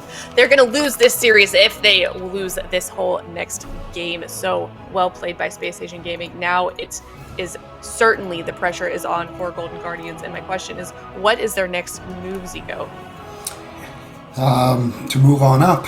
Now, I don't know. Probably swapping comps at this point. I like that they're trying the Whiskey Mage, but I do think they need to put it back into the lab a little bit longer. Then they're going to be extremely scary with that. So I think for now, go back to the Rogue Shadow Priest Paladin. Play that one game. See what you can do with that. And then if you lose, well, the Rogue Mage didn't look awful. Like, you had real kill windows several times in both of the games that you've played so far.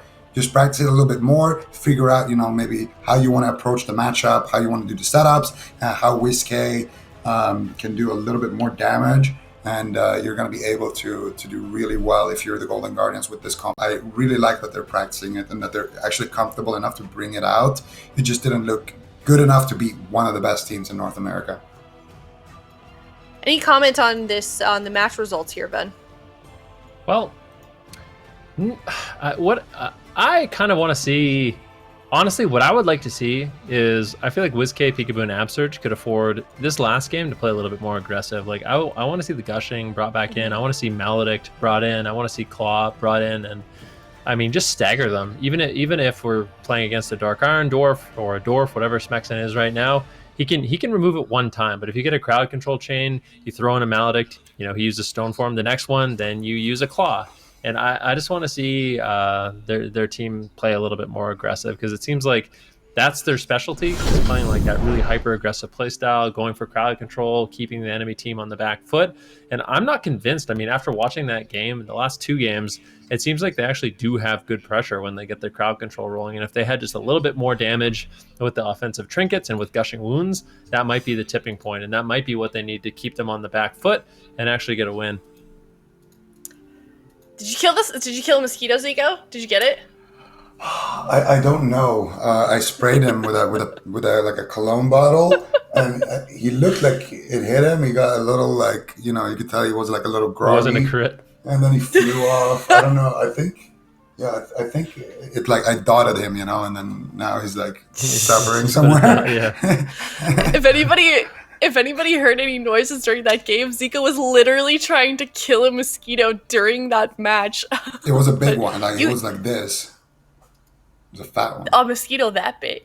All right. But you know what? You stayed professional, and hopefully we can get that mosquito down for the next match. And hopefully Golden Guardians can win a game for this next match if they want to, or this next game in this match if they want to stay in the running here. And it looks like Dalaran Sewers has been locked in. Space Station Gaming sticking with that Windwalker Ellie composition. Now Golden Guardians is going to pick their composition. And I mean, I guess the question is, do they keep WizK on that Mage Supatees, or does he switch back to Shadow Priest and maybe play something that's a little bit more comfortable for them? I kind of feel like Shadow Priest would get owned. I think Rogue Mage is actually the best comp they have, but I don't know. A Rogue without Gushing Wounds, I feel like this is the only time we've ever seen it. It makes sense to me because Ellie is going to destroy you, but then play Conflict, drag it all the way into Dampening, like maybe try and win with Greater Pyro since they're focusing the Rogue so heavily. If they really want to dampen, but I don't even think they need to. I would love to see an aggressive bop, push in, stand on top of the Monk, and just play a little bit less afraid. I don't want to say that they're playing afraid, because I think they're purposely trying to dampen and drag the fight on. But I don't know. I'd like to see them get in there, try and close the game out, because it's 2 games in a row now where they've tried to drag it on and it hasn't worked. And then Space Station Gaming, obviously, they're in a really good spot here now. They only need one more game to win this whole series, up 2-0 here. Do they really need to, can they just, I mean, I guess it depends on what Golden Guardians locks in here, Zika, but what do they need to do? Do they just keep doing, I guess, what they're doing for these first couple of games? Like, they're playing pretty cleanly here. Yeah, well, if they're going to play Rogue Mage, I want to see Gushing, because essentially what's happening is every leg sweep, I'm completely fine with this. They looked great with this yesterday against Team Mystery Org, able to pick up 2 wins, but they were down 0-2 at the time, almost got the reverse sweep, not quite though.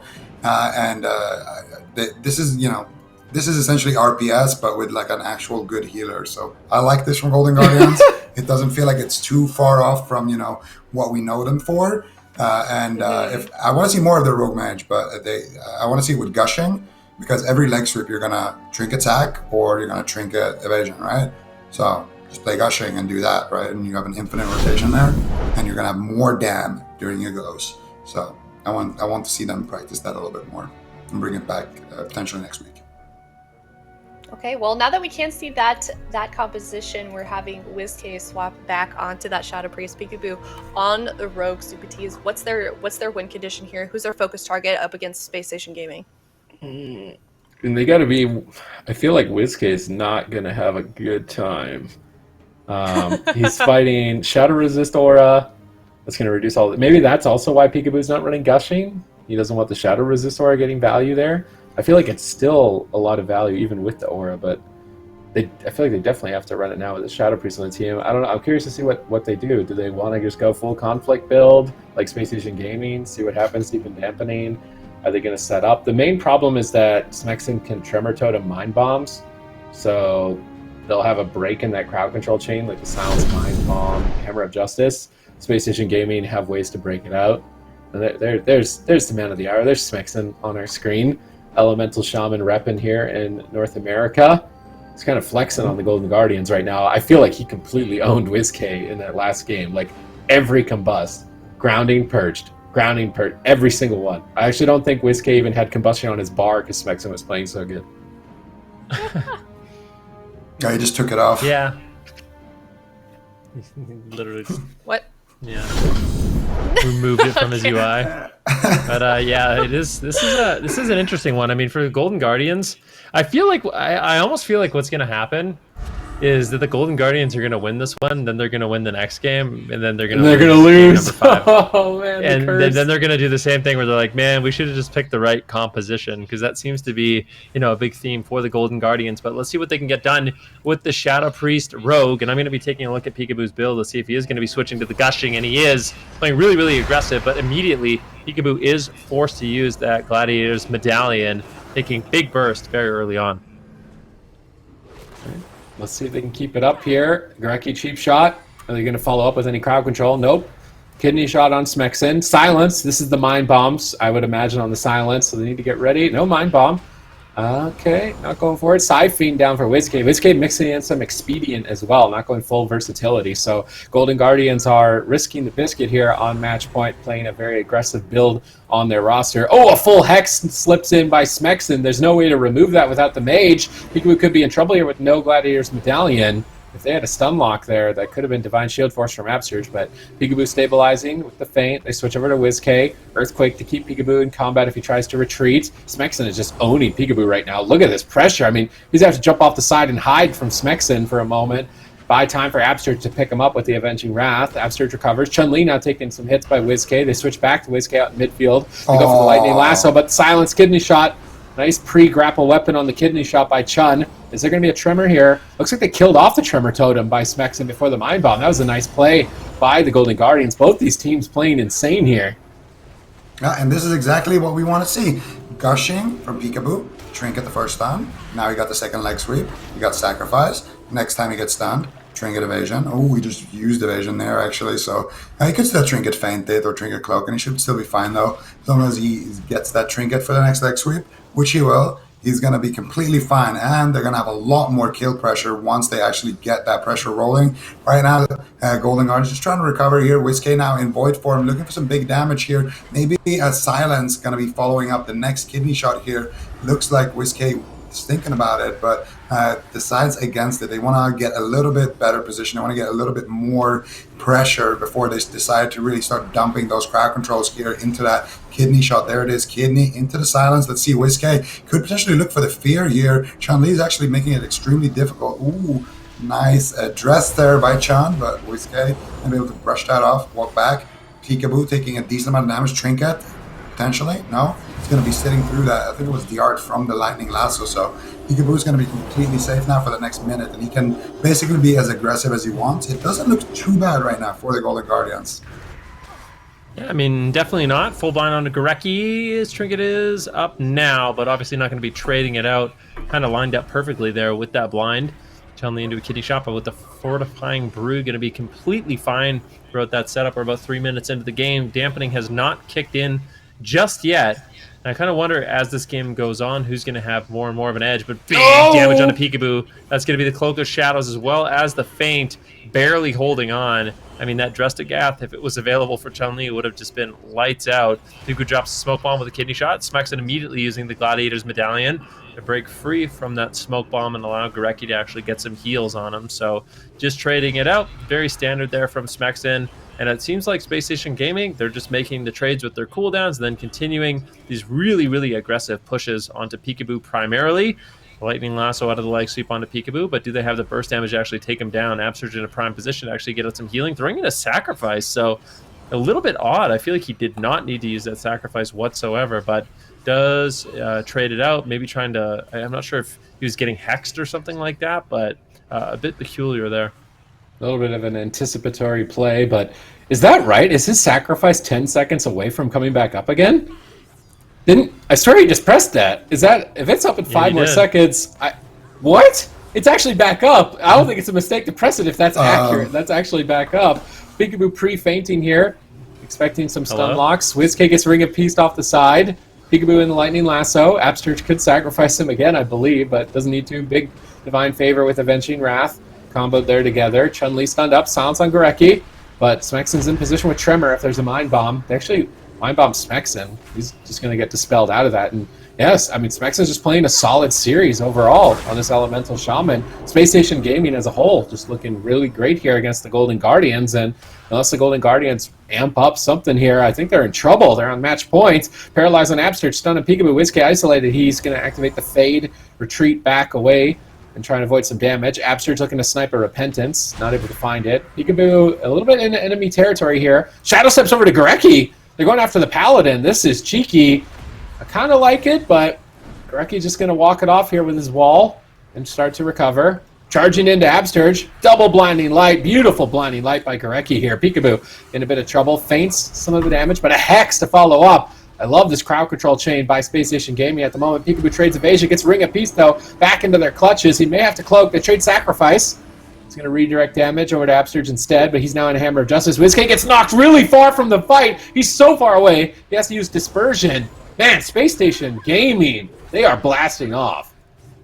Yeah, they are definitely looking like they are about to take this entire series here, kind of showing us why the Golden Guardian were so hesitant to locking this in. Peekaboo in a Lightning Lasso right now, taking huge damage, full paralyze onto Absterge, but Absterge has his Avenging Wrath active, which means his heals are going to be fat. Peekaboo should have no problem surviving this situation here, as long as Absterge doesn't get crowd control, silence onto Gorecki, kidney shot onto Chun-Li, mind control onto Smexon, full blind onto Gorecki. Touch of Karma gets Blessing of Protected. Let's see, do they have any more follow-up? Peekaboo goes for the stab. He gets it. Gorecki is going to have to use something here. Divine Shield gets activated, and he does pick up his Windwalker in that situation. But that was a nice push here by the Golden Guardians. And still going, too. They get the DR Repentance, so Absterge is running that. But now Absterge in a Hex. WizK is going to just play defense with those mind controls.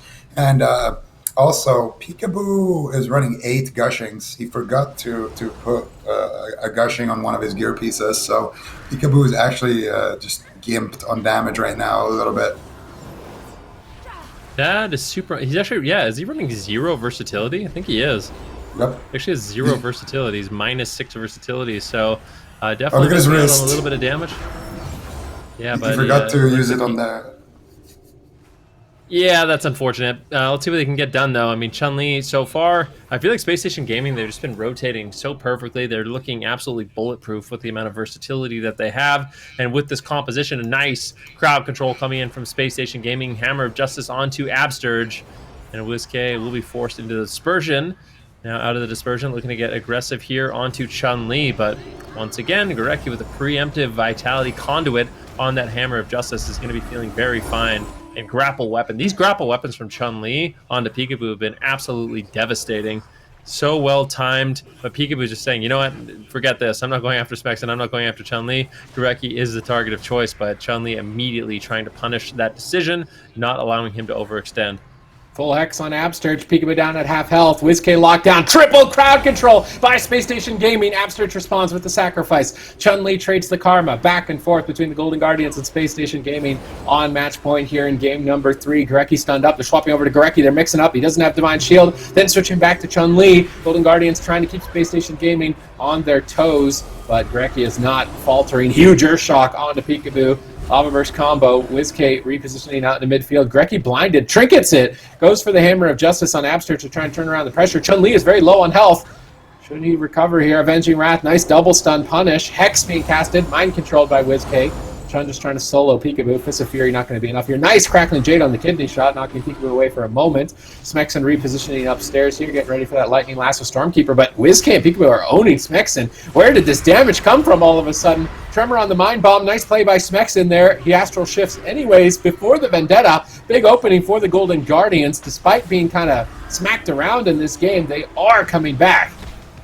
Yeah, they're finding some nice opportunities here, and they have a lot more damage with that Gush, and they get a Hex here onto Abster. Do you have any follow-up damage, though? WizK takes a decent beating here. Everybody is kind of dropping low, though, and Chun-Li might actually need to get a cooldown here. Gorecki is going to use that Hand of Sacrifice on him. Divine Favor comes through. Gorecki has a lot of work ahead of him here, trying to pick everybody up here. When WizK, he's doing a ton of damage here. Chun-Li has his 4th brew active, anticipating a kidney shot here. He's going to have to try to fist it, but no, he does get kidney shot behind the pillar. However, he does get fully recovered here by Gorecki, who has that Avenging Wrath active, and now it looks like finally Spacestation Gaming can breathe for a little bit after that pressure that the Golden Guardians just had. And now once again, Gorecki gonna get silenced right there. He's gonna go ahead and get out of that one, and now he's casting out big heals here, still on his teammates, and finally a big push on the Peekaboo. He has his trinket. Is he going to use it? He gets grappled as well at the end of that lasso, and now he's going offensive back onto Chun-Li. And both of these teams right now, as long as those Avenging Wraths are active, they're not going to really be able to take too much damage. And Gorecki has his cooldown coming back up any second here, so I don't expect Spacestation Gaming to go down anytime soon. Whereas Absturge, he still has 10-second cooldown on him. They could force out a dispersion here potentially onto WizK. Do they have the damage? Gorecki trinkets out of a blind into a full zap. What a hero play by Peekaboo, forcing out the trinket and the bubble there. Big play behind the pillar there from Peekaboo. He's going to put his team in a commanding position here as we move deeper and deeper into dampening here, Van. Yep, dampening is getting higher and higher. Beautiful plays by Peekaboo, forcing out all the outs from Gorecki. And now Spacestation Gaming could be in a world of trouble. Fortifying Brew gets traded out by Chun-Li. Decent damage onto WizK and Peekaboo. But Peekaboo, with his trinket, Cloak of Shadows evasion, he's going to be feeling very durable and safe at this position. Absurge as well with his Divine Shield. I mean, this is a really close game, but Golden Guardians starting to crawl their way back into this one. Peekaboo now into a stun. Are they going to be able to get the trinket? Unfortunately, no. Absurge there with a beautiful Vitality Conduit. Keeps Peekaboo in the fight. Now a big swap onto WizK. They aren't able to force out the dispersion, but the pressure is starting to go in favor of Spacestation Gaming as they force Golden Guardians to retreat in the match. These hexes have been very clutch from Smexon. Without the mage, there's no hex dispel, and that is very effective crowd control. All right, now Spacestation Gaming, 40% dampening still, developing their lead. Vitality Conduit pre-trades by Gorecki, but Chun-Li gets bursted down, forced to portal away. That silence on a Gorecki into a potential Mind Bomb, gets tremored by Smexon. Very great utility on that Elemental Shaman. Really effective, the Tremor Totem, at denying Shadow Priest crowd control. So it's a good pick from Spacestation Gaming, but the Golden Guardians, they're the ones that picked this matchup. Smoke Bomb drops down. Chun-Li is forced to use the Everman for himself on that Smoke Bomb, which is more than a fair trade. Mind Control now going to be used to try to deny some of that damage on the Lightning Lasso, and ultimately Peekaboo will survive another stun. I'm a bit surprised. I mean, maybe he didn't want to cancel the lasso to purge Mind Control, but you can purge Mind Control, so I do want to see Smexon start doing that. And Chun-Li just got pulled into a terrible position as a result of WizK's plays. Mind Bomb down here, no Tremor for 17. This crowd control could be devastating. Repentance casted. Gorecki's stuck. That play earlier on by Peekaboo might net his team the win here and now. Astral Shift from Smexon. Gorecki is still locked down. Will it be enough at 46% dampening? Chun-Li whittled down as well to the Shadow Priest dots.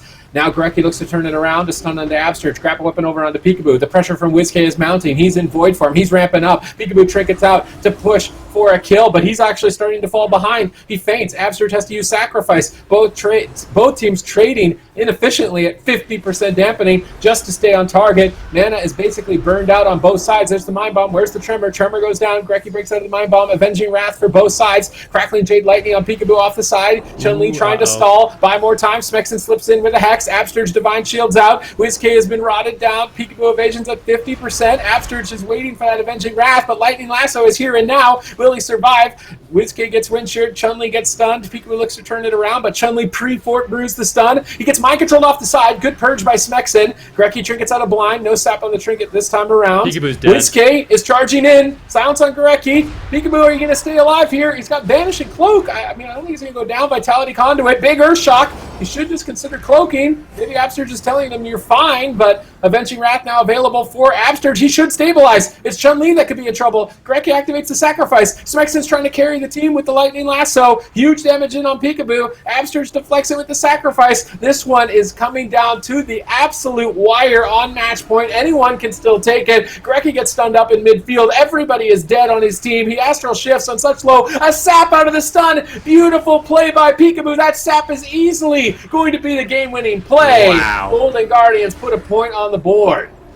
There was a point in that Absolutely. match. There was a point in that match when I called Peekaboo was dead. He had no trinket for the incoming leg sweep, but he was just kiting around with freedom. I don't know if he evasioned it or Chun-Li ended up missing the stun, but once that leg sweep was out of the way, it was Golden Guardians all the way. And man, what an unbelievable victory there. They were on the back foot for the initial stages of that match, but in dampening, their crowd control and all that gushing wound and Shadow Priest damage really starts adding up.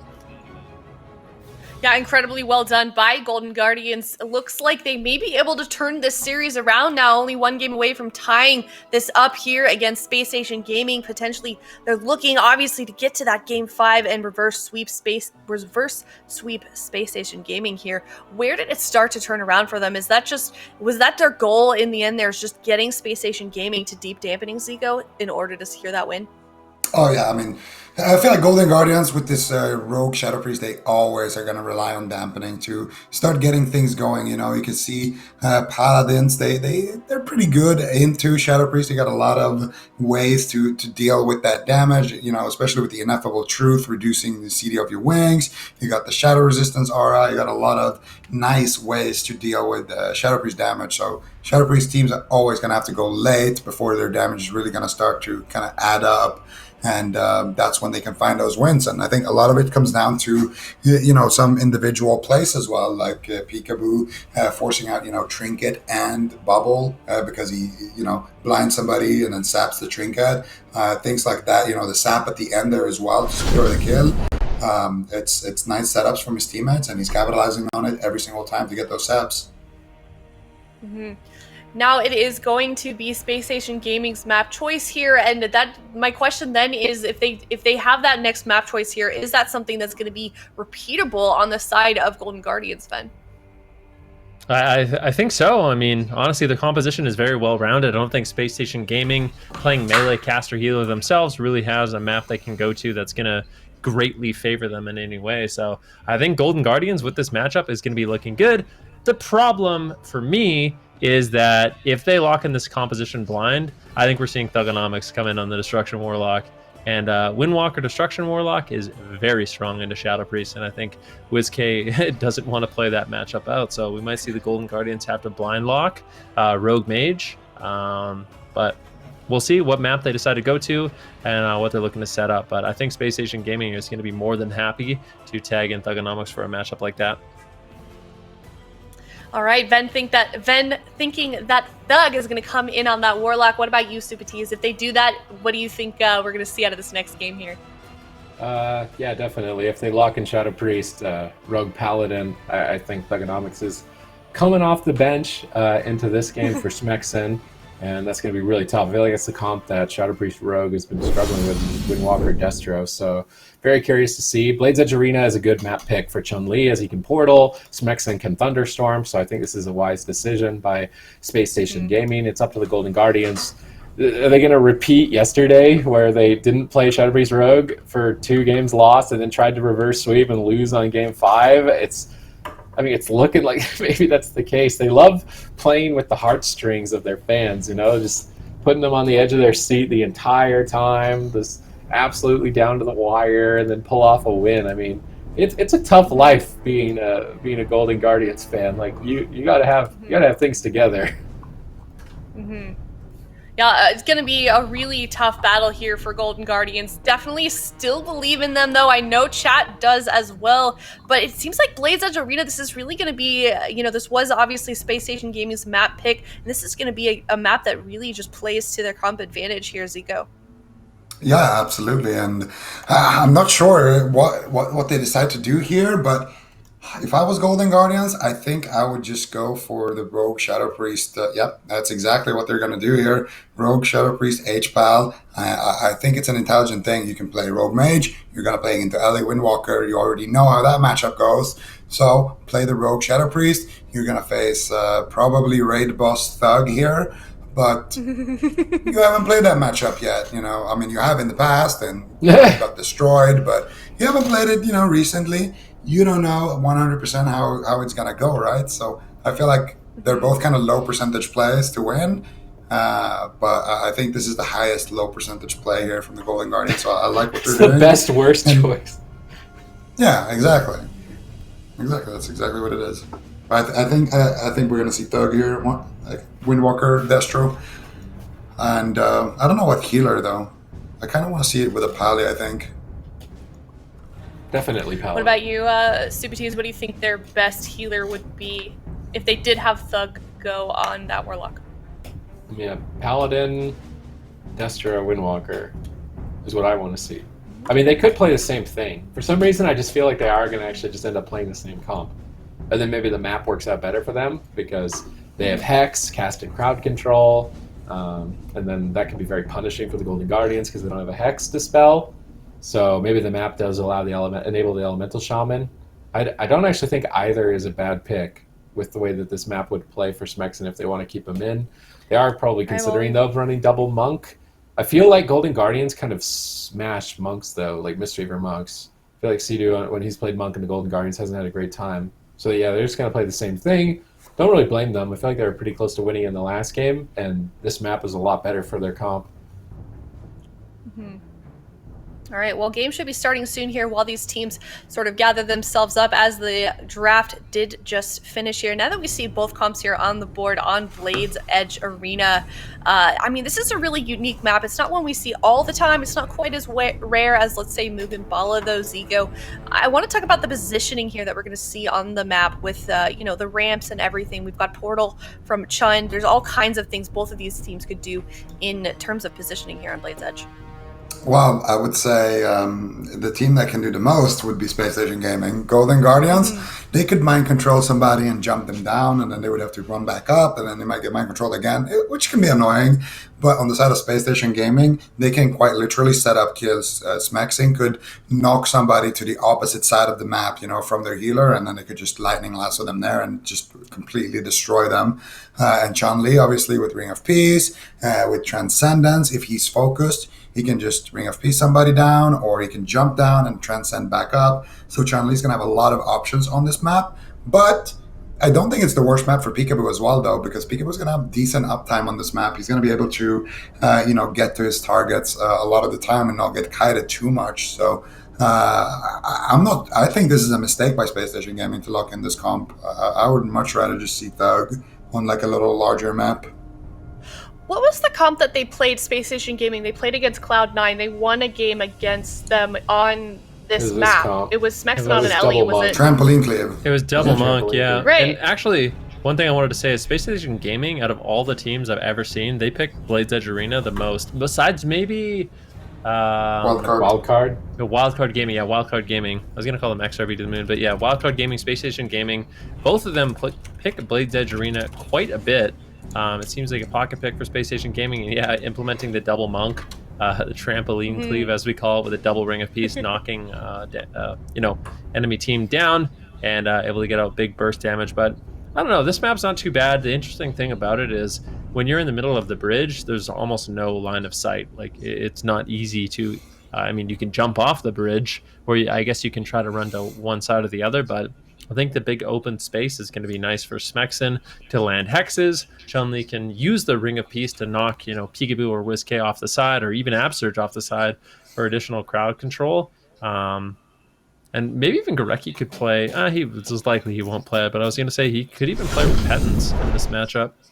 potentially. I mean, you do give up the blinding light, but the casted crowd control might be really nice for them to get something going.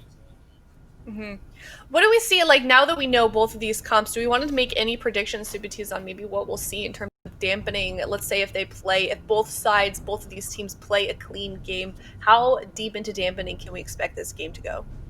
I feel like we've collected the data. It's like at least 40%. At least. That's like low end. Closer probably to 50, and then like maybe mid 60s is where I expect the game to end. Unless you gotta go you gotta commit, Sid. I have to commit. Yeah. I can't just say you gotta commit to your between answer, 40 and 70.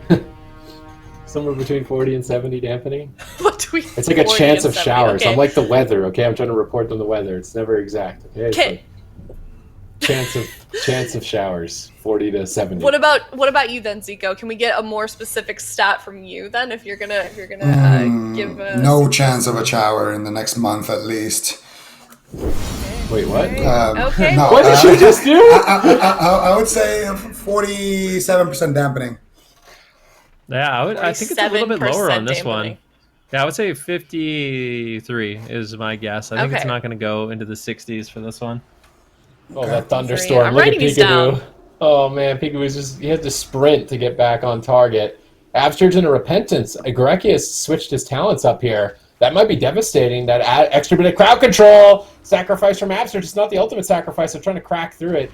Not enough damage to do so. The one thing I love about WizK and Absterge is that they never overlap that Vampiric Embrace with other cooldowns. They always use them one into the other, and that allows their team to be sustainable for long periods of time. Yeah, and we are going to see WizK here taking a decent amount of damage. Absterge is in a full rep here, so Gorecki is actually playing rep. He actually trinketed to get that rep, trinketed on that blind there. So nice exchange. They get the disperse as a result, and Peekaboo takes a fat hit there as he's trying to punish Gorecki or Fist of Fury. He's still taking massive damage. He actually has to use his Vanish there defensively onto Chun just to stop that Fist of Fury. Gorecki is going to be charging in here, looking for the Hammer of Justice, potentially silence onto Gorecki to stop that, but he does secure it, and now Peekaboo getting knocked off on the side. Chun-Li is going to be stuck in that Mind Bomb a little bit longer. Smexen looking for the damage, gets the Lightning Lasso onto WizK, which he trinkets out immediately. Triple leg sweep, so much damn here coming out from Spacestation Gaming. They've had an amazing opener so far, forcing out multiple major defensive cooldowns here from Golden Guardians. I think if they can set something up in the next minute or so, they could easily force out, one of the really, really big cooldowns, like a Divine Shield or maybe a Void Shift. We're going to see what they can do right now, though. They're in trouble. Kidney shot onto Chun-Li, stuck in a smoke bomb. Gorecki gets sheep shot. Could he have anything to follow it up? Mind Bomb comes out, but I think it breaks early there. Gorecki with the Divine Fave, gonna be able to top Chan here. Nice Hammer of Justice onto Absterge. Peekaboo gonna be trinketing and using that Cloak of Shadows as a result. So I gotta say, Spacestation Gaming so far firing on all cylinders and just blasting off, to quote Sid. Yeah, the map is looking fantastic. I like that Gorecki ended up going Repentance. I think just with the Hex threat and the Repentance threat, Absterge is constantly going to be on his toes, and it's not going to be easy for WizK to survive, forced into the Dispersion already in the game, so no Fade, no Dispersion. He just still does have the Void Shift, but so far, I mean, pressure is greatly in favor of Space Station Gaming. However, to be fair, it kind of looked like this in the last game as well, and it feels like if the Golden Guardians can just hold on, eventually the Shadow Priest pressure at 40, 50, 60% dampening starts really, really adding up. But I think it's going to be difficult for the Golden Guardians to hold on that long. And if they're able to do it, that's when they're going to start really developing pressure in the match. Swap over to Peekaboo, everything focusing him down. Absterge trades out Sacrifice, redirecting damage and stabilizing Peekaboo. Peekaboo looking to turn it around, stunning Chun-Li, Shadow Step kick over to Gorecki, trying to carry the team here, but Vitality Conduit on the kick seems to be like enough. Gorecki actually still trinketing blind, doesn't feel comfortable sitting through that extended crowd control chain. Really like the map pick here for Space Station Gaming, as it's got that Z-axis, the upper level, so that they can more easily lift off against their opponents' Golden Guardians. Currently, Absterge locked down in a Repentance. Lightning Lasso on Peekaboo. Nice combo. Pre-feint, though, by Peekaboo. Both teams playing at such a high level. Golden Guardians need to reverse sweep, win 2 games in a row if they want to pull off a win in this round-robin format. They won't get a second chance against Space Station Gaming in circuit play, so they need to pull this off. Otherwise, you're going to be down 2 series in this round-robin. That's not a good place to be in for the Golden Guardians. This is going to be tense. Now another tense moment here. Triple leg sweep. Actually, only a double. They get the trinket from Whiskey. Peekaboo taking a fat hit from that lightning lasso combo as well. Whiskey actually used his vampiric embrace there together with his trinket, activated the fade there as well. Absterge in a hex, but it's DR'd. Peekaboo now looking to potentially get a restuff here, and I think he should be able to find it. Absterge actually charging in now as well, back to his team there, and Gorecki and Hammer of Justice. Let's see what can they do with this. Whiskey is actually the one taking damage here. They get the mind bomb, but I don't know how Gorecki gets out of these mind bombs so quickly, but he gets silenced. Divine Favor, big heal comes out. Smexen is topped off, and Chun-Li is topped off as well. Whiskey is not. He's taking quite a decent amount of damage here, but the Vitality Conduit is going to keep him rolling here. Absterge almost getting hexed there, but Smexen did get kicked. Now Smexen still looking for the hex, not able to find it. Absterge ducks down, and instead he's going to hex Whiskey, but it's DR, unfortunately for him. Gorecki now pushing in with the wings, looking to set something up here. Double leg sweep and a lightning lasso on the third person. Absterge actually taking a little bit of damage here because of that preemptive sacrifice, and now Whiskey has that sacrifice going to grip Peekaboo to safety, and Absterge has a lot of work ahead of him here. No Avenging Wrath for another couple of 30 or so seconds, and his entire team is kind of dying here. He needs to be very careful. Gorecki in a full blind. He chooses to sit it for now. He does have his Trinket. Chun, what are you going to do here? Now he's going to Trinket the sap. He gets silenced though on that Trinket. Chun using that Fist of Fury, trying to survive here for a little bit longer. Lightning Lasso onto Whiskey.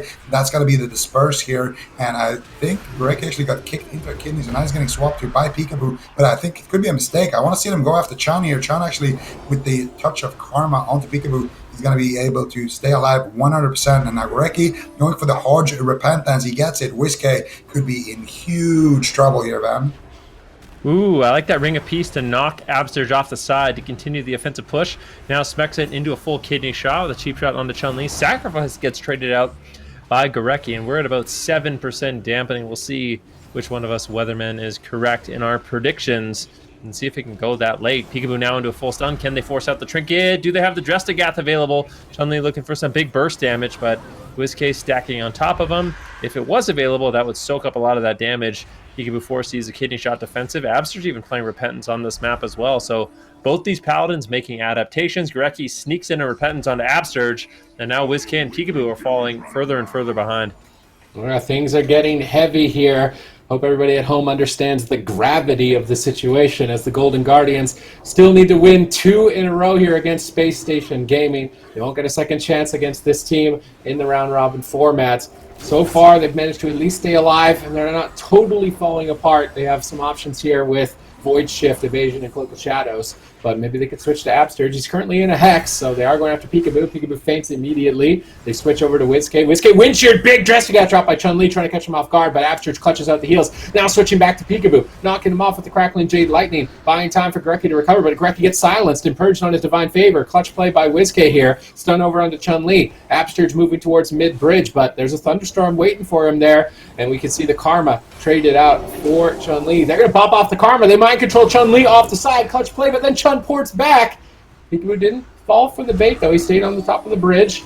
He's going for that Death from Above, looking to reconnect. Lightning Lasso. Big damage on the Peekaboo. That's a Void Shift right away. They might have cracked through Void Shift. They might have just done enough damage that they took Peekaboo out twice in one attempt there. Close call for the Golden Guardians.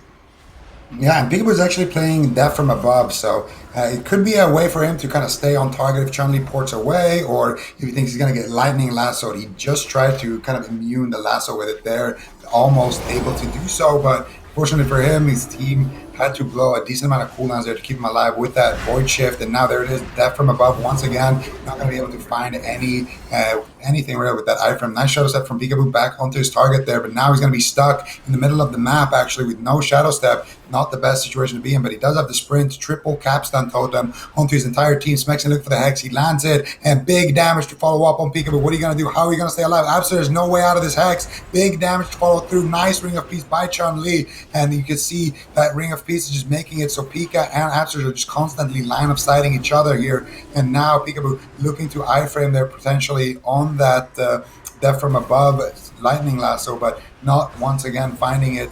Instead, he's going to go out now, look for some damage onto Chun. Chun is going to be able to brush that off with the Diffuse Magic easily. And you can see Gorecki, he's going to have his Trinket rotating back up. Blessing of Protection is active here as well. So he's going to be completely fine in that situation. And now Peekaboo is actually the one on the back foot. Both Paladins on about 20% or so mana. Who is going to run out of cooldowns first? Who's going to run out of mana first? Right now, it's looking like Abster just has to use his Divine Shield just to break out of that Hex. Smexon's just been landing these time and time again. Nice kidney shot here onto Chun, but I don't think they're going to have too much damage to follow it up. Did Abster just fall down there? I'm not sure if he was trying to line of sight something or if he actually just fell, but that's going to be a sacrifice there as well, forced out from Abster. So Space Station Gaming really taking a big lead here. I don't know how long Golden Guardians are going to be able to stay alive here. They need to get something going. They need some offense. They need to try to burn through Gorecki's mana or his cooldowns here.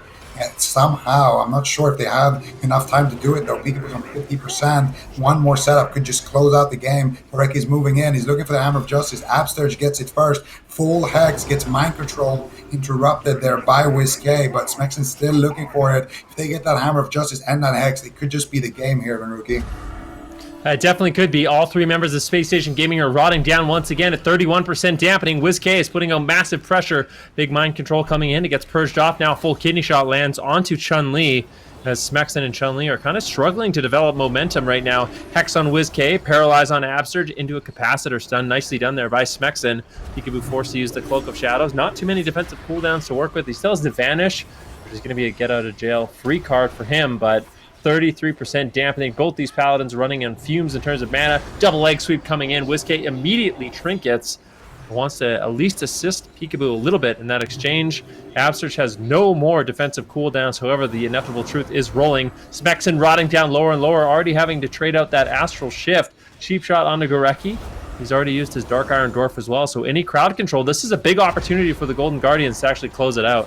Let's see if they can keep up the momentum here and ride it to victory and take it to a game number 5. Gorecki denies the kill for now with the sacrifice and Avenging Wrath. He should be able to get his team back in the fight. Now paralyzing Absterge, massive damage on the WizK. He has to disperse all of that damage immediately. Gorecki charging in, looking for crowd control. Hammers down. Will he find a Repentance as well? Now hammers reverse onto Gorecki. Chun trades out Karma. Absterge doesn't have a bop for it. Looks like they went for it anyway. Just reset cooldown from Ineffable Truth. Chun-Li caught the kidney shot. Silence on Gorecki. Chun-Li diffuse magics right away. Sacrifice from Absterge. Basically no mana left here. Not many options for the Golden Guardian. Space Station Gaming are stabilizing. They look to finish Peekaboo. He trinkets. He ducks for cover, but Repentance is being channeled. That lands on Absterge. 2 members of the move are critically low on health. Absterge's Divine Shield comes up, he trades, he pops Avenging Wrath. He's got a big recovery moment here. He needs to get everyone to full health with this amount of time. If he can't restabilize, it is looking dangerous. Paralyze on the Absterge. WizK Vampiric Embraces. They stun up Chun-Li, but he pre-fort brews it, negating the assault. Peekaboo just dressed against right at the end of it. Mind Bomb onto Gorecki. On diminishing return, you can start to see that the teams are making little mistakes here as this game has been going on for the better part of 12 minutes. Both sides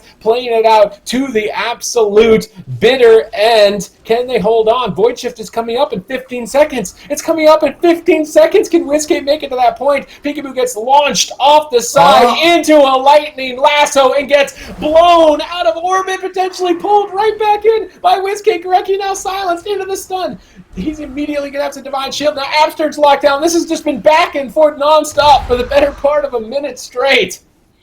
Ooh, defensive smoke by Peekaboo. They have the Void Shift. Can they get it in time? Peekaboo actually gets a re-stealth at the end of that smoke. Well, actually vanished at the end of that one. Still in big trouble. WizK finds the swap in the nick of time, but Peekaboo stuck in a full stun. He could just potentially die here. WizK goes for the mind control, trying to keep his rogue alive a little bit longer. And Absterge, how are you going to keep him alive? He has the sacrifice, but that is the last line of defense as both of these teams are completely tapped on mana. Smexon so low on HP. What are you going to do? Gorecki's looking for the Hammer of Justice, looking for the Repentance. Can he find it? Smexon's in a kidney shot. There's the Vampiric Embrace. There's the Vampiric Touch. WizK looking to get some damage rolling here for his teammates. It could be anybody's game in these next couple of seconds. Who's going to fall first here, Baruki?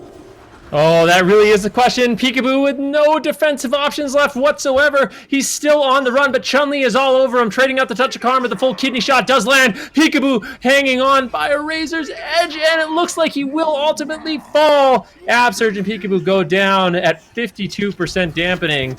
And man, what a close series. Space Station Gaming will claim victory, but this is the second time this weekend where I feel like if the Golden Guardians had just locked in this composition at the beginning, they could have potentially won the series. Yeah, kind of an unfortunate way to end it. Zigo, I just want to let you know you were only 1% off with your guess in the beginning there at 53% dampening. Congrats. I guessed 53. Oh, Thank you. all right. My notes are wrong. Thank you. 47, is that Your what you notes are guessed, right. Zigo? No, That is not right. Stop messing with me. I don't like that. Okay, well, that is going to be So, well wait. done to Space Station. Whoa, okay, what? Wait. What was Vin's guess? Okay, Mine I have 53. written down. I have You're 53%, 53, and we written went down 54, for Zigo, right? 47 for Ven. Wait, what's 47? No, 47 was me. So Okay, yeah, the I just 47 wrote it was down me, wrong. but the other one was Van. But if Okay, we're okay. going with the Price is Right rules, I still win. So what's up, Van? Okay. How's it feel? And Supa completely cheated with his wide.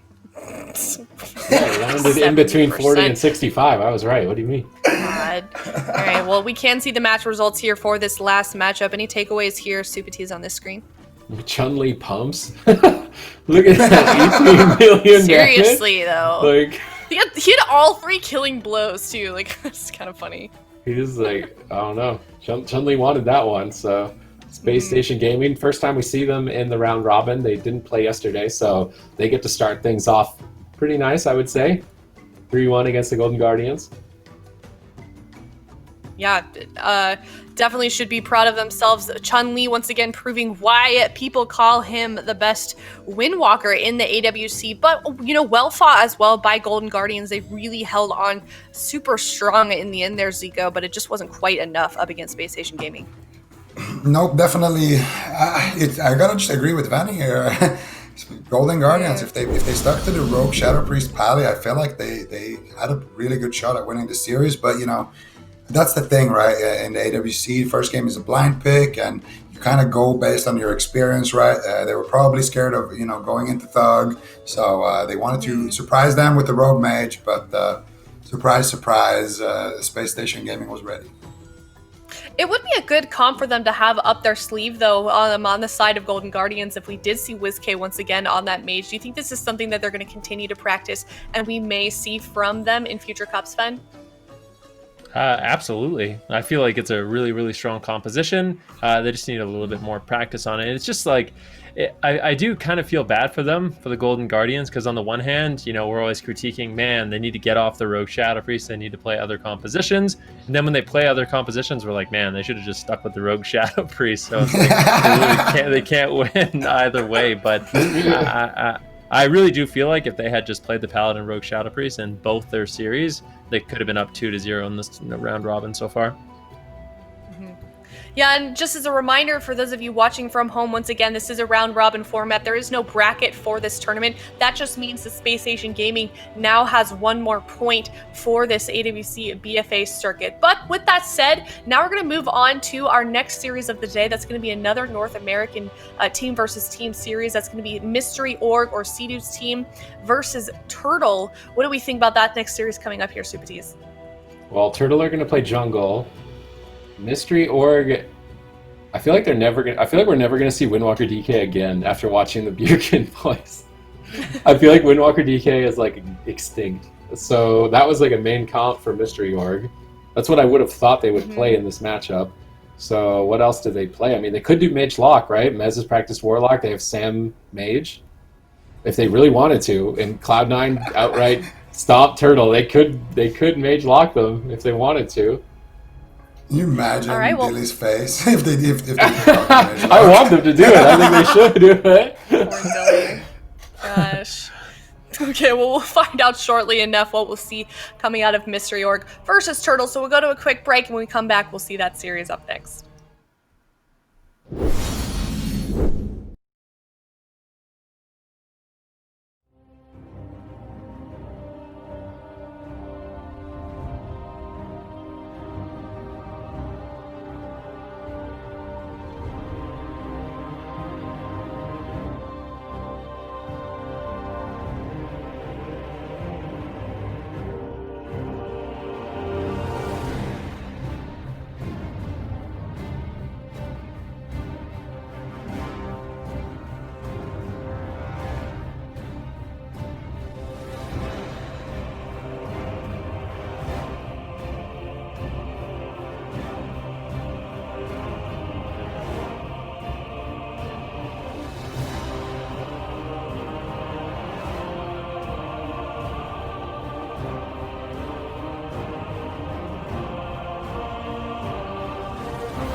control on Looney, and Method Black will close out this game. Battlemaster's Rizzo gonna barely fall. holding. Battlemaster's gonna fall. Bomb drops. Kidney shot on Blizzo. Massive damage, and Method Black does it. Big takedown. Entirety of both teams, honestly. Chun-Li had the preemptive diffuse magic, but they're just so far behind. Greggy can't do anything. He has no cooldowns left. If Snuts is able to connect one more kidney shot, well done. The Shadows down. The KH and Snuts is in the top 3. Don't you ever put Snuts on the bench again. Welcome back, everyone. Before this break, we saw Spacestation Gaming face up against Golden Guardians, and that was ended up in a 3-1. Now we're moving on to Mystery Org or Sedu's team versus Turtle. However, before we get into talking about that series, we do have another question from Twitter submitted by you guys, the viewers, using that hashtag AskAWC. You can follow WoW Esports on Twitter to participate in more of these. And that question is going to be, do you guys have any pre-game or pre-casting routines? And that one's from JD. Zico, I'm going to start again with you. Sorry. Pre-casting routine. Well, I like to get up, eat my oatmeal, go for a nice long walk, call up my domestic partner on voice chat on WhatsApp, and obviously that's Venruki, and kind of, talk. I talk to him about the EU teams. He talks a little bit about the NA teams, and we talk a little bit about other stuff too, mages. Mm-hmm. Yeah, that's about it. All right. Nice coffee. Sounds good. Yeah. Ben, what about you? Well, I make sure my mic isn't muted. That's for sure. I had to do it, man. You're being so nice and kind. That's awesome. But, lots of water, hydration is absolutely key. And I like caffeine too to bring the hype, for a lot of these games. Mm-hmm. Okay, with Super T's, what about you? I have some weird vocal things I do that Benruki doesn't believe that I actually do because he thinks I'm trolling him when I tell him that I do them. So why don't you show us? Lip buzzes. It's going to sound really bad, I think, on this mic. I don't think you want me to. It's literally just going to sound like I'm spitting in your ears. No, we want you to. Basically, you just buzz your lips like you're a little kid, like you go, right? And then you're going to sing a note, and then you're going to drag the note down and drag the note up.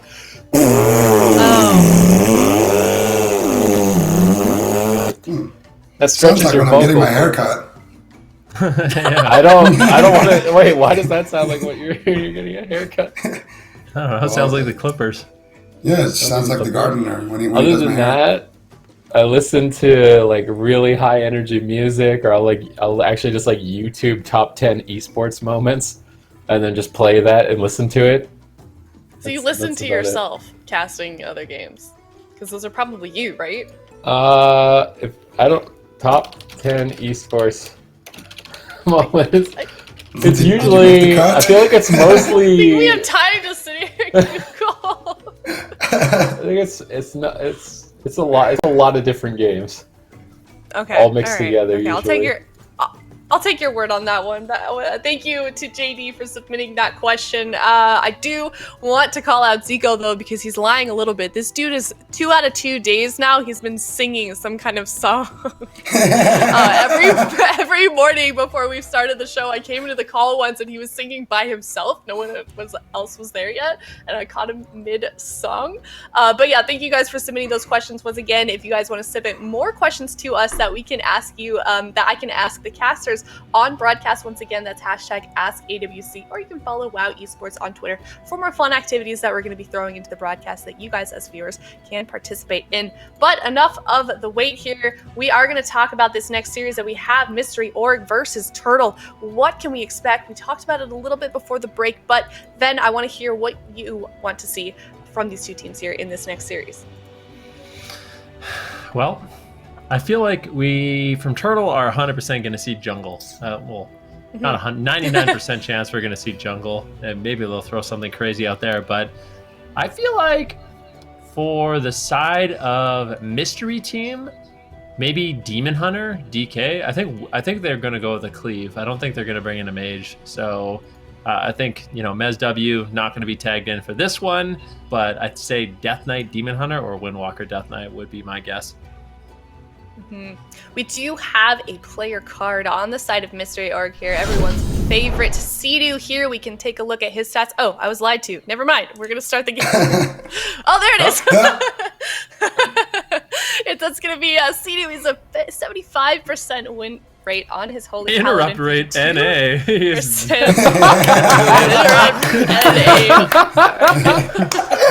I'll let you guys take the reign here on what we want to talk about. That's probably why he doesn't win on Shaman, maybe. Well, Oh no, that's too, Not too much.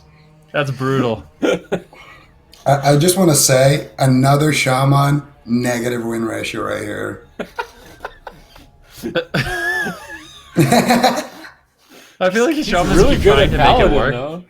He's really good at Ooh. Paladin. Oh, he picked My Shaman! prediction. Oh, My prediction was no. right. Oh, this could be the first win for Sea-Doo on a Shaman. Ooh, Sprites. I like that a lot. Why do you- wait, why do you like incoming. Spite? The Blinding Sheet? Because it's really good against priests. If you Yeah, can but you have purge Master's off the Call. 100 you purge it. If you can purge Why it is off- that? What? Okay! Look at Yeah, Dilly, yeah! You go, Dilly! Oh my Look god. how pissed Sea-Doo. Look at the difference between Dilly and Sea-Doo in that replay. That is absolutely unbelievable. No. I want to know though what's on what was on Sea-Doo's shirt. I swear that was like It's Bean's Bean's face. It or was face. Bean's something. face, yeah. Oh my god. Boy. Okay, a lot to unpack there from that What- game. How fast was that?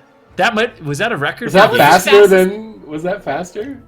No, it was That's not an faster average than Shaman. Benruki. No, not that, but 31%. then our Okay, game 31 earlier seconds. today. 31 That's That our was seconds. fastest the- game. Yeah, this weekend. Are you for sure? I thought one was under. I thought it was 30 23 seconds. There was one seconds. I under- feel like 23 is in my It head. was only like 28 seconds yesterday or something, right? Under 30. I thought it was today. I don't know. Was it? Oh, It's so weird when we go from like an together. 80% dampening to that. Yeah. My brain can't I was readjust still- when that happens. Yeah. My brain can't I wish we had readjust. player cam replays for this because Dilly's face was just great. Just Honestly, great. that was the highlight of the game, in my opinion. Dilly's That was- face. Yeah. Okay. Well, anyways, Yeah, not, please not the don't way tell you me this you want to chest. see a first game. I'm sure that Mystery Org here is certainly going back to the drawing board for game 2. Now it is their map choice. Yes, Ben? I was just gonna say, I really hope Sea-Doo has this chance at Shaman again. If they give up on Shaman after that game, I'm gonna be Yeah. so sad. I was like, it's finally his chance to win a game on Shaman. It's gonna be great, but yeah. I mean, Dilly and Turtle, they're definitely looking to get aggressive. Probably not too happy after what happened to them yesterday. So they're really looking to amp it up here. And that was a really explosive game from them. Yeah, definitely was. What about you, Zico? Do you think that we're going to see Sea-Doo back on his Shaman? I mean, if we're going by the cards here, I would say that it's unlikely that he wins if he plays Shaman. But I want to see them try the same. Like, the thing is, they know what they're up against, so this is their best comp, right? And they didn't even get to see it really play out, right? Because, the gates open, and then all of a sudden, Dilly, and then the game was done. So I think you just brush it off, it happens, and you go again. Yeah. That was Bean's fault. Oh gosh, don't do Bean like that, man. It's a great shirt, though. While we're on the subject, Did Sea-Doo make that? I didn't know that shirt existed. I've never seen that shirt. Did he? Oh, maybe it might be Bean Did merch. Bean make it and send it to Sea-Doo? I came in, here's a shirt with my face blown up on it. Alright, well, we are going to be going to Hook Point Turtle. No surprise there, locking in jungle. Once again, Gek's going to be on that discipline priest. Now Mystery Org going to lock in their composition. Ven, what comp do you want Sea-Doo's team here to play? What do you think their best option is? Play the same thing, I think. I think you just play the same thing. I think they have the right idea. I mean, when I said I was happy to see Spite, I mean, happy is an interesting word, but yeah, the Spite I think is not a bad decision from the side of Mystery Team. I think with Mana Rifts, if they can have enough uptime onto Gex and then get those spites off, especially purging off the Master's Call, then Gex is going to be in a ton of trouble. But obviously you run the risk of Sam just being stunned and absolutely deleted like we saw on the Grand Arena. So maybe they want to switch up. Maybe they'll play the Windwalker Death Knight instead. I think it's a little bit more durable, but they are going to go with the Frost Death Knight, which is a bit surprising to me instead of the Unholy Death Knight, but it gives them a little bit more control during their spike goes. All right, Zico, what do you think about this composition? We have Sam on the Demon Hunter, Mez on that Frost DK. How do you think they're going to do facing off against Turtle here on their jungle?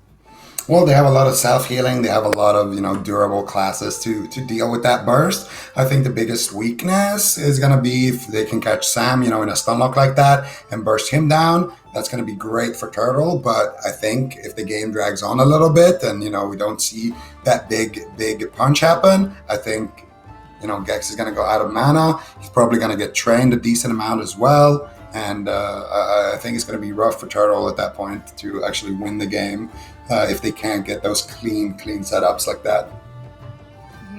And according to production, that actually was our fastest game of the day. Turtle closing out that series at around 30, or that first game at around 30 seconds. Do you feel like, though, that that's going to be a repeatable thing, Supatees, or is it more likely that we're going to see Mystery Org probably last a little bit longer here going into game 2?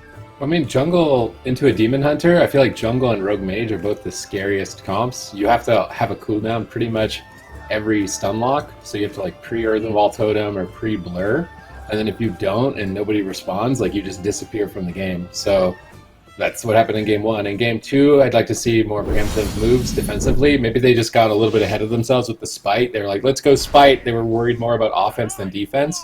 Now with the Blinding Sleet from Mez, they'll be able to have more control setting up the Spite. I think a Spite makes a lot more sense with Frost than Unholy. So hopefully they can get some defensives there. So you see that Earthen Wall Totem down on Sam? That was a great play by Sea-Doo. He anticipates the freezing trap. This Earthen Wall Totem reduces damage on Sam. He can comfortably sit. Now they go aggressive after the freezing trap. This is looking a lot more solid. Yeah, and the shield streak is bouncing. They're getting a lot of pressure here from this setup, and you can see Gex already with a lot of stacks. He's got gushing on him. He's taking a lot of damage here on that priest, but he has his Rapture active, and Sam is just swapping over to Cyfoxy. He doesn't want to be hitting into that Thorns, doing so much damage, and now that Thorns is over, they're going to look to cleave Gex now, spawning things from beyond. I think that was a Rathian Cloak right there that he did use, so he's not going to have that for another 3 minutes. So next time Spite stacks up onto Gex, he's going to be taking massive damage, and there it is, Mana Rift coming through onto Gex. You see his mana bar already on about 50%. Sea-Doo gets trapped. I do believe that was a Trinket reverse magic there coming out of Sam, so the next time Sea-Doo gets trapped, could be his Trinket, potentially a Spirit Link. Blinding Sleet should be coming up here for Mez shortly, and they should be looking to set up those next Spites here. How are they going to respond? If that shield streak bounces, it could just be the end of the game here in Review. Well, I mean, look at Gex mana already. He's 40% mana, so that's kind of the double whammy of the DHDK, is you have the mana rifts, which are slowly, actually not slowly, very quickly ooming Gex, running him out of mana, and then they also have that big one-shot setup you have to be worried about the entire game, and that setup is coming very soon as well. Dark Archangel is going to be used, though, but there is the double Blinding Sleet. One Spite lands. Do they have any more? There's the stun. They need to purge off the Master's Call if they can. Gex trying to get position himself out of the Spites, but I don't think that was all 3 of them. I'm not sure Sea-Doo was actually able to get it off, but still, look at Gex. Down to about 30% mana, and it is just getting lower and lower, and we're only 2 minutes into the game. However, I mean, Sea-Doo is burning through a lot of his mana as well. I think he's throwing in a lot of purges in this matchup. Gex gets a huge Shadow Man, going from 30% health to full, and does manage to hold on a little bit longer, but Turtle, they need to try to figure out something quickly. Sea-Doo still has his Trinket Spirit Link, so as long as Mystery Team plays it safe, I think they're going to be fine to win this game. So your pre-Earthen Wall Totem down by Sea-Doo. It's going to rotate into the Blur. Should probably get ready to Trinket Link, though, on the next setup here. It could be devastating. Blur still not available if they land a trap literally within the next 10 seconds. This could be his death. Sea-Doo Trinkets right away. He knows that's a dangerous moment, uses Vitality Conduit. Now they need to try and pre-blur the next setup, but they're actually engaging aggressively, that double Blinding Sleet into a triple stun. Beautiful combo here by Mystery Team. Let's see if they can keep Gex in this. There's the Master's Call. Not able to purge it off. He penances around the corner, gets interrupted, goes for a Shadow Men, tries to fake out Mez. He's not able to fake out Mez. It wasn't all 3 spites, though. Maybe they're staggering them to try and counter the Master's call, but it's somewhat irrelevant. I mean, they're going to be able to win on mana regardless on Gex. I mean, the next stun mana rift, I think that's it. His mana is going to be tapped out at 0, so they just need to trade that Spirit Link Totem and Darkness, make it to that point. But they walk into a triple fear there. Nice punish by Gex. And now Mez is trying to tear up with that Pillar of Frost. With Cyfox, he's looking for Cyclones. He's trying to fake the Dark Sim. There's the stun mana rift combo on Gex. He pain suppressions, but there goes all of his mana. Pretty much down to 0 here. I'm not sure if he's going to be able to even survive the next spite attempt. He's getting interrupted multiple times. They still have Darkness, but no Trinket. Sam using Trinket and Blur, so there is potential. Turtle could win on the next Freezing Trap. If they nail every single crowd control, they could absolutely destroy Sam. It might be here and now, but they need Freezing Trap. They don't get the Freezing Trap. I don't think they have enough damage without crowd control to take out Sam here. He's staying back in the Earthen Wall, waiting for it to be over. Now charging back onto Gex, who has 0 mana. They're just using Master's Call to get distance. They know if they land the Spite here, it's over anyway, so they're trying to just delay it as long as they can. There's the Imprisoned, Spite, Blinding, Sleet. All 3 of them are down. There's no Master's Call. Triple stun. I feel like it's almost impossible that Gex survives here. His Corruption is going to be absolutely maxed out. He has no damage reduction. He gets pulled back into it with the Death Grip by Mez. He's completely corrupted and will fall. Mystery Team play a solid game 2. That's going to tie up this series 1-1, and at this point now we're 2 games into this series. It seems like it's really anybody's game here. Zico, let's break down those last moments though. How was Mystery Org able to secure that victory? I think Sid covered it excellently during the cast. They had that one little opportunity there onto Sam, where Sam didn't have Trinket. They stun him, but they couldn't coordinate it with a trap onto Sidu. If they were able to find that, there was an opportunity to 100-0 Sam, but aside from that, they just ran the clock on Team Turtle. They set up multiple spites. Eventually, Gex had no way to deal with it, and they landed a lot of mana rifts. They had good setups. They had good defense. Didn't overlap anything, and basically able to just play out the matchup the way it's supposed to be played, and walk away with the W. And of course, having that added spirit of being in the arena also did the wonders for Mystery Team, I think, during that match. And, now that we've seen one victory here with Mystery Org on that Demon Hunter DK, they have one win against Turtle. Do you think this is something they were going to be able to predict that they're going to play throughout the rest of this series here, Supatees? Yeah, I think if they play Frost, it's a really solid pick with the Spite strategy. As long as they keep up that defensive rotation with Blur, Earthen Wall, Trinket Link, or Trinket Conduit, Trinket Darkness, I think they'll be in a solid position to kind of just attrition the Priest. I'm curious if that means that Turtle might switch in Smooth their Mistweaver and maybe play Port, try and get out of the Spites a little bit faster, or even if they play Spite into a Mistweaver. It can be difficult once they get on the Monk, but if he picks a really good Mistweaver map like Mugumbala, I think they should play Mistweaver Jungle Mugumbala. I think that would be a solid pick. What would I play if I was Mystery Team, though? I probably wouldn't play Demon Hunter Death Knight. I would play some Mage comp. So maybe it backfires, but I think a Mugumbala Mistweaver swap could be a way for Turtle to get a consistent point in the series. What do you think about that, Ven? Do you think that they should swap in that Mistweaver on the side of jungle? Potentially, yeah. The problem is Delirium and Heartstopper are still pretty effective against the Mistweaver Monk. If they can stay on top of him, it's going to limit the amount of rolls he's able to get. It's going to really limit, the transcendences he's going to be able to do. I don't mind it. It really feels like Turtle, if they play the jungle once again with the Dissonant Priest, despite having a very impressive, first game where they just deleted Sam IM in 2 seconds. I think if this game plays out the way it's supposed to, and Mystery Team rotates correctly, then they have an edge in this matchup. It's really difficult to deal with those spites, especially with CD being able to purge off the Master's Call. So I don't know. Turtle, I think they got to mix it up, and if they don't, I think Mystery Team is looking good in this one. Now we do see on our screens here that they have locked in Blackroot Cold. Now Mystery Org going to respond with their composition. If they do opt for that Demon Hunter DK comp again, Zico, is this going to be a good map for them on the side of Mystery Org? Yeah, I think so. I mean, the only thing Turtle can really do is play the room, and if they do, they're going to be stacked. So I'm not entirely sure how good this map is, but I feel like for Turtle, it's a lot about just trying to get on top of Sam, run him over, have clean setups. And this is a map where you can do that. You know, there's not that much distance for Sam to like kind of run around and just kite. So I'm not gonna question it too much, but I feel like maybe they need to swap something if they actually want to have a chance here, because Priest into DH usually goes kind of similarly to what we just saw.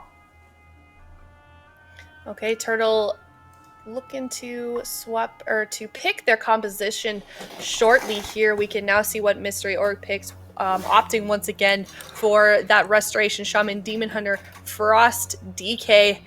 What about you, Ven? Do you think that they, I don't know, Turtle is definitely in a difficult spot here. They're tied up 1-1.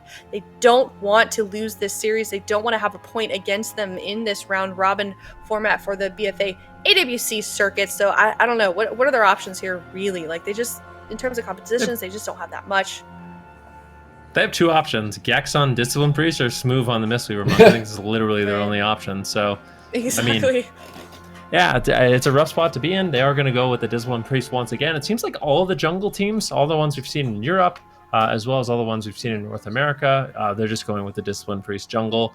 And that really is the problem. When you run into it, it's the thing with jungle. It's just kind of the nature of the classes where Feral Druid doesn't have that many classes it works well with, and the same thing with Hunter. I feel like Hunter really only has like one good comp, and that's jungle at the moment. Yeah. So it's really difficult. If you're playing like Rogue Mage, for example, if you tag in a Warlock, then you have Mage Lock, but it's a little bit of a different story for a jungle team.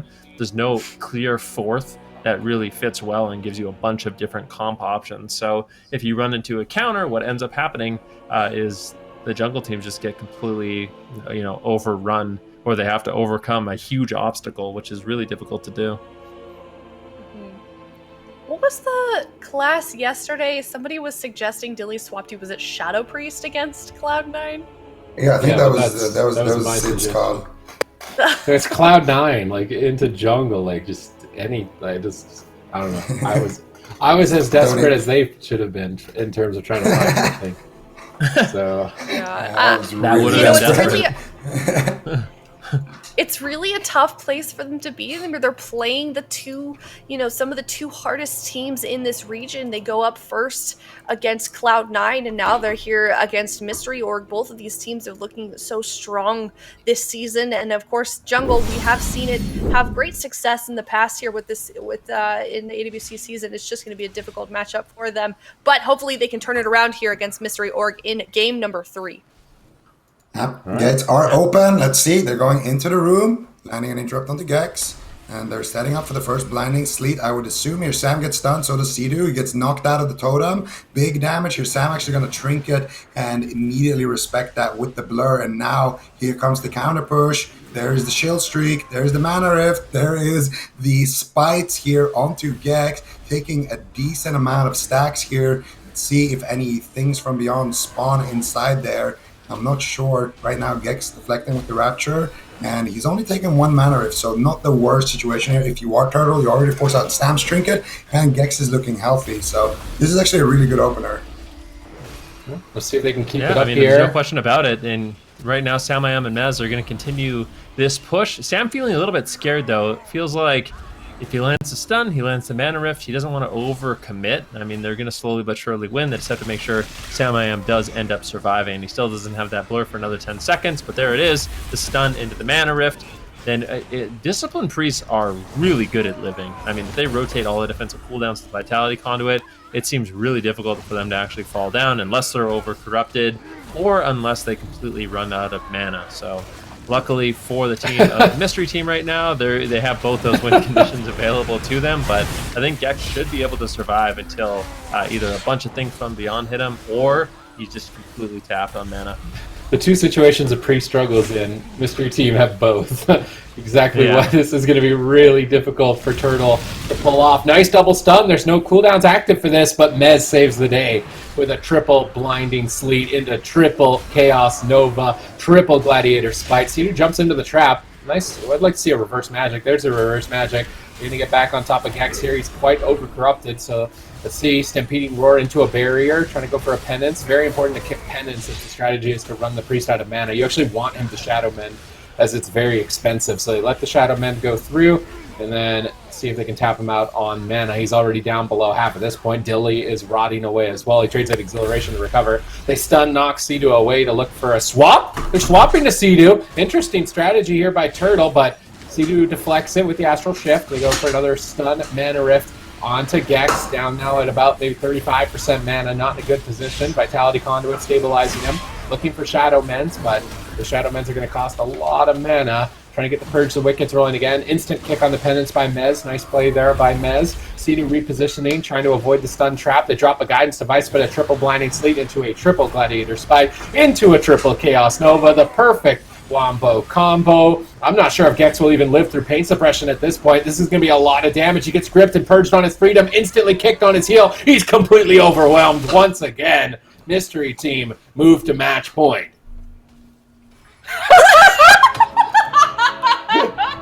Oh my god. The BM, just to add insult to injury. Well, I actually didn't see. What did he do? Sea-Doo threw us. He beat his chest. Yeah. Oh. I can't breathe. There comes on the best part. Can somebody please that's watching go back, give both of those and put them somewhere on Twitter? I will retweet the heck out of that. That is just so funny coming from Sea-Doo. And now they're up 2-1 here against Turtle. We can see this replay here now, Ven. Yeah, I mean, this is just, you get gripped into Blinding Sleet, into Chaos Nova, into Capacitor Stun, into Death Grip. Gex gets purged on his Power Word Shield. He gets interrupted. Oh, what can you really do? I mean, all three members of Mystery Team are there with purges. Gex had no mana. He, maximum corruption. It's just, it's literally a nightmare. Like, it's a nightmare for Gex, Dilly, and Cyfoxy to go up against this matchup. And I think the side of Mystery Team, they're very prepared into a jungle. And unfortunately, it just doesn't seem like Turtle really has an answer for it. Well, you know who does have an answer is Zico, because he has finally defeated the Mosquito. Yeah, I'm Congratulations! If you guys heard a can slamming during that game, that was definitely me. That's what that was? That's what that was, yep. Were you just trying to squash him with your cologne this time instead of spraying? Well, the cologne wasn't doing enough DPS. He just came back like stronger, I guess, like a little bit buzzed maybe from the alcohol. So had to take my chances there when I could. Yeah, 100%. Sid was doing a great job casting anyway. What? So Sid was just doing a great job casting anyway, so I felt like I had that time. Very, very true. Very true. All right, well, now we're going to have Turtle. They're going to be picking their map choice here very shortly. What do we think their next move is here? I mean, this is just such a difficult series for Turtle. They did win that game 1 so quickly, but it's not something that they've been able to repeat here on game number 2 or 3. So do we think that they are, like, what strategies do they have left going into game number 4 here? Zico. Mistweaver, I think is the only I think that's the only diversity they have on their entire team. So I mean, they could try the Mistweaver, but I think personally it would be a little bit more of the same if they did. I would actually like them No, go ahead. I would just like to see them switch up their strategy a little bit. I feel like if they go after Samayam, it's a little bit too predictable, and it seems like they are prepared to do the proper rotation like Supadiz was talking about. You rotate your trinkets, you rotate Blur, you rotate Earthenwall Totem, and it becomes very standard for them to survive. But I think they can mix it up. Go for double DPS spheres onto Sam and Mez, and just go after Sea-Doo a lot in the game. Go after the Restoration Shaman, try to pressure him down with the Hunter, with the Feral Druid. I think it definitely is an option for them, and at least it would be better than what they're doing. I think if they go after Sam again, it's going to be a loss. But I think if they spice it up and really pressure Sea-Doo and just go for more crowd control on Mez and Sam, it'll give them some more options, especially if they can land that crowd control on like the mana rifts. It'll buy them a little bit more time.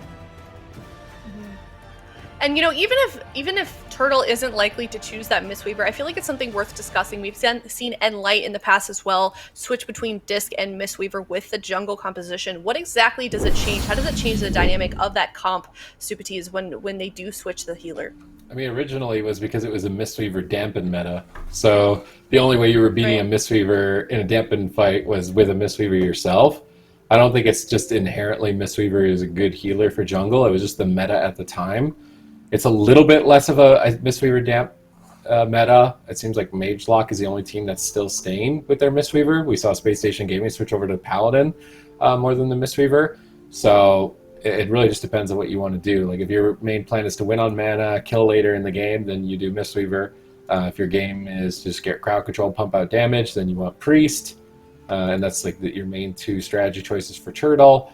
If they had Paladin, I actually think it would not be too bad of a counter pick into the Frost Death Knight Mana strategy with the Spice if they knew that's what was coming their way. They picked Asha main, so it's a bigger map. Curious to see what they want to do. Like they could run Binding Shot, and they could actually use crowd control on DPS and just train Sea-Doo. They could try that. They actually have a lot of crowd control if they utilize it onto onto Sam and Mez. I think I would like to see that. Tunnel Sea-Doo, crowd control the DPS, and see how that plays out because it's too predictable now, I think, going after Sam. Turtle has locked in Ashamane's Fall here, and now they're going to lock in their composition shortly. Based off of what Supatees was saying here, Venruki, what do you think about that? Is that something that's doable here on the side of Turtle with Ashamane's Fall? Yeah, I mean, that's what I want to see them do. They need to mix it up. And I think just if they're not going to mix up their composition, they need to change their strategy. And Sea-Doo could be a little bit of a vulnerability here for Mystery Team if Turtle can get out enough burst damage. More crowd control onto Sam-I-Am. I mean, honestly, I still think they're probably going to lose, but I think that would at least catch Mystery Team off guard a little bit and give them the option to win because although they killed Sam-I-Am really, really quickly in the first game, I feel like that may have baited them into this idea that the Demon Hunter is a great target when really, in reality, if they play right, it seems really difficult to take them down. And with, we're seeing Mystery Org do fairly well in this series with this DK Demon Hunter composition. Not something that we've really seen this weekend. How would this comp, I'm curious how it would do maybe against other teams next weekend. Is this something that we would see repeated from Mystery Org? I mean, it's really good in this matchup. It's really good into Cleaves. So it's a solid pick into Cleaves, but anything else, I don't think Mez is going to get away with Frost. Okay, well, definitely tune in for that next weekend. This BFA circuit format that we're seeing, this round robin, it's going to continue for a couple of weeks. Just as a reminder, there's no bracket here. So every time these teams do win a series, they get 1 point on the board. And when they lose, they get 1 against them. And we will update you guys on both regions shortly after this series when it finishes up. Whenever it does finish it up, hopefully Turtle, though, is able to maybe turn it around for them when they start soon here. They're just kind of gathering their thoughts here, using this time to sort of strategize because, Turtle is really, the pressure is on for them. They're having a difficult time here up against Mystery Org. And I don't know. I do wonder, it just, man, I just want to see him pull off a win, Zico. Well, they did pull off a win, but you just want to see another win. You just want to see Dilly bang his chest again. Honestly, I would love that as well. And I don't know. I gotta say, Sam is the best target for Turtle, but if Sam doesn't make any mistakes, he's not a very good target. It's like you go Shaman, well, you can just sit in Ghost Wolf, probably not gonna die. We all know Mez is not gonna die because Death Strike and Frost DKs are basically the kings of the melees. So Sam is the only thing left that actually dies in a stun 100-0. Right now, though, triple Blinding Sleet, triple Chaos Nova. The Spites are down. There is the Cap Totem. There is the Imprisonment. There is the stun. Gex not able to move his character so far. They're both playing Spite. Yeah, they're both playing Spite. There was counter Spites there, so there's just literally 6 Spites down on the game. That was a bit confusing because I feel like whose Spites were those initially? Was that Cyfoxy, Gex, and I think Dilly? they were Turtles, Threw them out Yeah, okay, well, they're just using Spite as a protective measure. I mean, this might actually work out. That would be really, really hilarious if they just Spite it on top of Gex to deny Mez and Sam from actually getting anything going. And maybe this is the strategy that they needed to spice it up. Spite the Spite. If you can't beat him, join him. That's the strategy here for Turtle, but Gex is just absolutely getting destroyed at the moment, not able to find a heal. Really trying to stabilize in that barrier. Waiting for that blinding sleet, likely a fell eruption in the near future. They're actually spiting Sea-Doo on the tracker's net, and he can't escape the tracker's net. That's a really interesting strategy if they can keep him pinned in this. They bash him. Sea-Doo might be corrupted, overloaded at this point. I like this strategy from Turtle. It's definitely a lot different than I was expecting.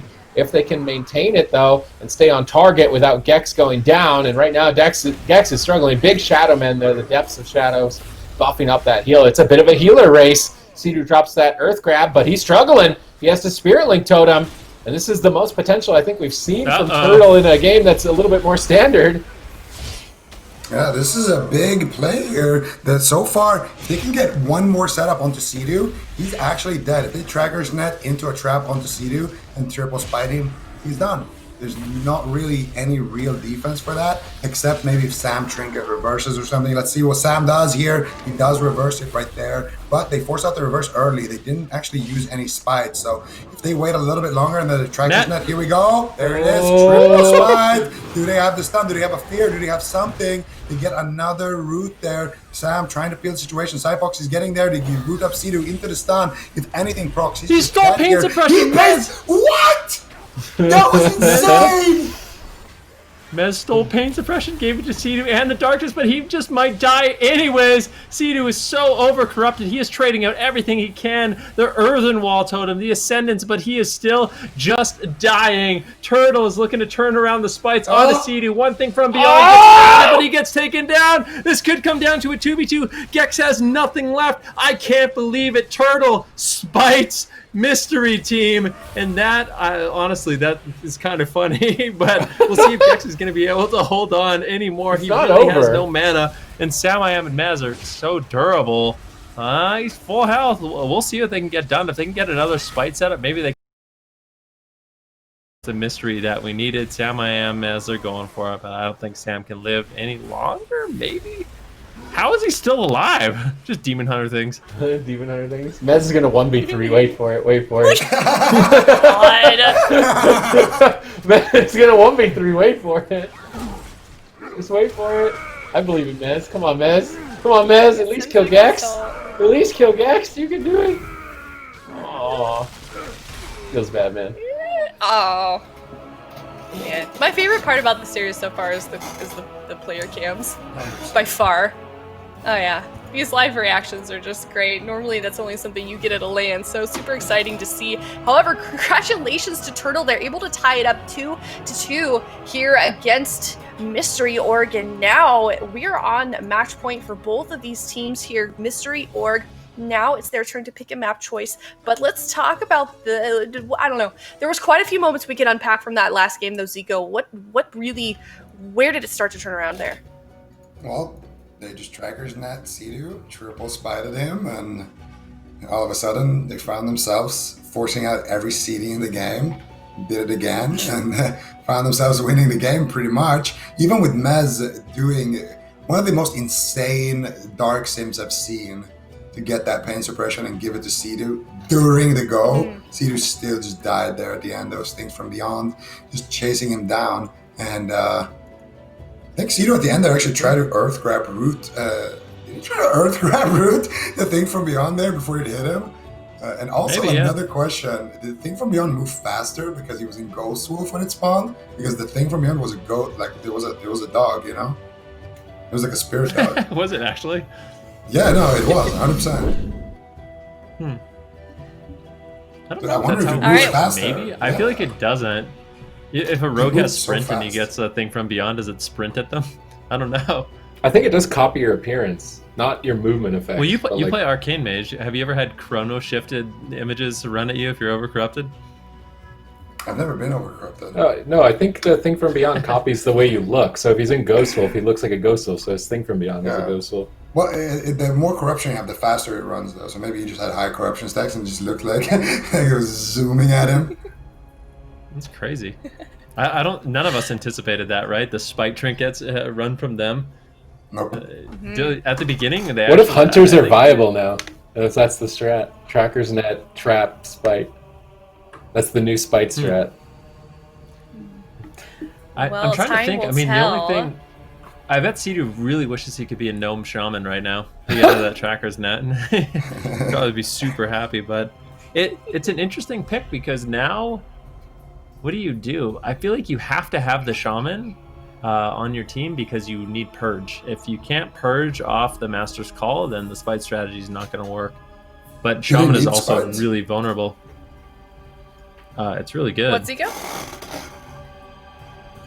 Okay, well, now we are on match point here for game number 5. Before that last game, it really kind of seemed like Mystery Org had this series won already, but now Turtle has managed to tie it up 2-2. Now Mystery Org need to win this next game if they want a point for themselves on that circuit board, and they have locked in Tiger's Peak here. Turtle locking in jungle once again. Gex on that Discipline Priest. Do we feel like that Mystery Org is just going to continue to do what they've been doing throughout this whole series here, Stupides, or are they going to switch something up as we just saw them fall to Turtle in that last game? I'm trying to think. I mean, they run Windwalker, they get Tiger's Lust, so they get Tiger's Lust Sea-Doo, but then they lose Mana Rift. Demon Hunter Windwalker? That's too fragile, right? I don't think you could do Demon Hunter Windwalker. But then at least Demon Hunter Windwalker removes the option to spite Sea-Doo if that's what they're most worried about. I feel like that comp is the least likely they'll play. Have they ever even played that? Sam and Trill together on Windwalker Demon Hunter? I don't think we've seen that. So Frost Death Knight is still getting value. It's such a tough choice. Sea-Doo could go Paladin and then he's Freedom, but again, yeah, you can't dispel the... Well, you could do Blinding Light Spike Ghost too with Paladin. I don't know. I feel like there's actually a couple things they could do. But you don't have Purge. The Master's Call is just going to completely negate the spite if you don't have Purge, I feel like. You could switch to a different target in the spite because they're all stacked up. So like, just expect Gex to get away with the Master's Call and go somebody else. Do you guys think they actually have to play spite though to win? Can they just win with just mana rifting and just playing like safe? Like if they lock in a Paladin and they don't even play spite, they just play like, you know, regular trinkets, like maybe a Claw or a Dressed or something, and they just play a standard game. I feel like they're just gonna mana rift and win, right? Nope, they're gonna go Windwalker DK. Well, they have Tiger's Lust now from Trill, so if Sea-Doo gets netted, they could remove that. And they're gonna spite. Oh yeah, 100%. It's actually it's the same more strat annoying too because you have Ring of Peace. You have Ring of Peace to knock them back in. It's actually more annoying for Gex to get out of the spites. And now with Trill being on the Windwalker monk, they actually remove the option entirely. That I guess if they get cross crowd control on Trill, like maybe they trackers net Sea-Doo and fear Trill, then there's still a chance that they can do it. But it's a lot more difficult to pull off than what we saw last game. And, you know, if you guys want to see what armor these guys are running, once again, awc.gcd.tv. But it sounds like you guys like this choice coming out of Mystery Org here, Subities. I think it shores up the weakness that the Demon Hunter had. It's still the same capability. Maybe Trill is a bit more vulnerable. They don't have reverse magic anymore. So I think trapping Sea-Doo and killing Trill is now the strategy for Turtle. You don't even play Spite. And you try and win because they can't dispel as much crowd control as before. So I don't know. You get an advantage, but you also you trade it for a different disadvantage than previously with Sam. But they've basically acknowledged that Tracker's Net Spite strategy needs an answer. So they're more worried about that than they are a freezing trap strategy. Well, now that we have the map, we have both compositions as well from both sides. This is game number 5. Pressure is super on for both of these teams. Do we want to take any guess as to maybe how deep in a dampening we can expect either this next game to run here? I think we're just going to barely scrape the surface here. Right. I say 1 or 2%. Yeah, I think we're just going to dip our toenail real quick and get out. No way. Water's too cold today. Okay. Stupities, what do you think is going to happen then before we do get into dampening? What's going to be the win condition on either side? They're going to be triple blinding sleep, spite, triple leg sweep, ring of peace, death's grip, hold the priest in it, might die through every cooldown if they purge Master's Call instantly. Turtle is going to stun Sea-Doo, stun Trill, trap Sea-Doo, try and burst down Trill, and these strategies are just going to keep repeating over and over and over until one team I think it's more of Sea-Doo's team makes a mistake, and then Turtle might have a chance to win, and then if Sea-Doo's team doesn't make a mistake, Gex will just get blown out of the water by one of the spike guys. And you know, if that's kind of what has to happen for these teams to be able to win, to find those moments of opportunity, is just based off of mistakes, that really just shows like how high a level of competition this NA region and the European region as well is, Zico. I mean, this has kind of been what we've seen a lot of these matches end up being, is just really, there's just absolutely no room for mistake in any of these series, because the level of play is just so tough. Yeah, I mean, these are some of the best teams in the world, right? You got one of the best jungles here in North America. You got previous BlizzCon champion squad here. So, Game 5, the stakes couldn't be higher. And, of course, they're tagging in Trill with their backs against the wall. And Trill is he's a bit of a legend in the WoW community. Actually, here's a question for production. Yeah, we haven't fired any of them today. Do we have a card for Trill? Yeah, I would love We've to seen see it a already. card for Trill. We do? We've already seen it, yeah. Remember we saw his beautiful goatee? Oh, yeah. Was that today or you're yesterday? Right. No, that was yesterday. Yeah. We could maybe potentially look at it again. I mean, this is definitely one of those players that's so well-rounded. We saw him win the Race to World first, earlier with Limit as well. He's known as Mr. World of Warcraft. He competes in MDI as well, and he's won BlizzCon. I mean, this guy is just all around such an amazing player, and I've heard him referred to as often I have heard him referred to as one of the best World of Warcraft players in the world, man. Yeah, I mean, I think there's a strong argument to be made when, you're competing in the MDI, you're winning BlizzCon and PvP, and you're also a world first raider.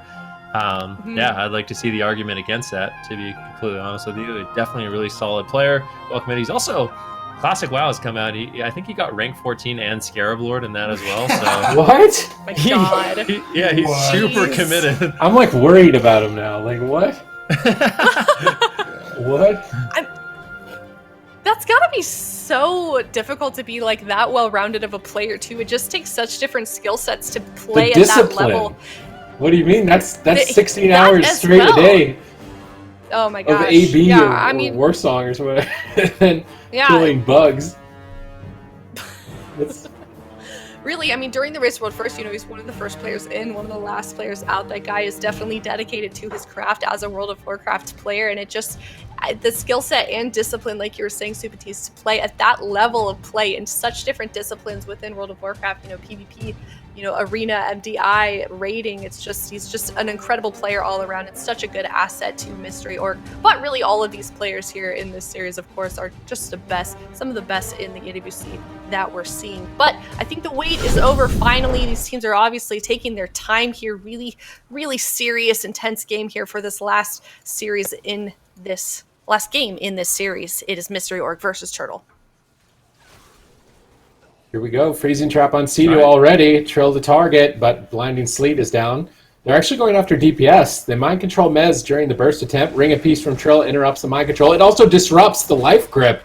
It pulls Dilly back into the fray. That was a clutch play between Trill and Mez, actually. And now they're actually going after the Feral Druid, so maybe not going to be rushing down Gex. Just try and play a standard strategy. Don't want to overextend too much. It's match point, right? So I can't blame Mystery Team for playing more safe, but is safe the right choice when you're Windwalker DK? Oh, nice play there from Gex.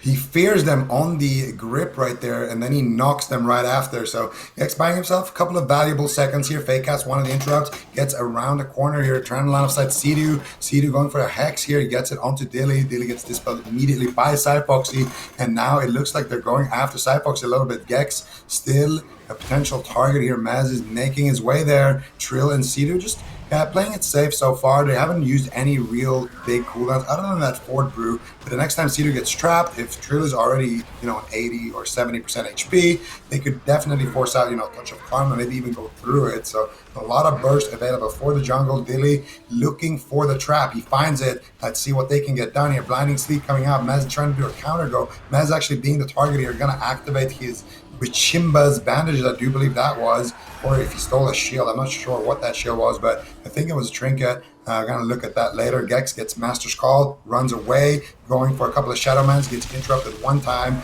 and he has 3 people with interrupts all over him. Penance, not going to be interrupted here, and Vitality Conduit is rolling, so Gex should be okay for a little bit longer here. He gets gripped into Cedar's line. He's standing in that Earthen Wall Totem, so if you're a priest and you're tanking melees in the Earthen Wall Totem, it's not the greatest situation to be in, but Gex, you know, can't really move that fast, and now trap on Cedu. Push onto Maz. Maz gonna deflect it. Again, I would say Mystery Org in a very commanding position. Gex already down to 50% mana at this point. I really like what Gex is doing, constantly running away from Cedu, making it really difficult for Mez and Trill to actually chase. And you can see Mystery Team, they're going to be switching it up and actually going after Cyfoxy. Obviously, they want to go after Gex, but Gex has phenomenal positioning in this game, constantly dragging, and it is really a nightmare for their team to stay on target. Trill, Mez, and Cedu should all have their spites ready, but unfortunately not being able to use it off cooldown is not ideal. Trill is playing Ride the Wind right now, so trying to set up Mez with that Ride the Wind to actually potentially get back onto Gex, but this is trouble time. And there it is, the grip. Nice fear there by Gex before the Blinding Sleet actually went out. Double stun coming in. Mez is getting low, though. Cedu might have to trade out the Spirit Link Totem. Mind Control is coming in from Gex, and Gex is just, he's playing this one absolutely phenomenally. His positioning, the pre-fears before the Blinding Sleet, just outstanding. And he's the one that's keeping his team in the fight. Cyfoxy on the back foot right now. Gex bombing and Shadowmen's off to the side to try and pick him up here. Looks like he is recovering slowly but surely. It's Pillar of Frost, Empowered Rune Weapon. Mez has a lot of damage here. I mean, he is just relentless, wanting to put this final point on the board for his team. Go up 2 points in the circuit. Gex is paralyzed. Cyfoxy has to wall once again. Still trying to retreat away from the Fist of Fury. See, looking for some cheeky hexes. Gets stunned. Double stun. Beautiful cross stun here by Turtle. Oh, they just shred through Safeguard. They're cutting through Karma. Trill ports, but he actually ports back into Cyfoxy. Cyfoxy making his way there, trying to sprint. Dilly trying to get in line of sight. Mind Control! Oh, the Mind Control is Ring of Peace by Trill, but he's still very low on health. Is he going to recover? Vitality Conduit, Fort Brew, Spirit Walker's Grace.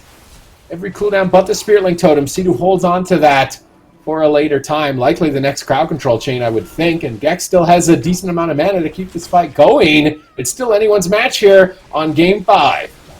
Yep, the next freezing trap surely is going to be Cedar's Trinket here, and there it is. Trill, if he doesn't port away right now, he gets stunned. Cedar's going to have to Trinket. He Trinket, drops Spirit Link Totem, interrupts Gex. There's the Blinding Sleep. There is the Spites being dropped here by Mystery Team. Let's see who the target is going to be right now. It looks like it's going to be Dilly here. Dilly running for his life with that Master's Call, trying to cleanse out those corrupted stacks. And Cedu actually not too far ahead on mana, but I do believe it's because he's been purging a lot. The next trap could be the kill here for Team Turtle. If they can land a clean trap onto Dilly. Dilly with the Feign Death, going to get the interrupt here onto the Hex. They're softening up Trill really good here. They get the stun. There's the knock. This is the damage. Dark Archangel comes in. Big damage. Restun if Gex can get there. That could be the game. He doesn't even need it. And Dilly with the final bang on the chest gets the kill. Please. Look how happy he is. Don't take it off this view. I want to keep seeing his celebrations. It's amazing. Oh man. Wow, what an incredible series. Very, very well done by Turtle. Well fought by Mystery Org as well. Both of those teams were looking insane, but Turtle pulled ahead there, Zico. Yeah, absolutely. Turtle, they just had those couple of clean goes there. They got, you know, the Karma. They got basically every cooldown from Trill in one punch. And after that, they just had to trap Cedu, get his Trinket. And then before the Karma was back up, they're able to set up a perfect kill. And this is the moment right here. Dilly Feign Deaths the first Hex and interrupts the next one. Changes it with the trap. The Gex knocks out the Trill from that Earthen Wall's defense. We got the Maledicts running as well, I do believe, there at the end. And they're able to take Trill down with that clean CC chain. And That's the jungle, you know. That's the thing. You trade out the Demon Hunter, you're gonna have a squishier kind of melee to play with, but you're also not gonna have to worry about that Tracker's Net and Spite. And I think the fact that they figured out the Tracker's Net Spite is the reason why Turtle won the series, because that's what kind of just messed up the entire plan of Mystery Org. And look at that, you guys were right on the nose. 1% dampening. Wow. I feel like our predictions have been on point. Well, I mean, said the mine, game, but it has been ours. that's not true. Trill died a minute before dampening. It just took a minute, like, Mystery Team played it out for a minute after he died. Okay, you're just salty because you like No, to that game ended. ranges. It was over. There's no way they could win. Ranges. 4 minutes into the game. Well, Yeah, Super T's with a 0 to 80% dampening. He's just been spot every time. It's so weird. I don't know how he does it. Yeah. But yeah, anyways, congratulations to Turtle for that win. Sorry, Ven, did you have something? I was just going to say, I'm really impressed with Turtle. I really counted them out. Yeah. When they came up with the Spite strategy, that really was the answer for the Demon Hunter Death Knight. It made it really difficult. All of a sudden, they weren't feeling too confident with that composition. We kind of talked about the two major lose conditions. Like if a Cleave is training down a Priest, you either get Mana Rifted or you die to Spites. And Mystery Team, they had both those strategies available, but Turtle spicing it up, throwing in the Gladiator Spite themselves, forcing the team of Mystery Team to a different composition, and they were able to capitalize on it, and honestly, really impressive performance. Well done to them. Well done to Mystery Org as well. And now we're going to be moving on to our next series, our last series of the day. That's going to be Charlotte Phoenix versus Unitas. I'm excited for this one. We didn't get to see Charlotte Phoenix play yesterday. Now we're going to see them face off against Unitas next. Anything that we want to expect out of these two teams here? Super T is coming up next. Rogue Mage Priest for Unitas. Charlotte Phoenix, that's harder. If they want to counter comp, and that's what I would think is like their standard lock-in, but after seeing Mistweaver Mage Lock perform so well into Rogue Mage Priest in Europe, they could do that with Jamili and Burn. Like they have those two options. I would assume based on comfort they do Rogue Lock Paladin, but if they really want to try and counterpick, then they'll do Mistweaver Mage Lock. Okay, well, we'll find out shortly enough. We're going to go to a quick break. Once we're back, we're going to go to that last series of the day. That's going to be Charlotte Phoenix versus Unitas. Stick around. We'll be right back.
I think the quality of competition has been the highest it's ever been the entire year. This tournament is probably one of the hardest tournaments to win that has ever been played in WoW.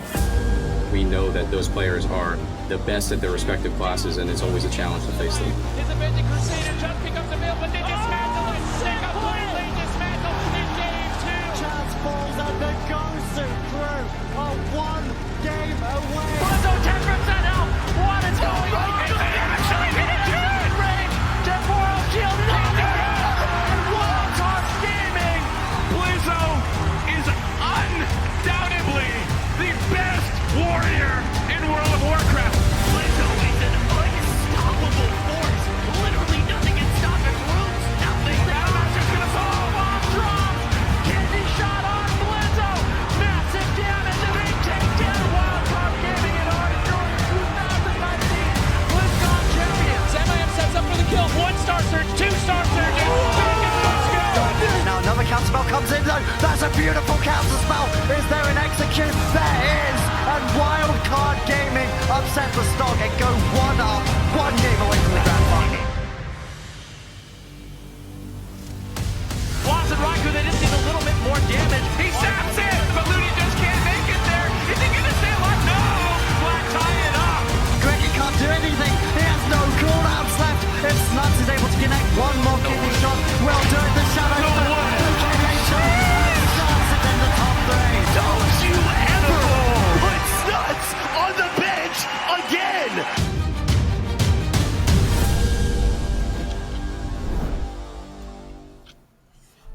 In that last series, we saw an extremely close matchup between Turtle versus Mystery Org. Turtle ended up winning it 3-2. Now we're moving on to Charlotte Phoenix versus Unitas, something that I'm personally really excited about. We haven't seen Charlotte Phoenix play yet this weekend. We can catch up a little bit, though, familiarize ourselves a little bit with Charlotte Phoenix. We can take a look at some of the stats that we've seen them produce over the course of the season here with that team, so that we can see a little bit more of what we may expect to see them play. Here's Charlotte Phoenix and those stats. Anything you want to take note of from this card here, Supatees? I'm surprised.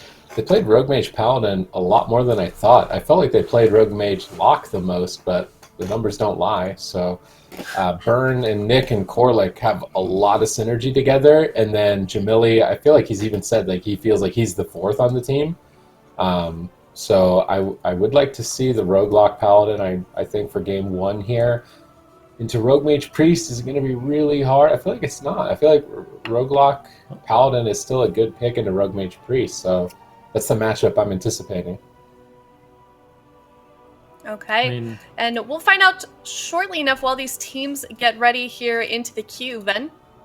I was going to say, I mean, Charlotte Phoenix, they have a lot of different combo options available. The blind pick is going to be a bit of a mystery because they can play the Rogue Mage Paladin, but they can also play the Warlock Rogue Paladin. And on top of that, they also have Frost Mage Destro Paladin. And we've seen Frost Mage Destro do pretty well into the Rogue Mage Priest, which is what we know Unitas is likely going to be running. So lots of different options for the Charlotte Phoenix here. Potentially just going to go with that, kind of main composition, the Rogue Mage Paladin. That seems to be giving them the most success so far. I mean, they also have a great win percentage on the Windwalker Destro Paladin. So for the Charlotte Phoenix, lots of different good options available, and it looks like they are going to be going with the Rogue Mage Paladin. So we are getting some Rogue Mage mirrors here to kick off our last series of the day. Really awesome way to end the day. In North America, we can decide, is Rogue Mage Priest better than Rogue Mage Paladin? Aiden is charging in a straight line at Jamili to get a sap. Are they going to go Paladin? Unitas were playing very aggressive onto the healers. And curious to see what they do here. Wow, that was the fastest one we've ever had. Corley got on the sap now. They're reversing the pressure over onto Aiden. I think attacking the rogues is going to be a big priority here, as they're likely running Gushing Wounds, so they don't have that added versatility that the mages have in their builds. Oxygen sitting through a full blind as he pre-paint suppression, but that's pretty risky, so he decides to trinket a little bit into it, go for a Psychic Scream, reverse the pressure, try and get back onto Jamili here. Polymorph out of the Psychic Scream, good crowd control between CMD and Oxygen. Jamili into the Kidney Shot, DR Dragon's Breath trying to net in just a tiny bit more damage, but they go for the Blessing of Protection, stripping off the initial offense of Unitas, and now Charlotte Phoenix counter engage, double blinding light, kidney shot onto Aiden. Aiden trinkets out to respect the crowd control here, but it's endless into a double ring of frost. Aiden is being hunted down in game number 1. Polymorph after the ring of frost, beautiful chain. Aiden hovering on such low health, desperately drops the smoke bomb. Silence now onto Oxygen. He must have Vitality Conduit here in a moment, otherwise I'm not sure how he's going to pick him up. Powered shields with the Rapture. Big shields get stripped off for a moment. Another one comes in. Aiden holds on, but it was a close one. Yeah, I think the next time this happens, I think Aiden is just going to be lights out. If Jamili can connect the polymorph here, he's going for it. He gets Dragon's Breath. Nice shutdown by CMD there. That was a KO situation right there that CMD shut down, and now he swaps the sheep to Corlick. He gets the counter spell onto Jamili. Full kidney shot here onto Nick. Aiden digs in with the dress. Beautiful setup there. Gonna force out Nick's trinket and cloak and evasion. Now Aiden happy with that trade. He's gonna fall back, but the next time Corlick pushes in and gets on top of Oxygen, that could just be the game here. They just need to find one stun onto Aiden, one stun onto Oxygen. They get the Dragon's Breath here onto Aiden. Full kidney to follow it up, potentially by Nick. He gets the kidney shot. They get the sheep. Do they have the damage? Do they have the Hammer of Justice? Corlick is in range. He's in position. 10 seconds left on that. He needs to get one more big damn judge, and he's gonna have that back, but it won't be in time. Corlick now gets blinded, and now Nick once again here on the back foot. Corlick's gonna have to use the bubble. Gets Master Spell into a full sheep. Nicely done. Nick could just die here, Venruki. Yeah, he definitely could. He's in a lot of trouble. He drops the smoke bomb. Aiden is all over him right now, but a counter kidney shot coming in from Nick. Is there crowd control on Oxygen? There is, and it's going to be lights out. It is Aiden who ultimately falls. It was a nice try, good push on Nick, but Jamili, his crowd control of that game was absolutely on point, just landing polymorph after polymorph, lots of clutch counter spells onto CMD. He did a really fantastic job. There was one moment of the game where he actually locked out CMD, blinked in for a double Dragon's Breath onto Aiden and Oxygen, got a full polymorph into a kidney. It was a really beautiful setup.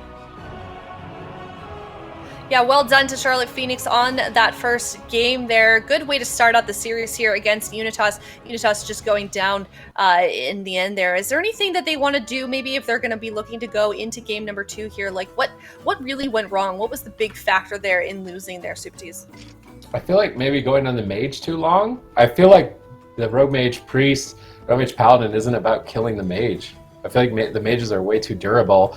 And they targeted Jamili initially, and then it ended up being just rogue into rogue into rogue, and Aiden was already starting from behind. So they prioritized like sapping Jamili and opening on Jamili, and maybe they just spent too much time. I guess you have Master Spell, maybe that's the advantage, so you can go after the mage. Yeah, you can. If you play Rogue Mage Priest, you can go for the mage. But I almost think they should have started Pally. They sap Jamili, and then start Pally, get Bubble out of the way. Like, I feel like if you start on Paladin and the mage is out of the game, like, you should be able to get Bubble almost. Certainly, at least trinket something big there. As opposed to, they went to Jamili and I don't think they got anything. So, maybe starting the game differently, depending on how they get the crowd control. All right, we're going into game 2 here. Yeah, now Unitas is going to be picking their map here soon. Charlotte Phoenix winning that first game pretty quickly in just under 3 minutes, Zico. Is that something, though, that they're going to be able to carry out through the rest of the series? Do you think they're going to be able to close this out in a 3-0, or is this something going to be a little bit more back and forth, maybe go to game 5 here? What do you think? That game was kind of close, but I feel like Charlotte Phoenix probably has the upper edge here. I think they looked a little bit better there, and also I think compositionally it feels like Paladin teams, especially with Ineffable Truth, have the edge in these mirrors because best punish for an Ineffable Truth Paladin is to go on him, but I don't think you can actually do that very often in these mirrors. You know, you can find an opportunity maybe in the opener or a swap late on, but you have to have somebody else that you're kind of targeting that's actually a DPS player. So I think Charlotte Phoenix are in a pretty commanding position, I would say, in the series, but I don't want to count out Unitas fully yet. No, I mean, look what happened last series. We counted out Turtle, and then they ended up beating Mystery Orc, so certainly wouldn't count those guys out yet. Unitas looking to tie it up here. Both teams are locked in. We have Tiger's Peak locked in as the map. Do we like this choice here, Venruki, from Unitas? Do we think that maybe they've upped their chances just a little bit based on their map pick, or the fact that they have one game under their belt here against Charlotte Phoenix? Well, I don't think the map pick. I just don't think the map pick is going to matter that much. To be honest with you, Both Corlic and Oxygen are going to be wanting to play aggressive. Corlic's going to be wanting to get the Hammer of Justice onto Oxygen, and at the same time, Oxygen's going to be wanting to land Fears on Corlic. So both these healers are going to be playing aggressive and likely trying to get on top of each other. But for Unitas, I'd like to see them have a little bit more of a clean opener. I do think going after the Paladin could be a potential vulnerability for them in this matchup. So yeah, go after the Paladin, especially with the sap on Jamili. That would have been a great start, but we'll have to see what they decide to go with in this game. Both teams just waiting for the mages to come out of Invis. Aiden charging in with Sprint. Sap onto Jamili. They are going to open onto Corlic this time around. Oxygen tries to premonition a crowd control on his way in, but not able to hit anything. Trinket's blind into a full stun. This could turn around. They don't get anything from Corlic. They decide to polymorph him instead, but Combustion's already rolling. Oxygen sapped out of the Hodge. Beautiful play by Nick here. Combustion still rolling for Jamili, just having subsided. Massive pressure on Aiden early on. If they can get a Cloak of Shadows here or an evasion, it could be game over pretty much. He's into another polymorph, fainting on such low health. Vitality Conduit comes in the nick of time. Oxygen stabilizing Aiden, using Desperate Prayer to get a bit of extra health. Swapped over to Aiden as well. Corlic sitting through a blind here.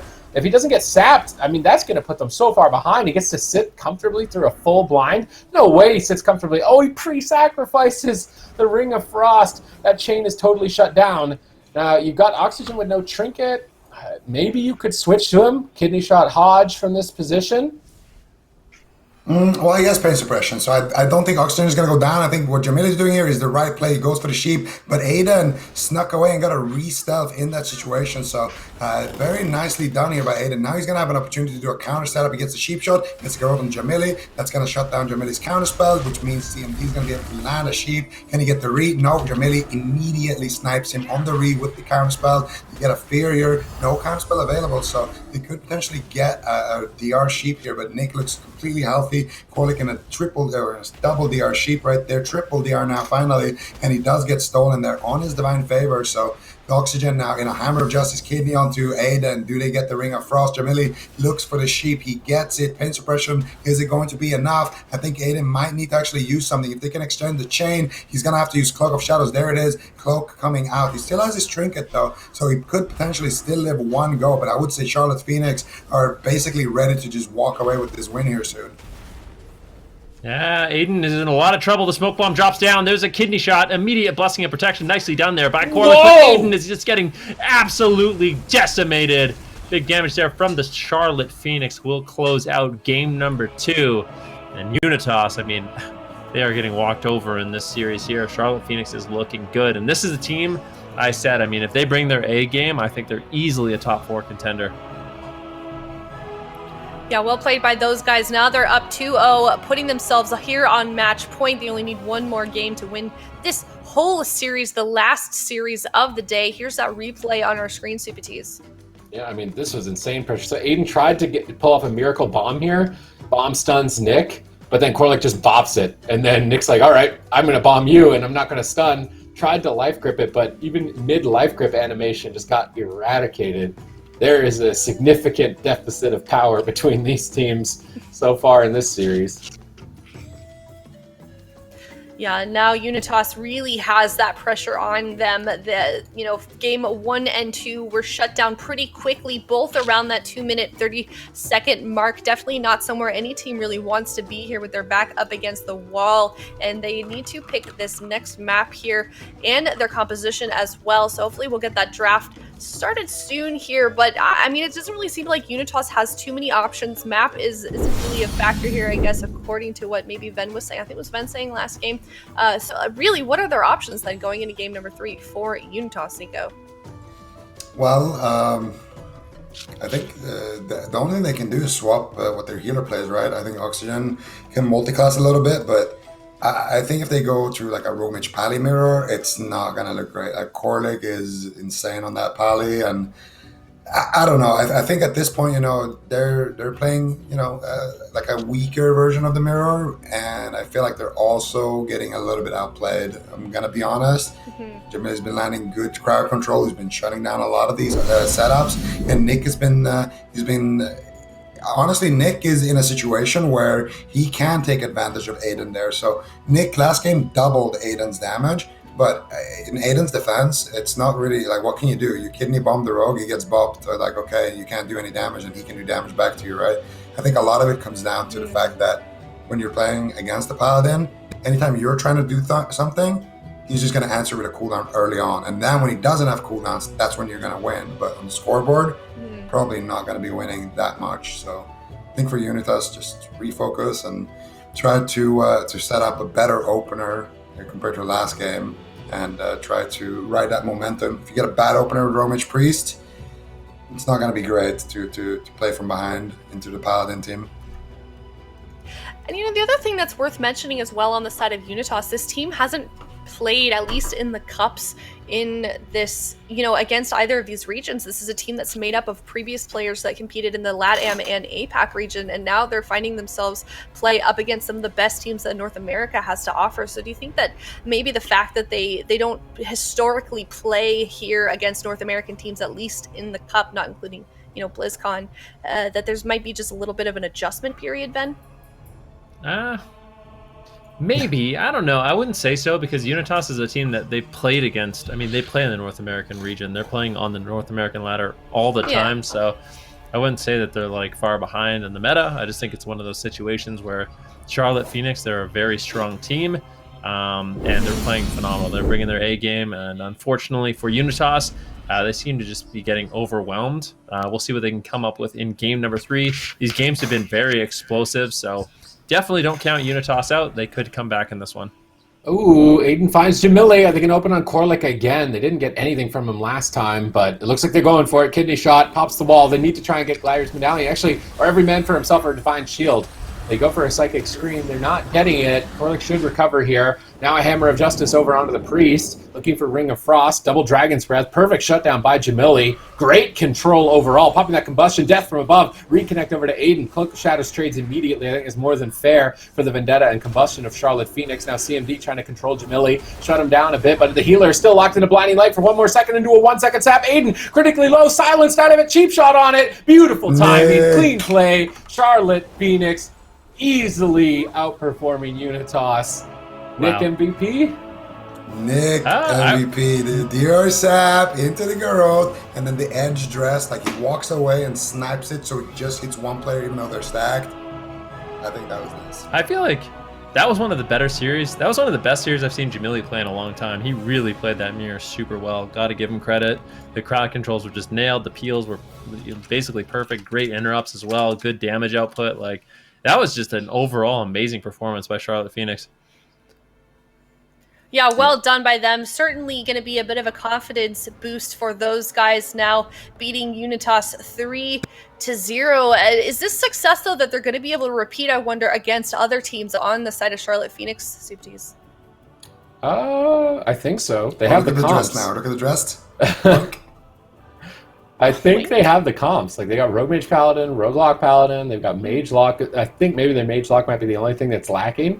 So if they've brought their Mage Lock up to speed, their Rogue Mage look really good. Like, if they can play an aggressive game like that, like, they looked on fire. So I'm excited to see how they perform in the rest of the tournament. Mm-hmm. Mm-hmm.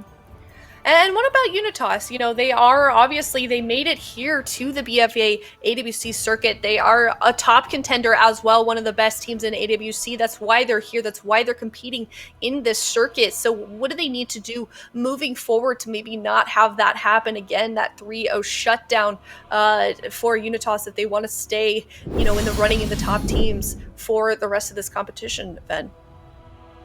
I don't know. I feel like they have the right composition. There's not too much flexibility there. It just seems like everyone is really prepared for what they're bringing. The Rogue Mage Priest. So far, a lot of the teams have had answers. I mean, they've gone into, I would say, maybe 2 of their most difficult opponents so far, going into Cloud9 early on, going into the Charlotte Phoenix Rogue Mage Paladin. Definitely not the best start for Unitas, but actually they haven't played against Cloud9. Who did they play against yesterday? They played against M2KC. Oh, M2KC, yeah. So I don't know. It's a stacked deck here in North America. A lot of these teams are strong, and I think Rogue Mage Priest typically a really strong composition. But when you're playing into all Mage Paladins and Rogue Mage Paladins and Rogue Mage Locks, you have to perform extremely well, and it hasn't been there for them yet. But I definitely don't count them out. They're a really strong team. Yeah, definitely would not. A lot of these teams from both the EU and the NA region are looking so strong. And we can take a look at the NA standings currently after we just saw those rounds of the round of games played today from Saturday as well. We have Cloud9 up at the top. Not a surprise there. 2-0 right now. We can see the rest of these teams, how they did. We've got Golden Guardians and Unitas, unfortunately, at the bottom there with 2 points against them in that loss column that you can see there. Any sort of points that you want to make here about the NA region right now after we've seen them all play this weekend ago? Well, I think the takeaway so far is Charlotte Phoenix. I honestly think that if there's going to be a team on this entire bracket that is going to take that's going to take a series of Cloud9, I think Charlotte Phoenix is looking like that team. I think some of these teams they're looking pretty strong, like a little stronger actually than I anticipated. I definitely didn't think Turtle were going to beat Mystery Team, Sea-Doo's team. That was a big shocker. I'm kind of happy to see that. And Spacestation Gaming looks like they didn't lose a beat as well during the off season. So, and they look super strong. Yeah, they for sure do. It seems like all of them from the EU side as well have really taken that practice time, that break that we've had from the AWC Cups moving into this BFA AWC circuit. They've all just been practicing, putting that work in, showing us why they deserve to be here. So, despite what the records have shown us, I feel like every team is looking so strong. We can look here at the EU circuit as well, where they ended up after this weekend. XSET up there at the top with a 2-0. Anything you want to mention here about the EU region, Supatis? I feel like Wildcard Gaming's performance into XSET was a little bit lackluster. Maybe they were just caught off guard by the current meta, but they just dominated today. So, I mean, they looked really back in form in that series. It was awesome to see nLite and F2K in their mirror. That came down really to the bitter end in that Game 5. If you missed that series, you should definitely check the VOD, Zuniaki versus Hydra. A bit kind of disappointed in Bergen boys. I feel like in community tournaments in the earlier part of the year, they were always getting a top 3. So for them to be down 0-2 right now, I feel like they're kind of underperforming. And at least based on the score, when we watched them play yesterday, they were playing absolutely insane. But today they got smashed. So hopefully moving into next week, we're going to see an improvement. Yeah, and that's not the end of this round robin format that we're seeing. Now that we have seen 2 days of a round robin tournament style setting, then what do we think about this format? I think it's really exciting that we can see all of these teams play against each other. Now that we had 2 days of it, I want to hear your thoughts on it. Well, you took the words right out of my mouth. It's awesome because a lot of the time what we end up seeing in tournaments is, certain teams like Cloud9, they'll always make it to, they make an upper bracket run and they're in the grand finals, and you don't get to see them play against all these different teams. So it's really, really nice that, every single team in the North American region in that top 8 will get their chance at Cloud9, and every single team. And it's going to be about which team is the most consistent and well-rounded against everyone, not just who potentially gets a lucky bracket. Not that I'm saying, teams like Wildcard Gaming and Cloud9, they get lucky brackets, but sometimes that can happen, and sometimes you can avoid teams that would have a good shot against you. So that's not going to happen in this format. And the top 4 teams really are. I mean, after a round robin, I feel like the best way to determine who are the most consistent and best teams is go through a format like that and like this. And that's why I like it so much. Yeah, and all these teams, they have to prepare for every single team, like you were saying, Ben. There's no avoiding anybody in a bracket. Do you feel like, Zico, that makes it as a player, as a team, a little bit tougher to prepare because you have to prepare for everyone, or is it just maybe better because you know exactly who you're going to play what week? Well, I think this is what I think. If you want to be, the best team, you got to prepare for everyone anyway. And I think in a way, being able to prepare to, you're going to know what matchup you have, and being able to prepare for that a little bit extra, I mean, that's never going to be a bad thing. I think that's going to up the quality of the games from both teams, and that's just going to give us a better series to watch, right? And we have had some amazing series today, for sure, especially the Jungle series earlier was, I think, was my favorite. So I like the format. I like that it promotes competition and consistency, and I'm excited that AWC is back. I am too. I'm excited, and this new format I think puts a really fun twist on it as well. So we can take a look at what we're going to be seeing for the schedule in terms of next week. We can see XSET facing off against Diabolus in the morning. Once again, we're doing European in the first half of the day, North America second half of the day. If we're taking a look at the schedule that we see right now on our screen, Supatis, any matches that you're seeing stick out here? I think Diabolus and XSET should be really sick. I feel like they've got similar compositions that are top in the meta, so Diabolus have a good shot here. M2KC and Charlotte Phoenix, I think is going to be really exciting. Both teams have like these compositions that can be hyper aggressive, so that's going to be an awesome series. Bergen Boys versus F2K. I feel like this is a series that Bergen Boys, if they lose, the rest of the circuit's going to be pretty tough for them. Like they know exactly what comp it is. They're going to have actually a kind of similar matchup as we saw Cedu's team. So we'll get to see how that matchup plays out in Europe, potentially, if they stick to that cleave setup. So it'll be interesting to see that. nLite versus Wildcard. Bit worried that nLite's going to get dampened there. But yeah, overall, M2KC Charlotte Phoenix is probably my number one. Mm-hmm. What about you, Ben? Looking at the schedule, anything you are particularly excited about?